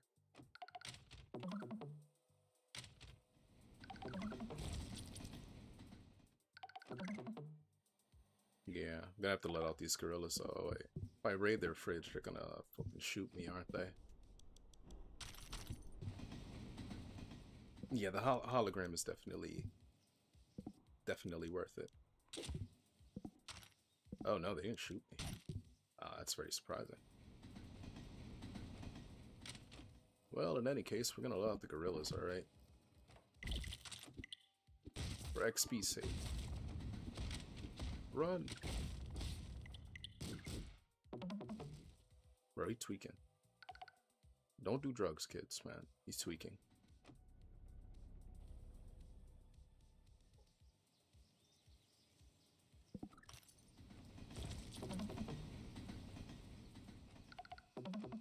Uh-oh, don't let that guy see me.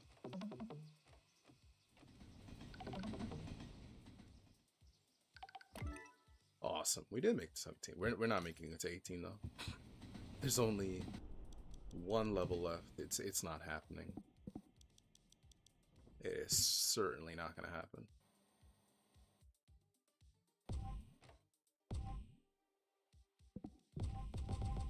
Okay. Penetrating bullets. Medical professional. No. Cooler Cannibals perk is kind of redundant since we have the neutral cannibals mutator on, so we're not doing that. Also, the same thing since we're the comedian, and it seems like penetrating bullets, but I don't want my bullets to pass through multiple people because then that incites violence, and that's not the campaign I really ran under.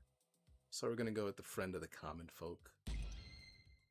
Redundant as it is, it's safe, you know, and we care about safety here. Even for those who would vote against us. We just don't care as much about them. Now this is kind of unfortunate. This is one of the worst disasters we could get. Because when bombs drop, you see, people get distracted and they don't pay attention to your jokes. So it is kind of difficult. Because they just simply run away and we can't really get them long enough at times, depending on how fast they run.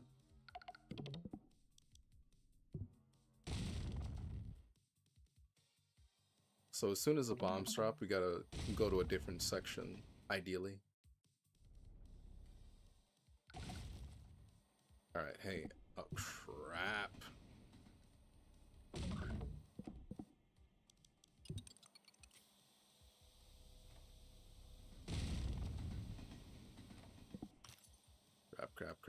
Crap. Okay, come on. Okay. Awesome. Alright, we need only 6 more. Need 6 more people to think we're funny. 3 more. Now we gotta neutralize these 2. Come on, man. Why is there always one of you that decides they want to be a comedian?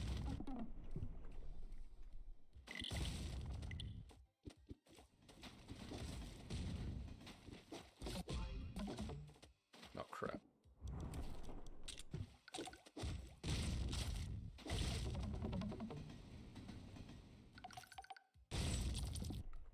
Okay, what do we need? I mean, at this point, we don't need the walkie-talkie. And we don't need...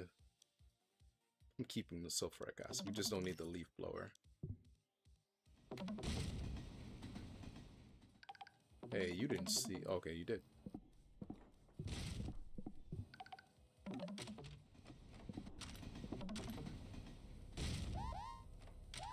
Yeah, we don't want to be near that if it blows. I'm gonna sell this sandwich. Oh dear. What an unfortunate accident.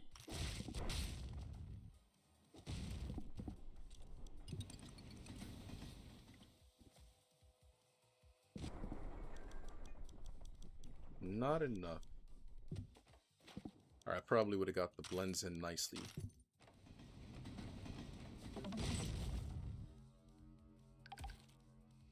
Alright, cool. The big quest is done. We can kind of do whatever we want now. Not going to be able to get another level up because it's just insurmountable in 1 level. There's just not enough people.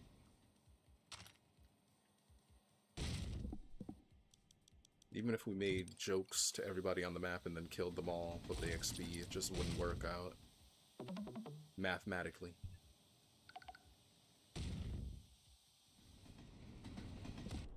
This sucks. We had the hacking device though. I don't have to wait for them to come back.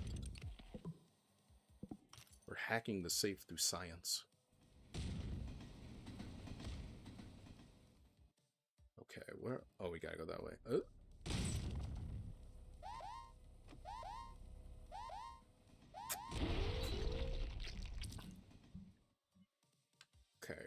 Okay, over here. Nice.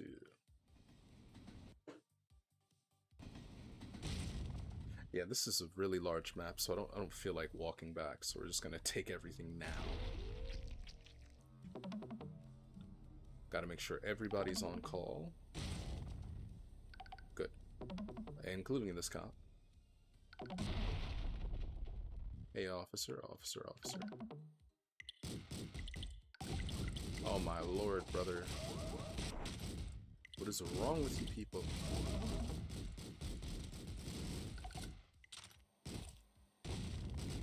What is wrong with these people? We were having a perfectly good time.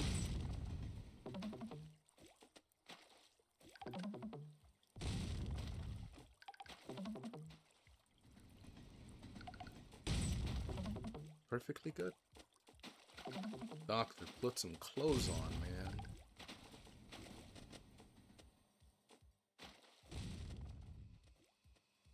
Oh shit. Hey, hey, can you hear me?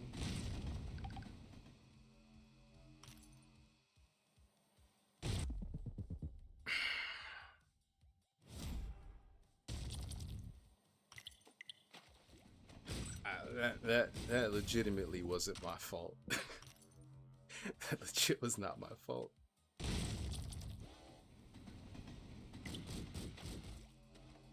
Alright, we're hightailing it.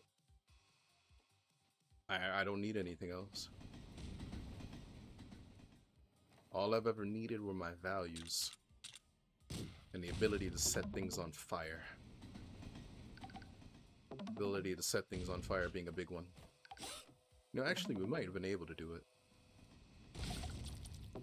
Shit, we might be able to do it, actually. Oh, man, we might be able... It'll take a minute, though. Having to actually go around the map.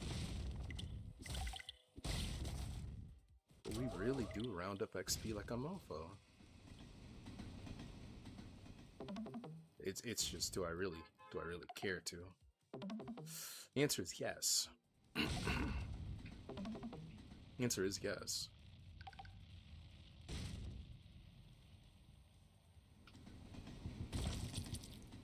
And it doesn't really matter if they get blown up after, because we're going to get the XP the initial time.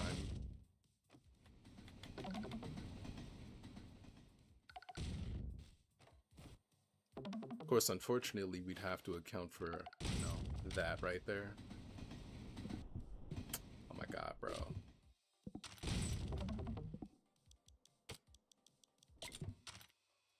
Bro, listen to me. Why do you not listen? Okay. Alright, I need you all outside. I'm gonna hit you all sulfuric acid, man. I'm tired of y'all. Yeah, get out here.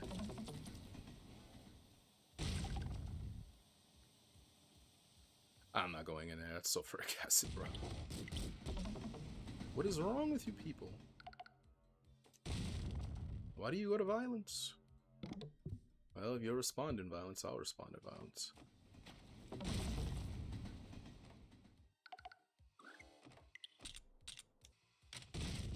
No, get back here. Hey, destroy it.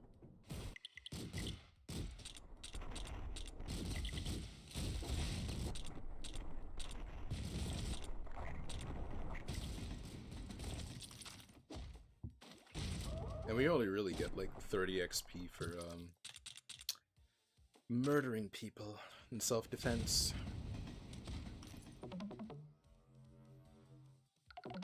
Hey, come on, come back, come back, man. I need this. Thank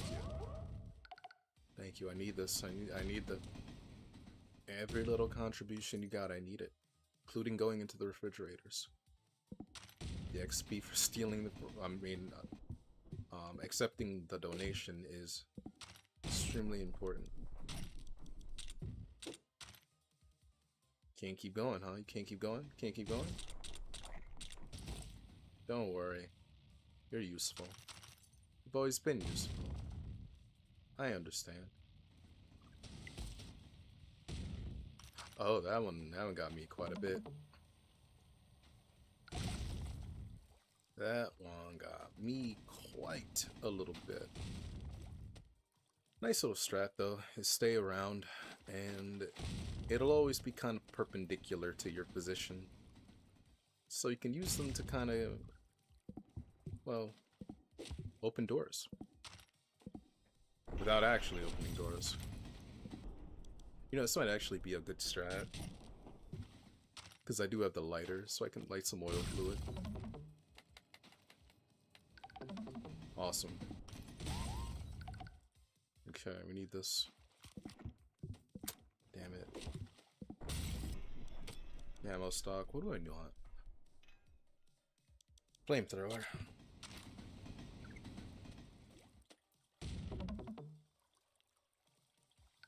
Good. Yeah, we might actually be able to do it. I'm gonna actually have to go and get those though. Ah, you guys. Don't look at the bomb. Don't look at the bomb. Don't look at the bomb. Maybe they should have looked at least a little bit.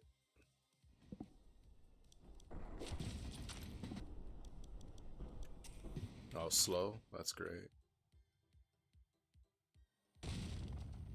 I can also get XP for doing that a little bit. And then you move away from that thing so that you don't accidentally blow it up the longer you stay around it. Oh, shit. Alright, okay. Oh. Uh-oh, that's gonna blow up anyway.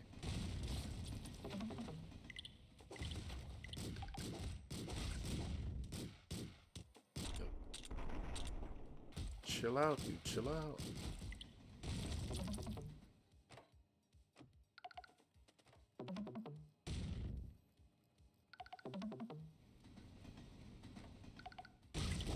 Oh my god.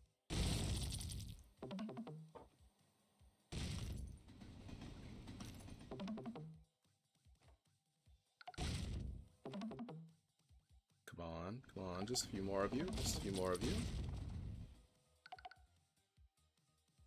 Okay.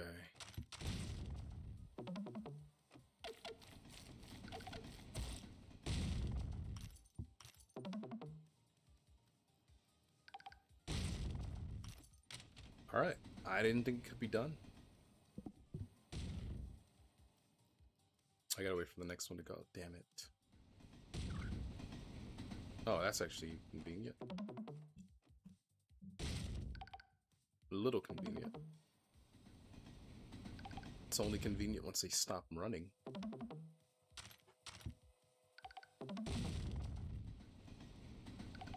Yeah, we're pretty much sure to get it. Pretty much sure to get it right now.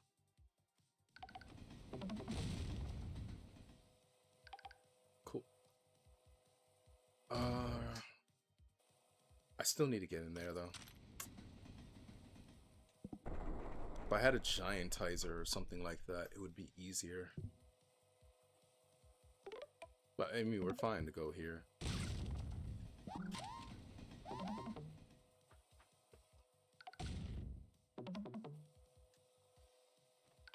Okay, we're good.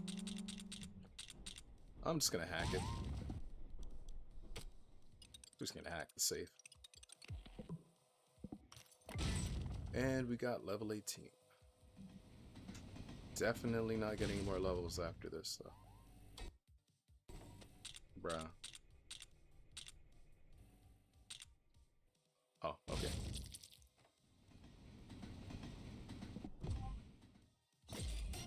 Alright, time for the final level. I'd rather not get my health low in the first place.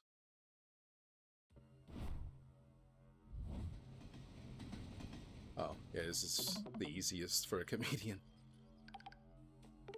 Yep.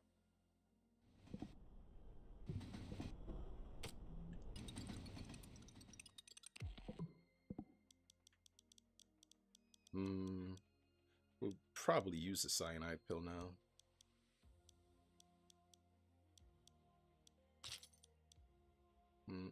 Don't need that. Alright.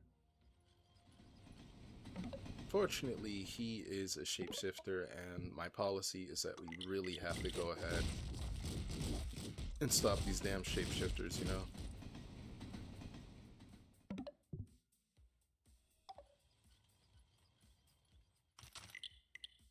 Kill that boy.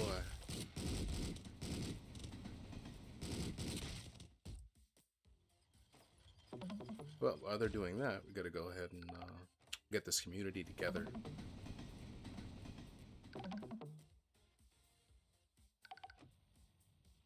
Wonderful.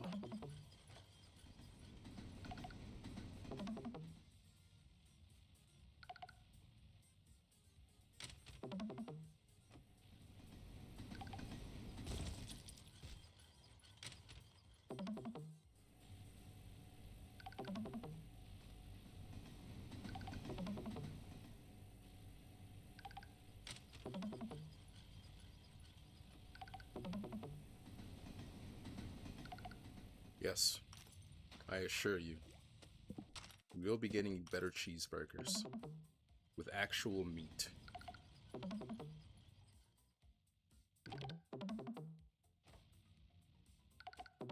Actual meat, I promise. Actual meat.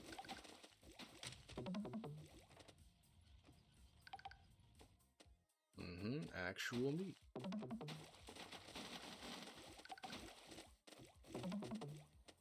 It's a campaign promise. Oh, he's still alive? Oh, they took him down. Or at least they're going to.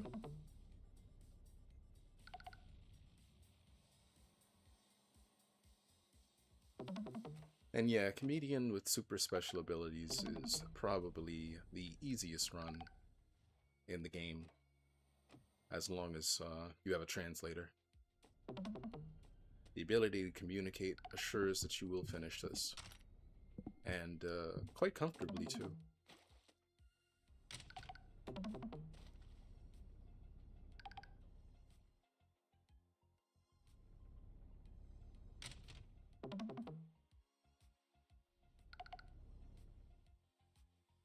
Yep, I hear too.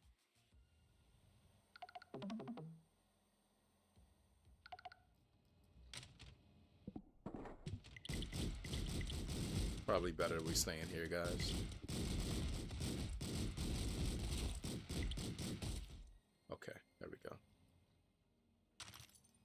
Alright, anyway.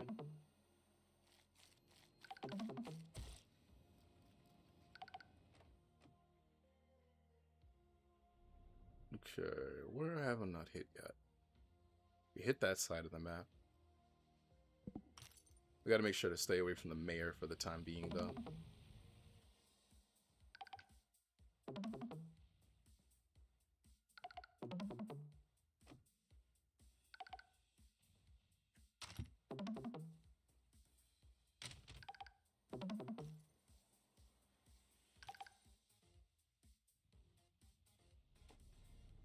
Bruh. Oh, he's sleeping. Alright. That makes it easy.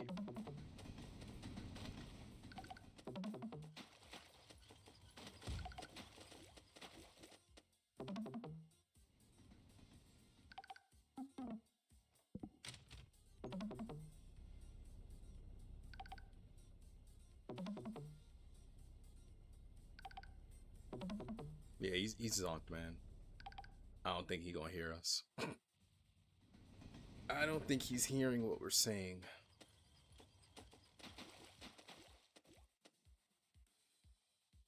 Ah, I see one person.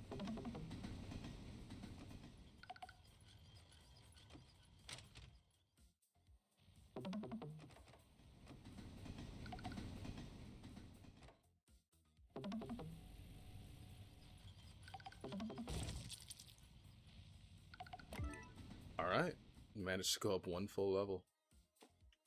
We don't get a trait for it since we're, well, already here. Where is it? Here it is. This is the city hall, well, the mayoral's office. There's a few different ways you can finish this. 5-2, I don't. Let's not take sulfuric acid, okay? Can't teleport here. We'll just sell them off. I don't think we're really going to be using them for anything, but hey, that and the sulfuric acid. Since I need space for the key and the safe combination.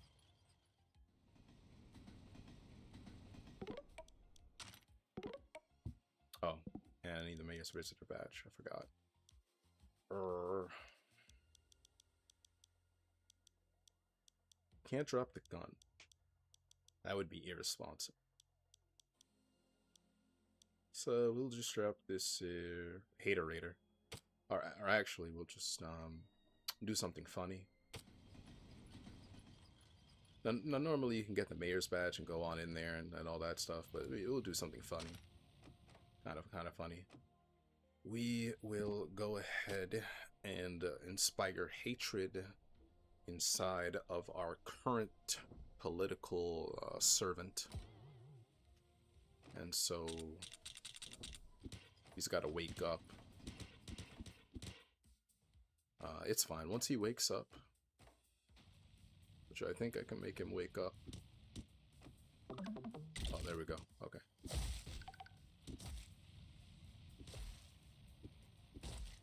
And so since he was hostile, he was hostile to his own police force, yeah.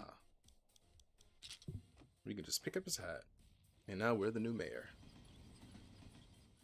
But there's quite a few ways, including legitimately winning the election. But that stinks. Hey out there, great crowd, great crowd. So how about those derpy derps, huh? Pretty derpy, derp. We've heard that one before. Laugh, or have you waterboarded? Which, you know, he could have had the same effect by just saying, I'm going to have the IRS audit you.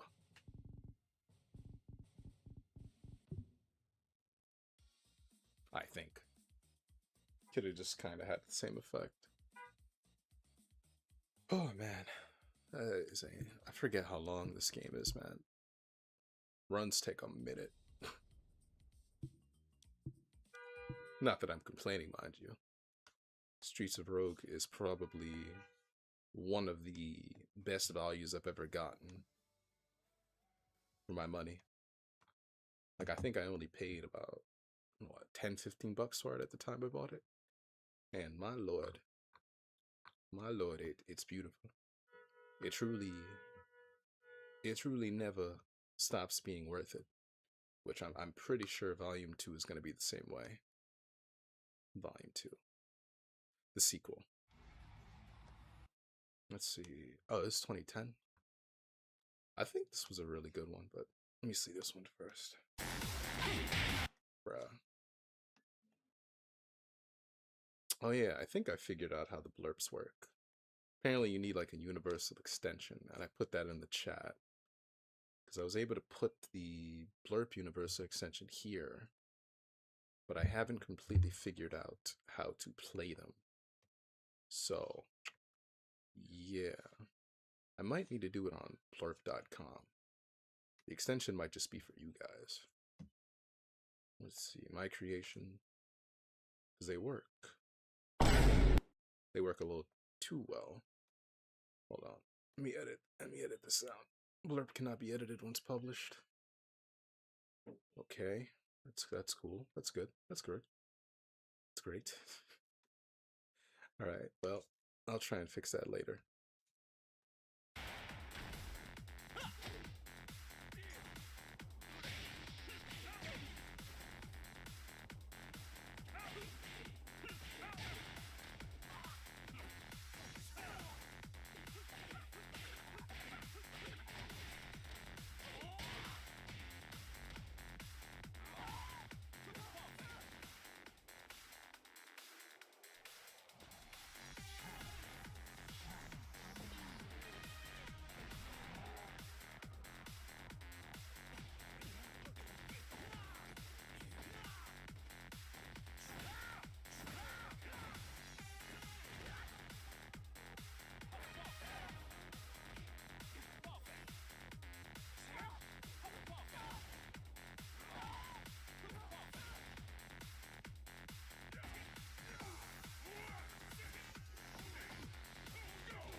Yeah, I gotta take a piss.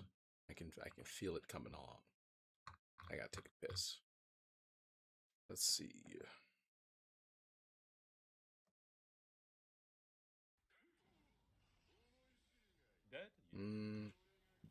I don't feel like watching Raven though.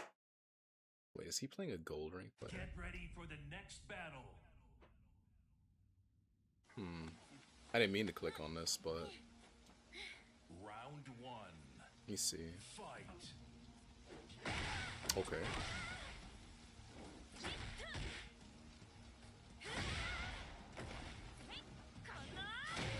Nice.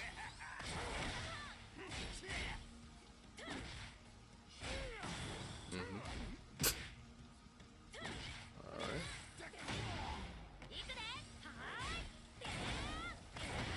Oh my lord.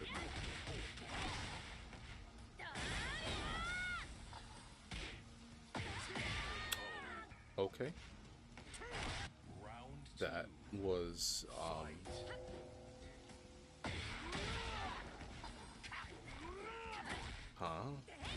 punish. Why is brother whiffing like that? Are you whiffing my brother?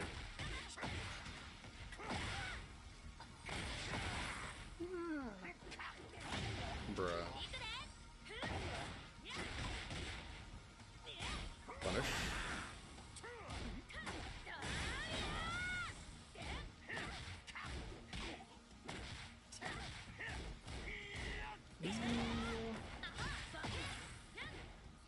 Help. Help me. Alright, I guess he doesn't really need help. Oh. Okay.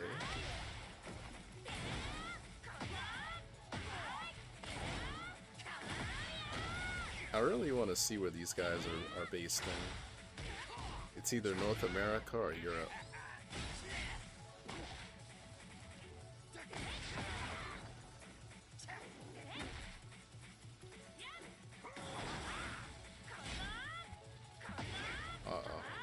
What the? What?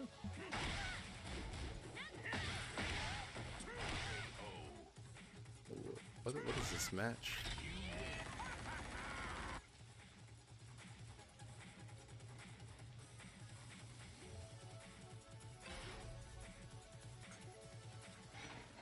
What in the world? No duck. Same thing, Brad.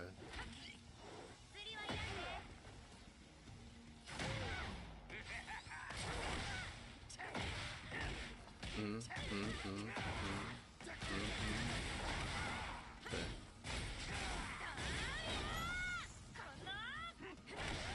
I think if he had done while standing one, he still would have got it, actually.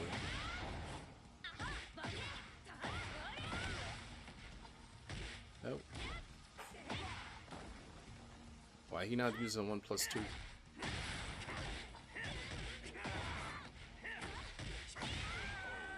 Like, I know he's winning.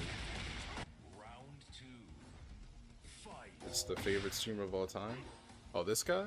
Cobra? Yeah, he pretty good. How you doing, Zero? Missed the Streets of Rogue run. I just played the entire Streets of Rogue run. So I'm recuperating. Oh, me? My name ain't Red Storm. You know how I know Red is your favorite streamer? Because he plays Yu-Gi-Oh! On stream. And I don't play Yu-Gi-Oh! On stream. I can't be your favorite streamer by that criteria.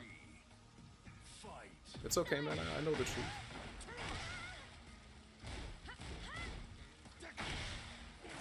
This hour?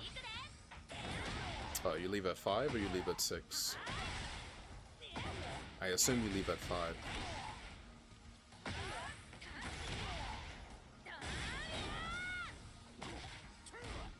Okay.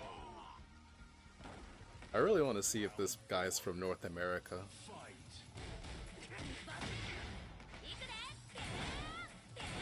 But you know, it's Black History Month. Hands are cooked? What do you mean your hands are cooked?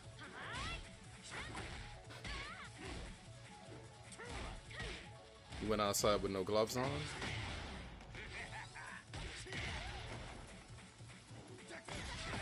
Okay.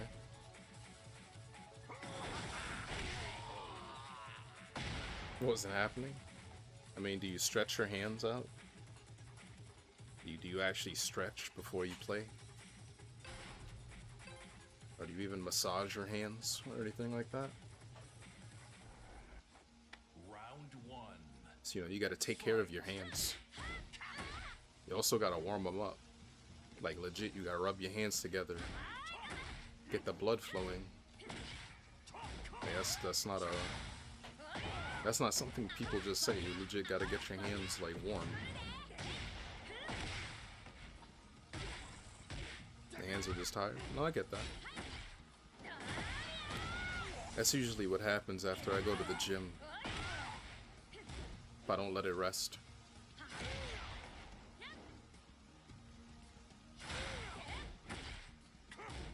Like sometimes I be gripping like 50-pound dumbbells. And you know, my hands just don't be having. My hands just ain't got it like that. Like, it takes a lot of energy to lift.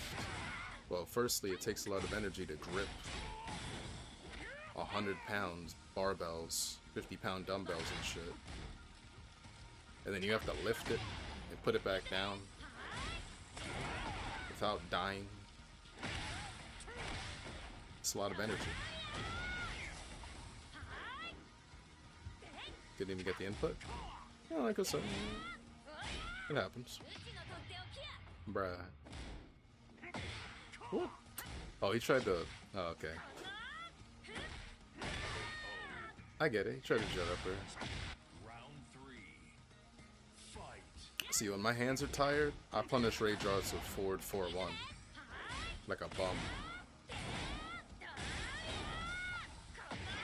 I was getting it down for 2. Yeah, it happens.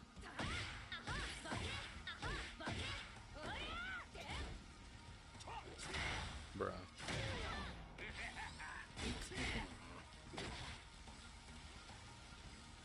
I'm pretty sure these guys are North America. I'm really sure.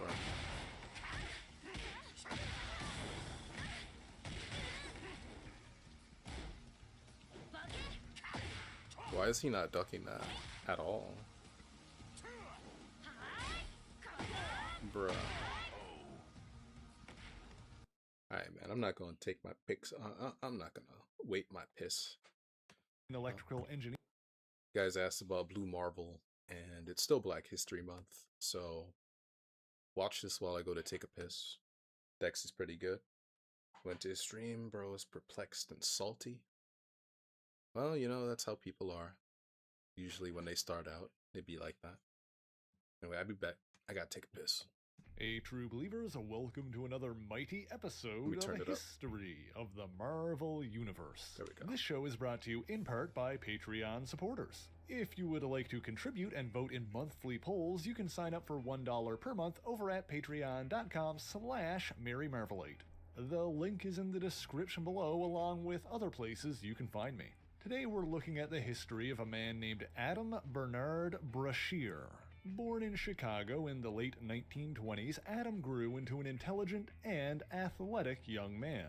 As he entered adulthood, he attended an Ivy League school and subsequently enlisted in the United States Marine Corps during the Korean War.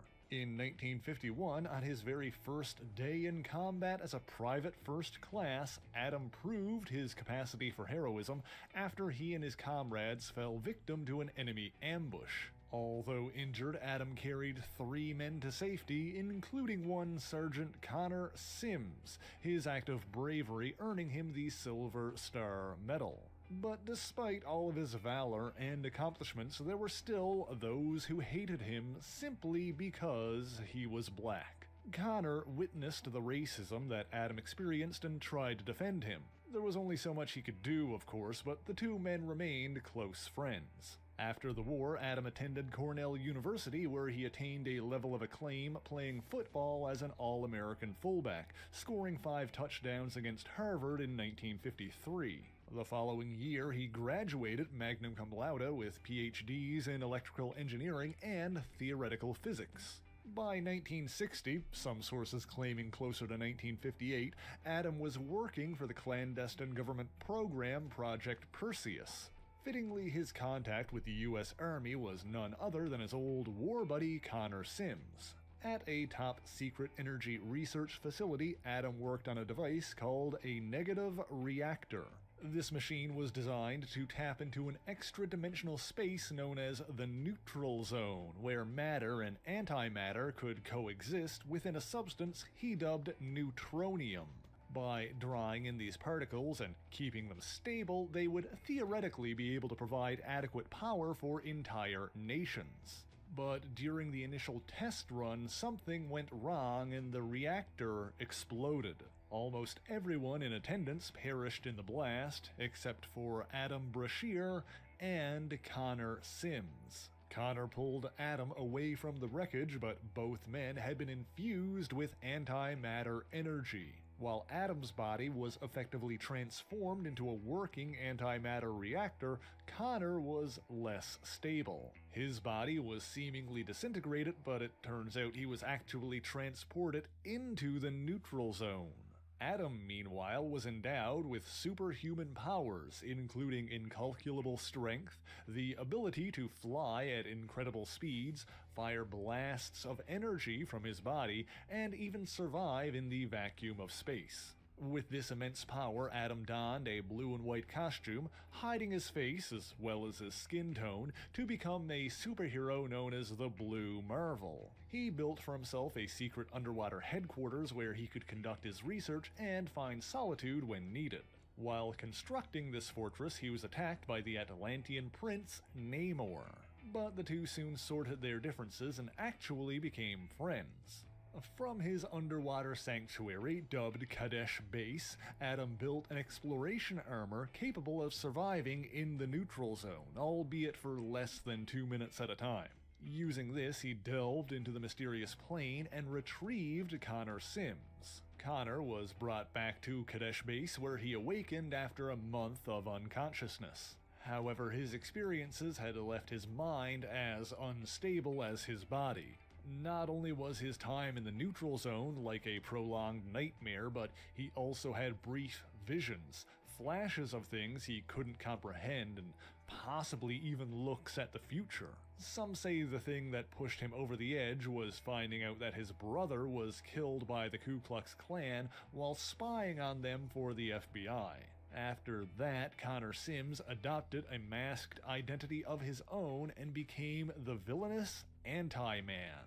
Apparently, the helmet that he wore was actually designed by Adam and was meant to help him control his visions. Anti-Man and the Blue Marvel clashed several times until one fateful day in 1962. The two men fought a particularly intense battle, and after being defeated, Connor's body disappeared once again, shriveling up and dissipating into energy. But during that fight, Adam's costume was damaged, and the American public learned that one of the most powerful humans on the planet was a black man. Of course, things became particularly tense over the next several weeks. In one incident, he rescued 16 children from a fire at an orphanage, only to have rocks and racial slurs thrown at him, and he was even shot at by the police. He even earned the ire of some other African Americans when he refused to lead more militant supporters of the civil rights movement in a full-on revolt. Meanwhile, it didn't take long for the US government to identify the Blue Marvel as Adam Brrrr using the footage of him with his ripped mask. The whole thing finally culminated in Adam being brought to the White House to speak with President Kennedy himself. Adam was told in no uncertain terms that the world was afraid of him and that he needed to give up being the Blue Marvel. He was reluctant, of course, and would have preferred to try and educate people and teach them tolerance. As always, Adam only wanted to do the right thing, but he wasn't going to disobey a direct order from the president. All Kennedy could offer him in recompense was the Presidential Medal of Freedom. That and one final mission, as an unknown alien entity was quickly approaching the Earth. Adam intercepted the invader, ending their battle with a large explosion so the United States government could tell the world that the Blue Marvel was dead. A frustrated Adam then landed on the moon and angrily discarded his medal. This drew the attention of Uatu, the peaceful alien watcher who observed the Earth from his lunar home. The two spoke and formed a sort of friendship, with Uatu telling Adam about another race who were divided by the color of their skin, the Kree. However, their conversation was interrupted by the arrival of an alien armada, one for which the previous invader was merely a vanguard. And so the Blue Marvel took off to defeat the hostile force in one final act of heroism before disappearing into obscurity for decades. However, the president decided that Brrrr needed to be monitored, and an executive order was passed down. War heroes turned CIA agents Nick Fury and Dum Dum Dugan were initially tasked with overseeing this sensitive operation, but both refused on principle, disagreeing with how the Blue Marvel had been treated. And so the duty instead fell to a man named General Harmon Mason. He in turn assigned Agent Marlene Frazier the job of getting close to Adam.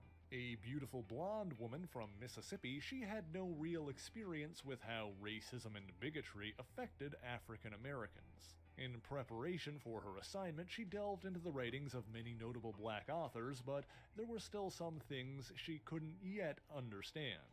But when she was ready, Agent Frazier became Adam's new Georgetown neighbor, Candace, drawing his attention by feigning engine troubles. It was her job to get close to him, and over the next few weeks, she did just that. As she did, she began to empathize more and more with the way segregation affected him. Furthermore, as they talked more and grew closer, she began to realize just how wrong her assignment was. She tried to tell her superiors that there was no need for further surveillance, but was instructed to continue her mission without getting too close. Sometime after that, the couple were accosted by a group of men who warned Adam to stick to your own kind, his boy. own kind. While Candace had nothing but hatred for those men, when Adam refused to hurt them and instead walked away with her, she knew that she loved him. After about 18 months, she stopped hearing from her government contacts and assumed that the operation had been quietly mothballed after Kennedy's assassination. In any event, she decided to stay and became Candace Brrrr when the two were married sometime thereafter. The couple built a life together, at some point moving to Silver Springs in Maryland, which might have happened later, but in 1970, Candace gave birth to their first child, Kevin. While the Blue Marvel was thought dead, Adam still secretly employed his powers as Doc Brrrr. In 1972, he joined forces with Blade the Vampire Hunter, the Mystic Kaloo, and several others to battle a group called the Death Walkers. Also involved in that incident was a beat cop named James Lucas, who went on to father Carl Lucas, better known as Luke Cage. Meanwhile, at some point, Adam and Candace became godparents to Connor Sims' children, while Connor's widow Jen did the same for their kids. In the original telling of this story, there's a minor but fairly glaring inconsistency when Adam claims that he and Connor's families were close before the accident that gave them their powers. But this doesn't exactly make sense because Adam and Candace didn't even meet until after he retired from being the Blue Marvel and Connor disappeared. Mind you, this isn't one of those things that's been complicated by retcons or is a case of multiple stories not fitting together, since both of these plot points come from the Blue Marvel's original limited series. An edition of the official handbook of the Marvel Universe from the following year clarifies that Jen Sims became godmother to Adam's children after the Blue Marvel's retirement and Connor's apparent death. As a child, Kevin Brrrr displayed plenty of scientific aptitude, and in 1978 he received his very first chemistry set. Then in 1983, he witnessed his father defeat mechanical beings called the Technocracy. By 1991, Kevin earned his diploma, and the Brrrr family had grown even more. In total, Kevin had 2 younger siblings, Max and Adrian, and all 3 children seemed to inherit their father's scientific acumen. Meanwhile, Adam noticed that his wife had been aging slowly just as he had, and the two chalked it up to long-term exposure to his powers, but Adam sometimes wondered if he was subconsciously causing it. He tried to protect his children from his superheroic life, but in 1993, Adam and Kevin battled the atomic skeletons of Paris together. In 1997, it was Kevin who saved Adam during an encounter with the villainous Dr. Scorpion. At some unconfirmed point in time, Adam repelled a mysterious being he dubbed the Infinite.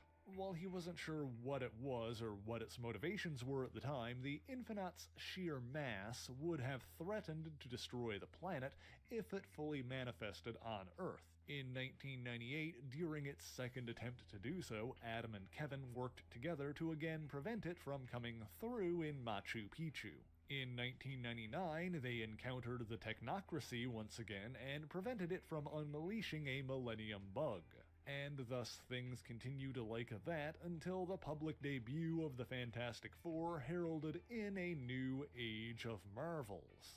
This is probably where I should again mention the sliding time scale of the Marvel Age. We don't need to dive into this too much right now, but while the book depicting the origins of the Fantastic Four was originally published in 1961, due to the nature of the sliding time scale, those events now canonically occurred decades later. Evil is always persistent. For the purposes of this story, we will simply note that the modern Marvel Age began at some nebulous... Let's see, yeah, Fantastic Four. That is Onslaught right there. And that is Captain Marvel, probably referencing Death of Captain Marvel. And I think that might be Kang, maybe. That might be Kang. So at one point, Kang is kind of like Iron Lad. So it doesn't particularly look like Iron Man, but hey, who knows? Point in the early 21st century. One of the greatest threats to the planet around the start of this era was when the World Eater Galactus came to Earth. Uatu the Watcher debated on behalf of humanity, and the scene naturally garnered significant media attention. Kevin thought that he and his father should intervene, but Adam knew the Watcher and trusted him to handle this situation. They had another problem to deal with since their old foe, Evolved Scorpion, was after technology belonging to the legendary pharaoh Rama-Tut. We've talked about this on the channel before, but of course Rama-Tut is one of several identities adopted by the time-traveling supervillain Kang the Conqueror. He initially ruled over Egypt for about 10 years using weapons and technology from thousands of years in the future, but his first reign ended in 2940 BCE after he clashed with the Fantastic Four, who had traveled there from the modern day. Rama-Tut escaped into the time stream, and the advanced technology he'd kept inside the Sphinx was destroyed by the ancient mutant apocalypse. Of course, Adam was rightfully concerned about what could happen if Dr. Scorpion succeeded in repairing any of the Pharaoh's machines. But it seems they were too late, as Scorpion had already used research notes stolen from Adam in conjunction with Rama-Tut's future technology to open a portal to the neutral zone and harvest enough neutronium to build a weapon capable of killing the Blue Marvel. When his father was shot, Kevin intervened, striking Dr. Scorpion before he could finish the job. The villain tumbled into the controls, causing the machine he'd activated to start going haywire. The portal began to grow out of control, and Kevin was pulled into it while Dr. Scorpion's body was vaporized. Adam desperately tried to reach his son, but even he wasn't able to push through the antimatter maelstrom. In the end, he was forced to destroy the machines and close the portal before it consumed the planet. As an interesting continuity note, all of this happened in Egypt, while at the exact same time in New York, Mr. Fantastic was repelling Galactus using the Ultimate Nullifier. Kevin's loss put a great strain on the rest of the family, with Adrian having nightmares for months afterwards, and Max growing distant and sullen, often getting into arguments with his father. More years passed. Max completed his studies at Howard University, while Adrian spent time in Europe before attending Spelman College. Meanwhile, Adam was teaching physics at the University of Maryland. Then one day, Connor Sims, the Anti-Man, returned and encountered the mighty Avengers. For context in the overall timeline, this happened after the first superhero civil war, but before the Skrull secret invasion, during that time in which Tony Stark, Iron Man, was the director of S.H.I.E.L.D. Anti-Man went toe-to-toe with some of the Earth's mightiest heroes, including Ms. Marvel, Carol Danvers, Ares, and even the Sentry. Before the fight was finished, he lost molecular cohesion and disappeared once again. But during that battle, Iron Man heard Anti-Man mention the Blue Marvel, prompting him to begin his own investigation.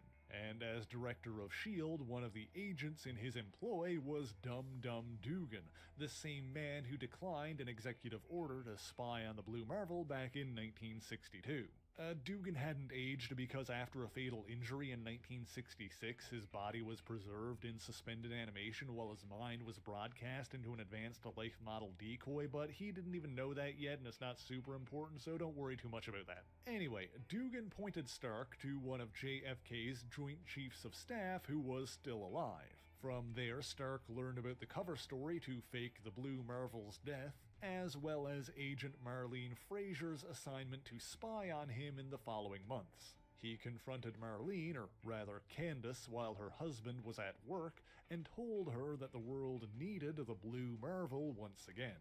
While Stark promised to keep her secret, she decided to come clean herself and told Adam the truth about who she originally was. When he finally learned her real name, he told her that he probably would have liked Marlene before flying off. He went to the moon to think, and funnily enough came across the Medal of Freedom he'd discarded there decades prior. He also encountered the Watcher once again, who spoke with him and helped him consider his next move. Meanwhile, Anti-Man reformed on Earth, this time in the middle of the Sahara. And so Adam met with Iron Man and Mr. Fantastic and told them about Connor and himself. He then returned to his underwater fortress to retrieve his costume. There he again ran into Namor, and the two got caught up discussing what they thought Adam should do. Donning the Blue Marvel suit once again, he encountered Anti-Man on the moon and tried to talk him down from his violent path. However, Connor was convinced that the only way to solve society's ills was to create a catastrophe so devastating that it would force mankind to come together. Adam concocted a plan to stop him, which involved charging him with enough positive energy for him to implode, while Adam contained the blast and shunted the energy into space. However, the Avengers were dubious, feeling the idea was too dangerous, and tried to stop him. The Blue Marvel took on the Avengers and even fought directly with the Sentry, and while he held his own, even punching his opponent into space at one point, he was ultimately knocked unconscious by the absurdly powerful hero. He was brought to the Baxter Building, the headquarters of the Fantastic Four, where he was put into stasis but visited by his wife. Meanwhile, Connor's very presence on Earth started to cause antimatter storms that threatened to rip the planet apart. While the other heroes went to confront Anti-Man, the Blue Marvel awakened and reunited with Candace. The two still loved each other, but Connor needed to be stopped, and so Adam flew off to be the hero he always was. The Avengers found themselves unable to handle the threat alone, and so Iron Man and the others agreed to follow Adam's lead. His plan was working, and Anti-Man was growing weaker while the Blue Marvel absorbed and dispersed his energy. But at the same time, a concerned Candace tried to push her way through the fleeing crowd to see her husband. And so when Connor lashed out with a wave of energy, she was among the civilians who were fatally injured. As she died, Adam cradled her burnt body, and she asked him to show the world who he really was. The Blue Marvel then grabbed Anti-Man and flew him up into space, where the building energy could be safely released in a large explosion, and Connor Sims disappeared once again. After her funeral, Adam found a present that Candace had made for him before her death. A new superhero costume, one without a mask, and so the Blue Marvel entered the modern age of heroes. However, her death put further strain on the already tumultuous relationship between Adam and his son Max. Max subsequently joined up with the terrorist group Vespa under the masked identity of Dr. Positron. The Blue Marvel, meanwhile, engaged in both superheroics and humanitarian efforts. As part of that, he joined up with a team of mighty Avengers led by Luke Cage. He had also been continuing his research into the neutral zone, supposedly in pursuit of a new superfuel, but part of him hoped to find his other son, Kevin. Positron? Meanwhile, he came it's up just a against made-up name. agents of Vespa in Europe. It's supposed to be science fiction-y. The organization, but subsequently like discovered 1950s one of their science prospective fiction. evil scientists Very old. was trying to break through to the neutral zone. Taking fellow Avengers, She-Hulk and Monica Rambeau to investigate, he found that the scientist in question was his own son, Max. Ultimately, Max was trying to access the neutral zone and save his brother. By the time his father found him, he'd already constructed a working portal, but it seems that Kevin could not simply be brought home. It seems that his physical form was unstable in a positive reality. If he was untethered from the neutral zone, his antimatter-infused body would detonate like an antimatter bomb, potentially destroying the entire solar system. While the neutronium radiation he emitted prevented the Blue Marvel from getting close, Monica Rambeau, using her ability to convert her body into living energy, transformed into gamma radiation to inhabit and empower She-Hulk. Together, the two women pushed Kevin stuck in the back segregation? into the neutral zone, while the Blue Marvel destroyed Dr. Positron's machines. I think it was more so he was talking about humanity as a whole. While Adam tried to repair his relationship with his remaining son, Max's animosity towards his father had only grown. You know, like, shortly thereafter, people only stop occurred when looking at the Uatu differences if they Watcher have something was that murdered. needs to bring Adam them together. About his friend's Yada death yada. when he was contacted by Mr. Fantastic during the subsequent investigation. He traveled to the moon to pay his respects and met Uatu's mate, Ulana. Adam swore to her that he would find the Watcher's killer and get revenge, but Ulana had another purpose for him and introduced him to her and Uatu's newborn child. You see, in order for a baby Watcher to develop the son was the older brother. Properly, they must receive a series of antimatter pulses over several days, allowing their omnithalamus to grow to full size.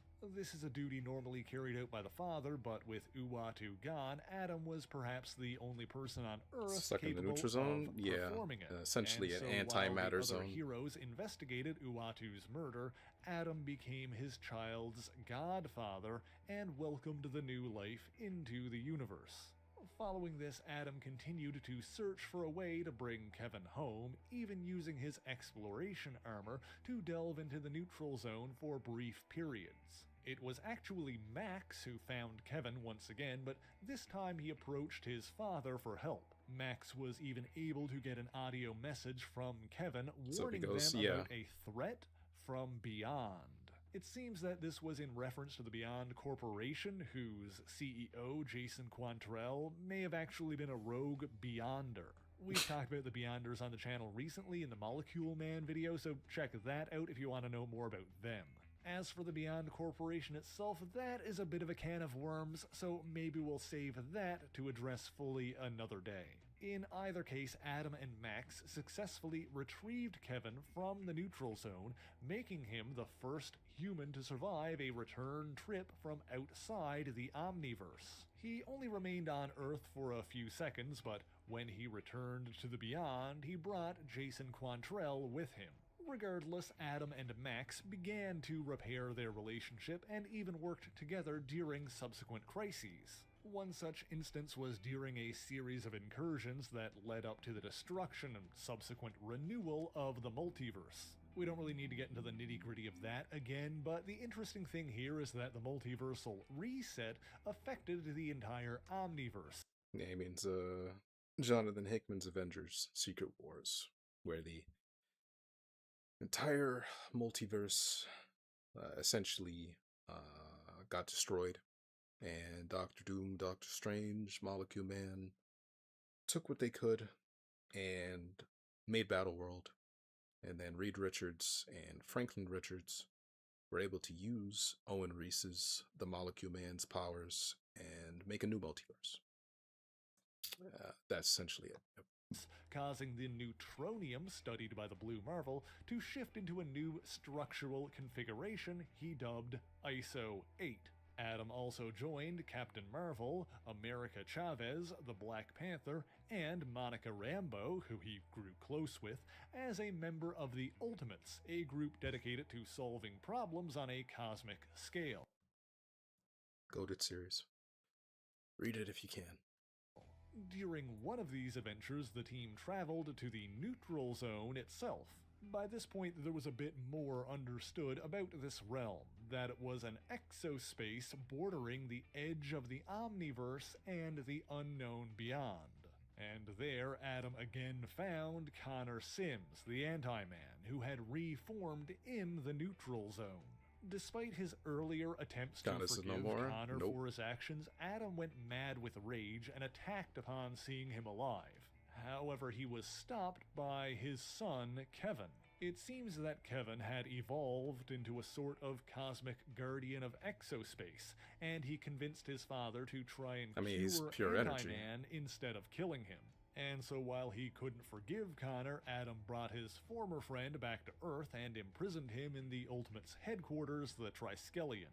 Now, there's plenty more I could touch on about the events during this time, like how the Ultimates helped the Infinite manifest in their reality without destroying the Earth, or how during the second superhero civil war, the Mad Titan Thanos attempted to manipulate Connor Sims for his own ends. For the full details on all of that and more, you can check out Al Ewing's Ultimates series from 2015 to 2016. At the end of that, Anti-Man became a Herald of Life, serving Galactus after the Ultimates converted him from a World Eater into the Life Bringer.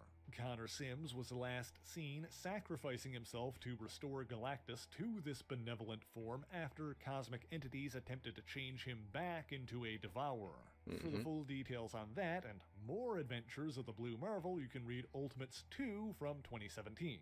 But that's really all I've got time for this week, so if you enjoyed this video, please leave a like, share the video, and subscribe for more marvelous content. No.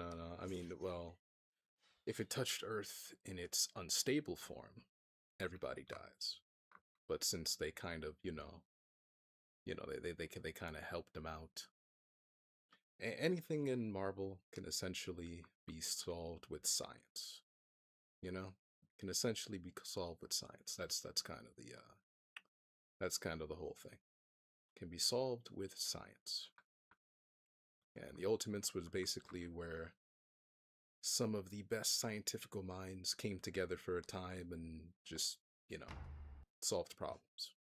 So, yeah. Explore new worlds. Well, yeah. I mean, they were kind of like the Fantastic Four, because the Fantastic Four, people kind of get it like incorrect a lot of the time, but what's good? Fantastic Four aren't really superheroes. They're more so scientists and explorers. First and foremost, they are explorers. But they do superheroics every so often. But they're not superheroes like the Avengers are. They are explorers. So it was kind of like that, essentially.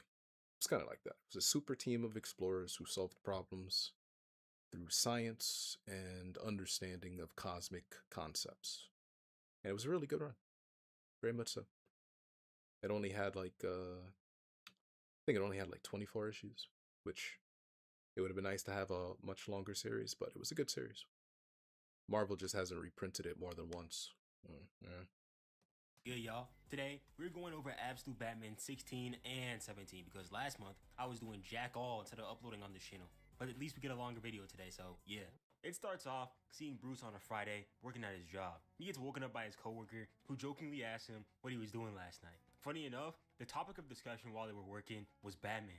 The site they're cleaning up right now is the exact stadium that Bruce demolished when he was fighting Bane. This dude got planes on planes on planes, really went out of his way to demolish a stadium that nobody liked, cooked Bane in it, then ended up cleaning his own mess. Nobody does it like him, bro. While they were working, his coworkers questioned if the entire Bane thing was real or not, and if Batman was right about the things down there after all. One thing that I do like about this scene though, is Bruce's boss. He wasn't even mad that Bruce took time off because he knows he's always locked in, asked if he was okay, and when Bruce said he was fine, his boss literally told him to go touch some grass, go outside, ride a horse, get in a fight, just have some fun. Bro, imagine your own boss telling you to go touch some grass. Told his ass to have some fun, bro. W boss though. In the next scene, we see Bruce pull up to the hospital, where Oz and Harvey are chilling. Bruce tries to break the ice by bringing some food. Double steak for Harvey, and Bird Supreme for Oz. How subtle. But as Two-Face points out, Oz over here can't even eat solid food. What type of drugs were they giving to this man, bro? Bringing back blue Two-Face and the snow white hair.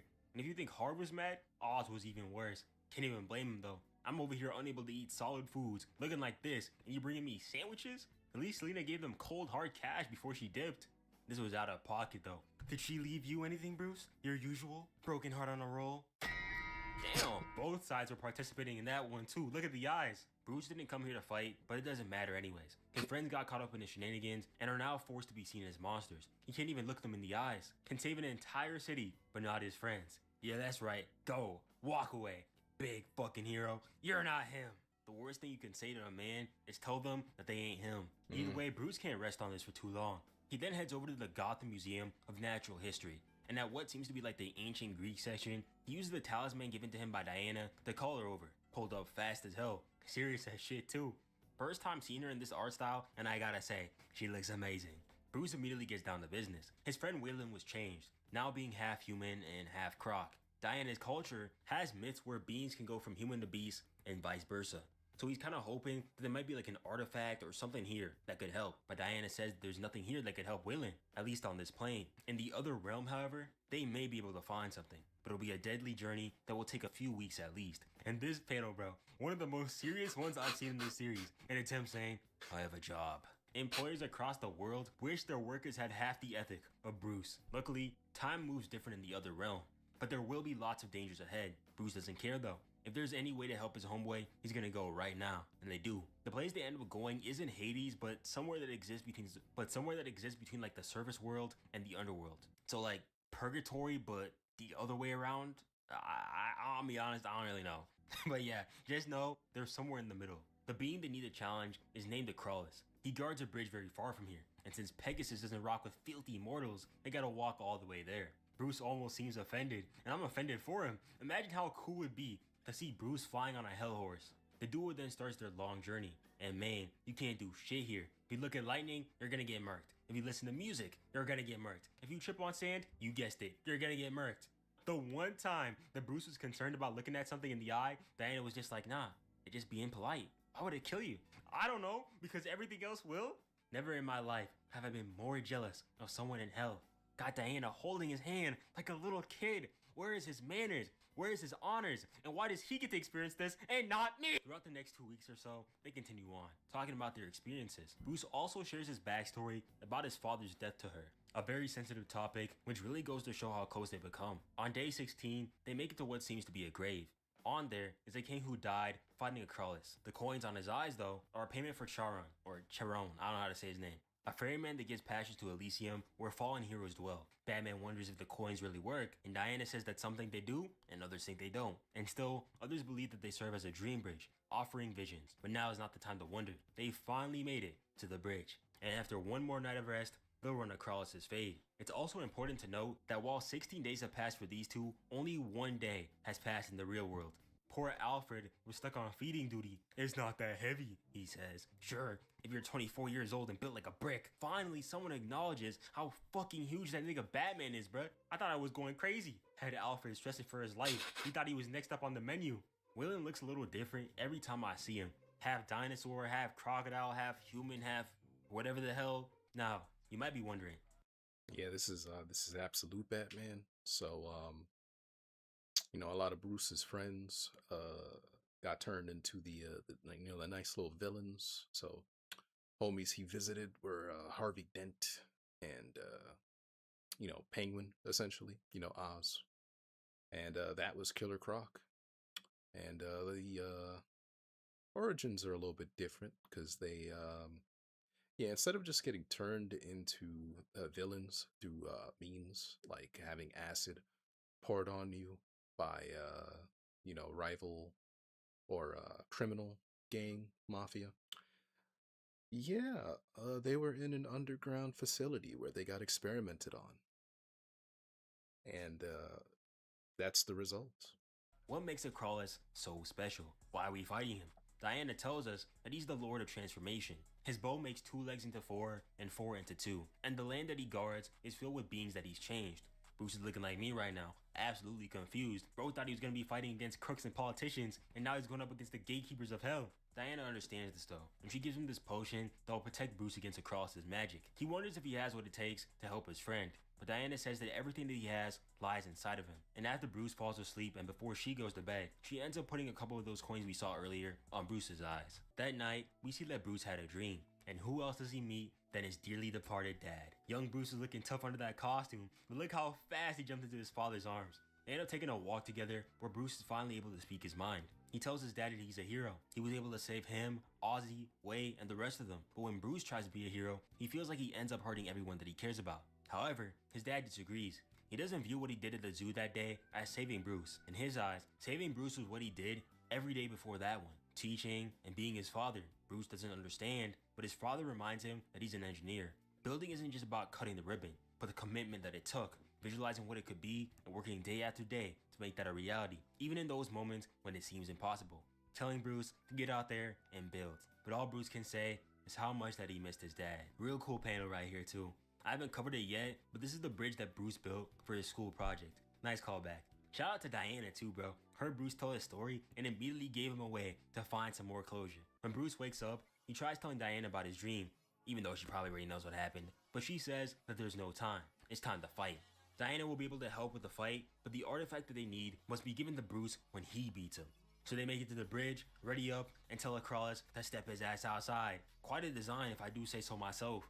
One strong breeze is gonna do him wrong though. I wouldn't move too quickly if I was him. Love how anytime someone meets Wonder Woman, they always say her full name. Diana of the Amazons, daughter of Cersei. Need niggas to start greeting me like this for real. Acrolis says that he will have divine joy sliming her out, and her mortal mate. And yo, they pulled up mad as hell when they heard that. Look at Batman, mouth open yelling with all his might, like Acrolis disrespected his entire bloodline. 7 feet tall with a 70-inch vert. I know Acrolis is shaking. That cape is so versatile though, going in 4 different directions. You can really style it in any way. I really just live for these duo panels, man. They always look so tough. And I also can't get enough of Wonder Woman and her sword either. They pull up, Wonder Woman blocks the sword while Batman flies through and disarms the other. Wonder Woman then block breaks Acrolis, letting Bruce come in, get way down low, and hit that Ippo Makinuchi Gazelle punch. Bro's been waiting to use that move since issue 1 too. Acrolis won't be eating solid food for a good month, but Diana was like, hey, don't stand behind a horse, you're gonna get kicked. And Bruce must have lost some brain cells on the way here, cause he was all like, huh? I guess they don't get a lot of animals around absolute Gotham, so I should have seen this coming. Knocked his ass off and boomed into his doom. Even Acrolis was like, damn, he was low-key tough. He had a warrior's heart. Speaking on him like he's already dead, but it's not over yet. Pegasus pulls up, going down to catch Bruce. And while Acrolis is saying how Bruce would have made a cool bat centaur for his stable, he pulls up on Pegasus talking about some, I got your bat centaur right here. First of all, this panel is one of them ones. I was talking about how cool it would be to see this scene right here in particular, and Nick Dragotta did not disappoint. Axe in hand, cape fluttering through the wind, Pegasus letting him go wild too. The black on black is just too clean. But my question is, how did he even hear that comment? He was heading straight to hell when Acrolis made that statement earlier. You know, I just gotta stop questioning these things, man. This regular civilian is literally fighting in hell, and I'm wondering how he heard a comment from 1,000 feet away. Niggas get a new ride and start moving like never before. Look at the way he zoomed to save Wonder Woman from that arrow. And damn, that packed a punch. 3 whole panels to show this dude rumbling and tumbling. That's crazy. The fact that a mirror arrow was able to have the absolute Batman looking like this is wild. Wonder Woman had to show this nigga what was up, pulled up with a sword, says you mentioned my mother was a master at transformation. Well, so am I. Peep game real quick. The funniest part about this for me is the fact that Diana could have easily took the top off of Crawlers, and she still chose to sock him in the face right here. I count 1, 2, 3, 4, 5 teeth taken out of his mouth. Got his ass slumped too. Holy, was talking all that talk for nothing. Thankfully, my queen showed him how we really get down. Look at this speed though. Never seen her run so fast. Bruce was over here saying that he failed since he couldn't get the artifact. But if you notice, Diana didn't fully take out the entire arrow. Yo, she was really out here carrying Bruce over her shoulder like a sack of potatoes. 400-pound grown man being carried like a baby. Some die of thirst while others drown. Bruce still doesn't want to leave though, because he still hadn't been able to say goodbye. But his father was able to do that for him. The next day, when Bruce wakes up, he remembers what Diana said to him. How everything he needs lies inside of him. So, he takes out the arrow, repeats the phrase that a crawler said to Diana when he shot it, and then goes on with his day. This dude really went on an entire trip to hell, and he still managed to make it to work on time the next day. With an injured shoulder, mind you. I know niggas who would skip work for way less. I'm niggas, by the way. The boss was over here wondering what Bruce did to his arm, but he was just saying that he took the man's advice, touched some grass, rode a horse, and got into a fight. He ain't lying, that's for sure. All that just for him to say, just kidding, I slept in the shower. As if his big ass could have that happen to him. Sure, buddy. But on the final page, we see what Bruce did with that arrow, leaving it as a necklace along with a note for Waylon, telling him to wear it and let it touch his skin, because he's never alone. W Bruce, bro. He never switched up on his day ones. In the next issue, we start with a flashback in Gotham City. A young girl is taking a trip to a place with her mom. Why anyone would willingly visit Gotham City like a tourist destination is beyond me. If her mom wanted to see a city so bad, why not go to Metropolis? Anywhere is better than here. The girl's name is Ivy, and as they make it to the top of the Heart building, her mom tells her that it got its name from being in the center of the city, or the heart of it. According to her, this spot gives a wish the best chance of taking root and growing strong, and she tells Ivy to make one. Back to the present, we see a man checking out the Heart building, but he doesn't make it far as Ivy herself pulls up on him, saying, "Welcome to my wish," officially starting the Seventh Kingdom arc. Outside the building, the police force is scoping out the scene. They issued a 5-block biohazard radius, and their job is to watch out for anyone trying to get in. I'm with this guy. Who the hell was dumb enough to get inside this?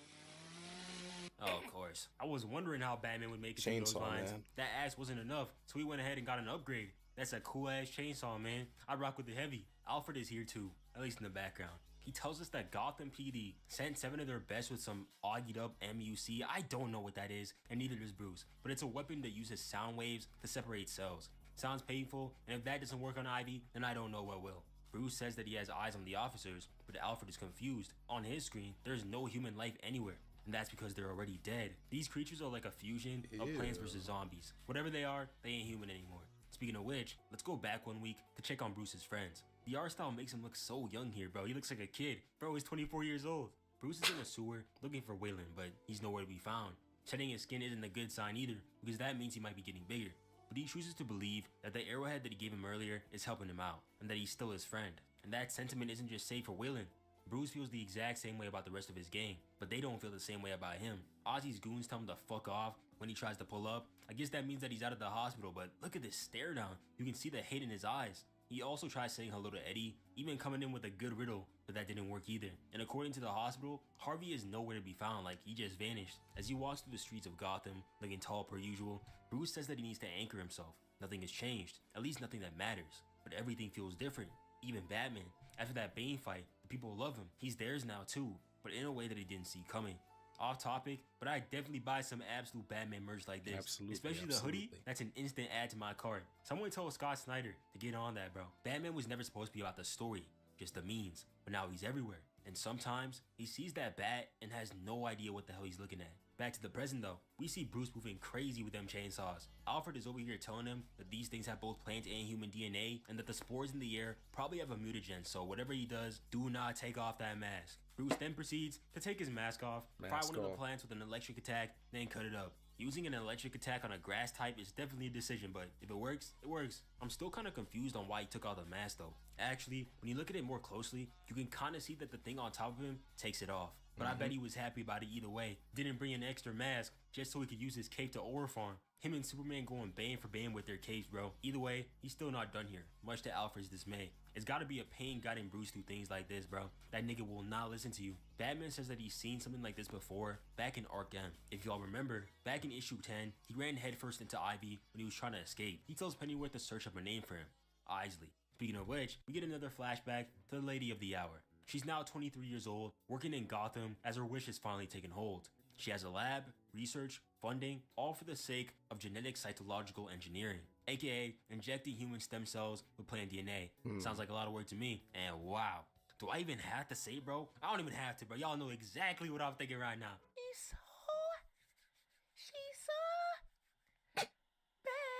To think that this sweet, smart, driven girl will turn into this later is so sad, man. Look at how. To think that this sweet, smart, driven girl will turn into.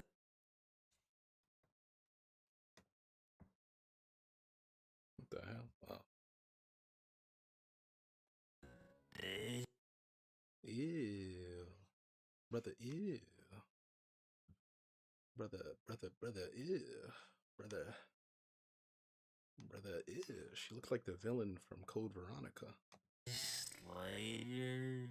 Oh no. It's so sad, man. Look at how happy she was, making breakthroughs in her work, all for the sake of her mother, who has gotten sicker since the first time we saw her. Oh yeah, I forgot to mention, Ivy's mom was sick. My bad. The life of an absolute universe character is so depressing. Unless you're one of Darkseid's favorites, aka Diana, you're cooked. As Bruce continues on, Alfred says that he's detecting human life on another floor. Bruce says that he doesn't sense anything, but Alfred tells him to take caution and keep his eyes open. As he runs to That's funny. That's like a seraphic angel design.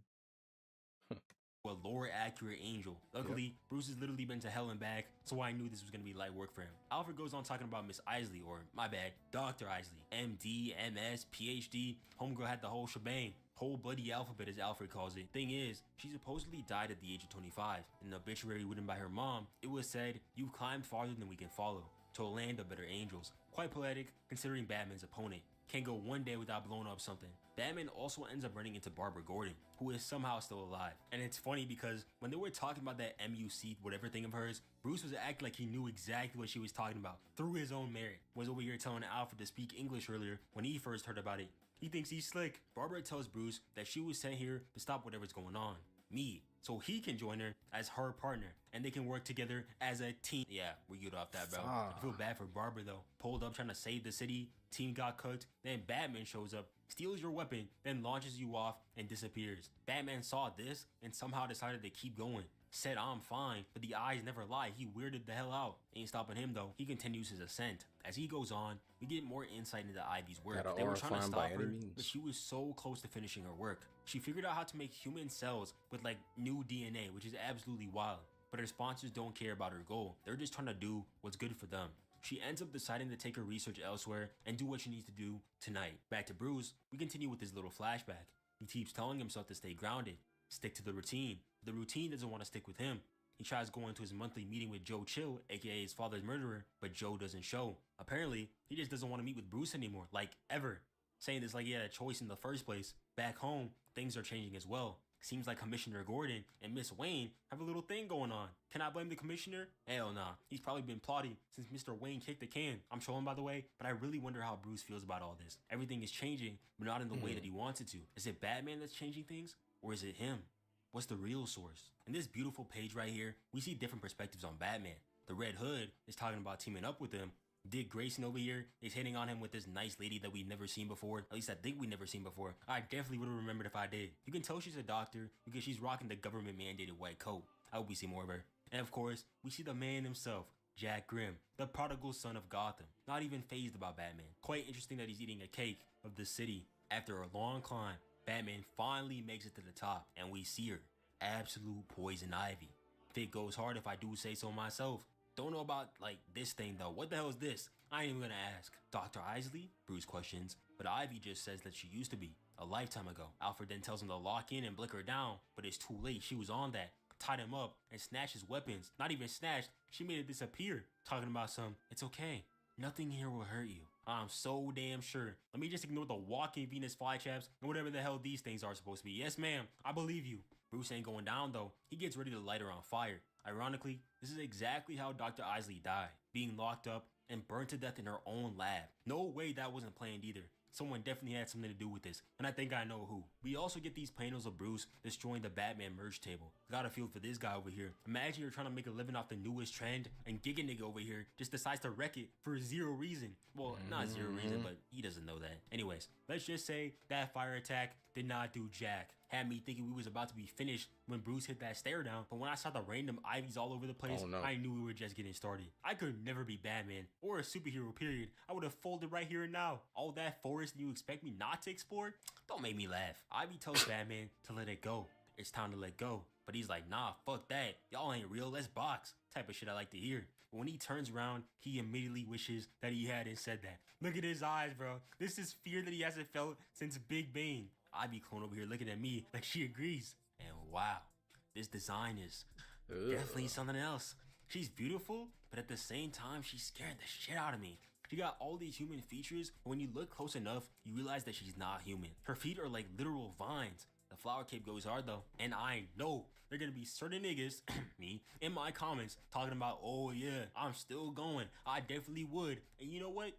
You be right. I feel the exact same way. I am like y'all. Ain't no tree that I can't climb. Ain't no vine that I can't swing on. We, yes, we, you and me, are all going for absolute poison ivy. You would think that Bruce had seen it all, then stuff like this shows up. Was in hell last week, now he's gotta go through more BS again. No amount of Catwoman is enough to make me want to be this dude. That's why I salute him. Don't worry, Bruce. I'm gonna be right here cheering you on, safely behind my PC.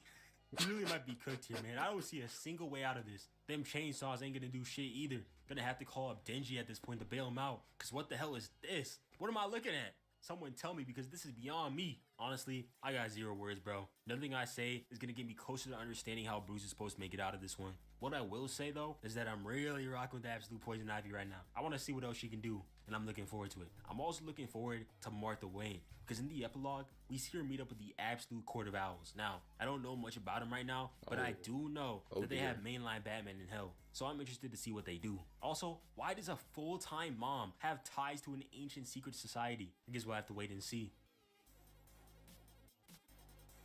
Did I watch this? Alright, so I've been telling y'all I've been wanting to do Kraven's Last Hunt for a minute now, and that minute is finally here. Black suit Spider-Man has always been a favorite of mine because, like, look at him. He's so goddamn cool. So like, look at this cover and tell me this isn't the hardest one you've ever seen. I'm riding this shit too hard right now. But the reason that I wanted to go over this story is because of this panel. Like, look at that, man.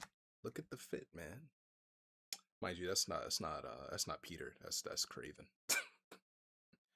He just buried Peter, and Peter's in that grave, and Kraven put on that black suit, and he's just feeling himself, man. Panel right here. You see, I had to know why this dude right here was posed up in Spider-Man's own suit on his own grave and laughing to the bank like he's Chief Keef. Up to this point, I only knew about this because of them like ripped bozo edits, so I had to lock in.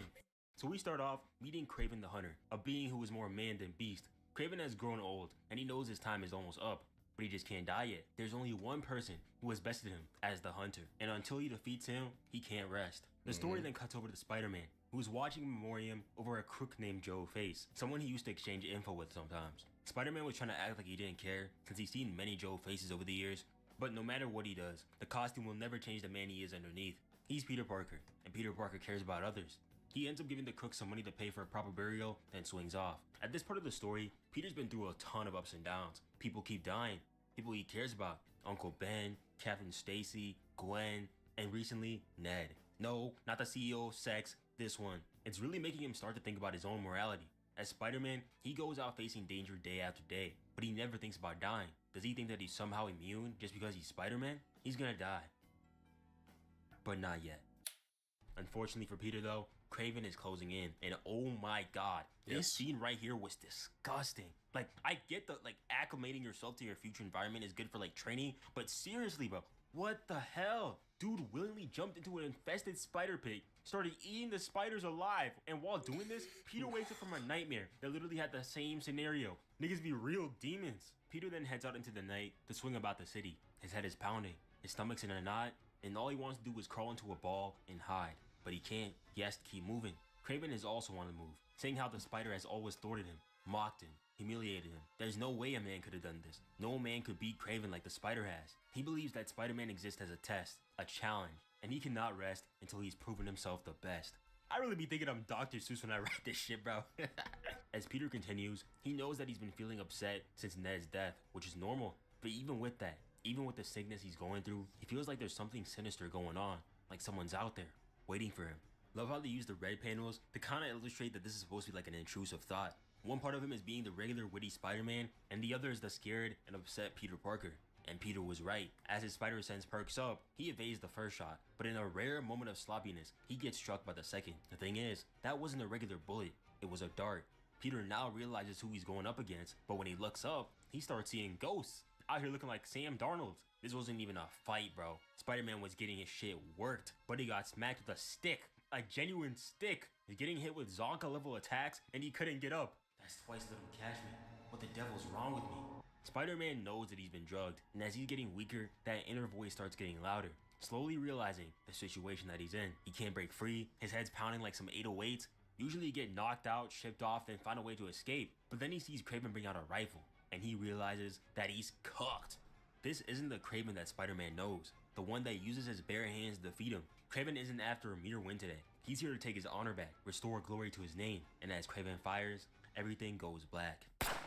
Spider-Man is then brought to Kraven's estate, where he's given a proper burial, still in his suit. Love how Kraven didn't even want to take off the mask.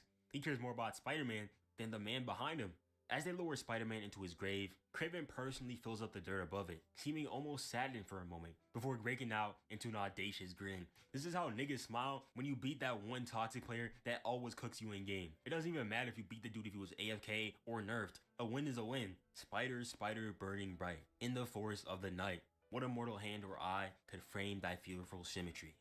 We then cut over to what is possibly the hardest page in comic history.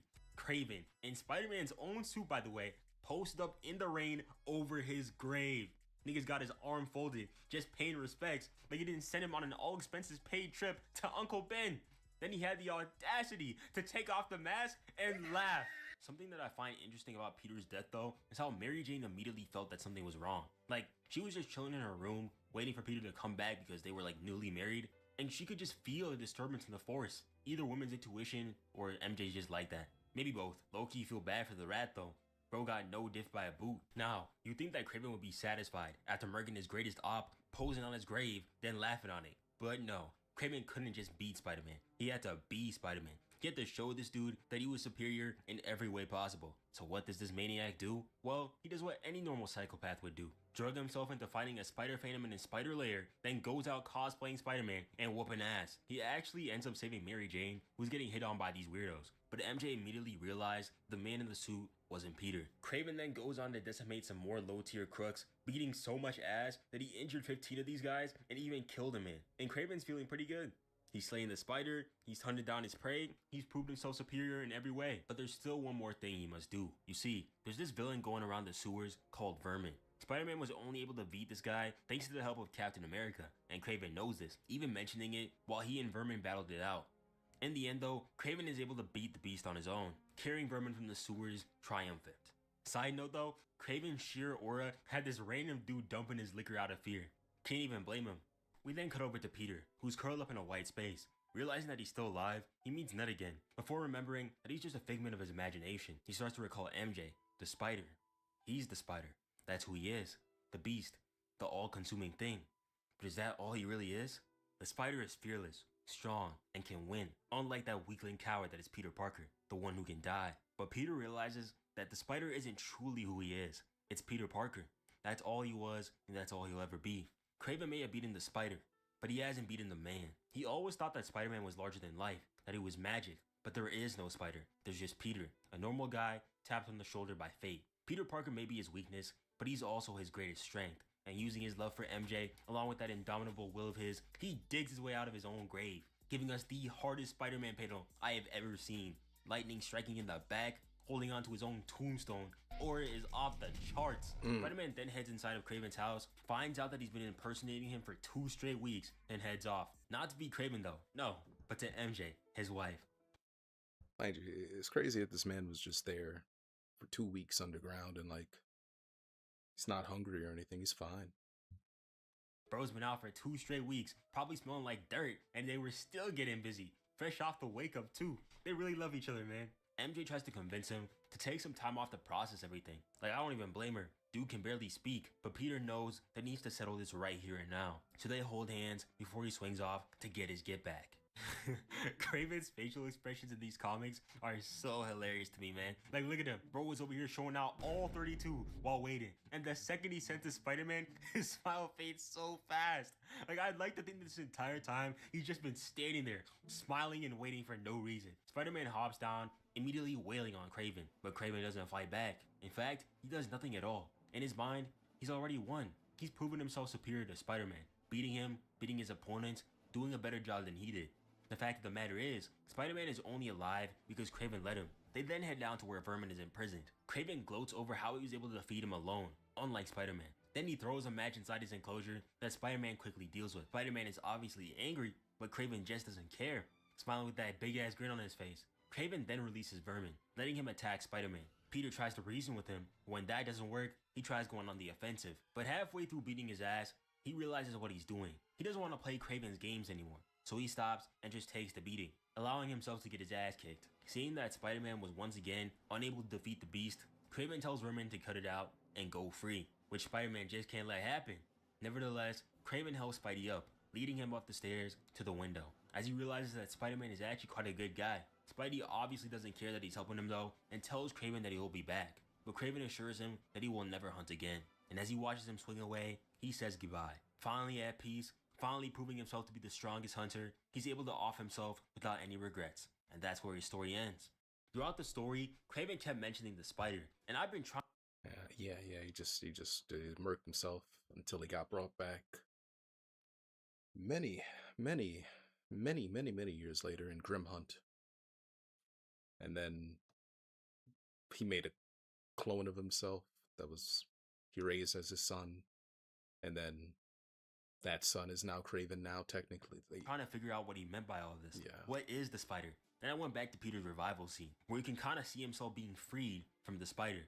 Kraven keeps talking about the spider like it's some mythical being meant to be beat, when in reality, it isn't the spider itself or the powers that give it that feeling, but Peter himself. Even though Kraven never acknowledges Peter individually. If he did, that would mean he'd be wrong, that the spider isn't as godly as he makes it out to be. How would Kraven feel that the person that had bested him all this time was a mere man? If that was true, which it is, he wouldn't be able to end his life with any meaning. That's what this is all about, isn't it? Getting the ending that he deserved, and that's what he got. But Spider-Man, he doesn't have that. He's a person whose entire thing is moving forward. That's why he felt pity for Spider-Man, which kind of made me laugh, because he was over here scratching his chin like, "Aw, you poor thing." Another thing that I also realized is the different ways that death was portrayed with these two. When Spider-Man died, he clawed his way back up. He found freedom in his resurrection because it made him realize who he really was. Kraven, on the other hand, views death as freedom.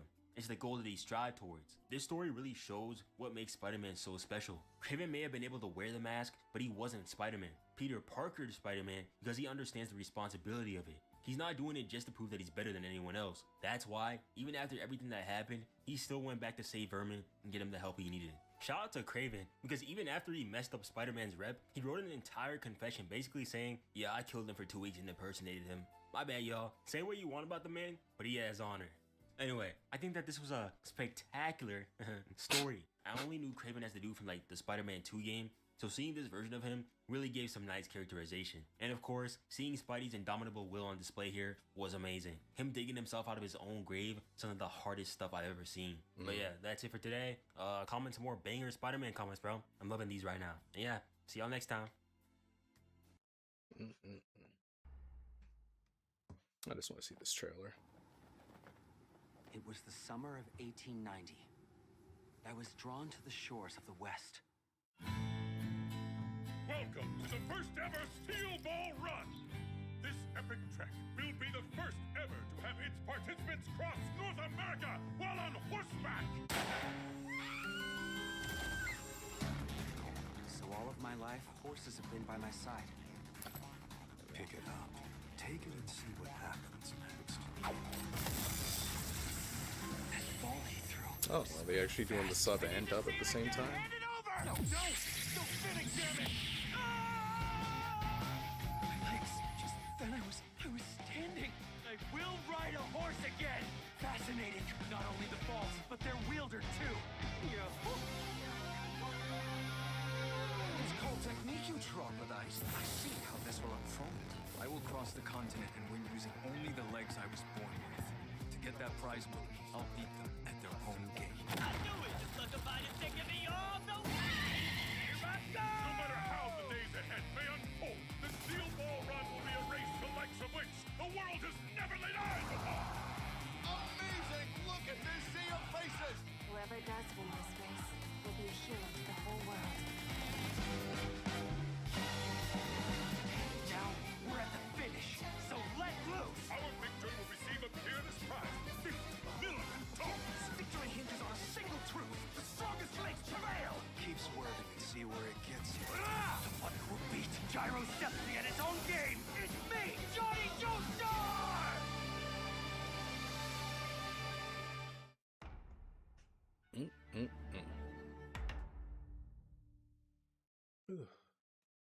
Well, I don't really have anything else planned, so let's see. Drink water, eat food, get some sleep. Hope you enjoyed. That's it for me today. You guys be good, be safe. Thanks again. Be back tomorrow at some point. Later.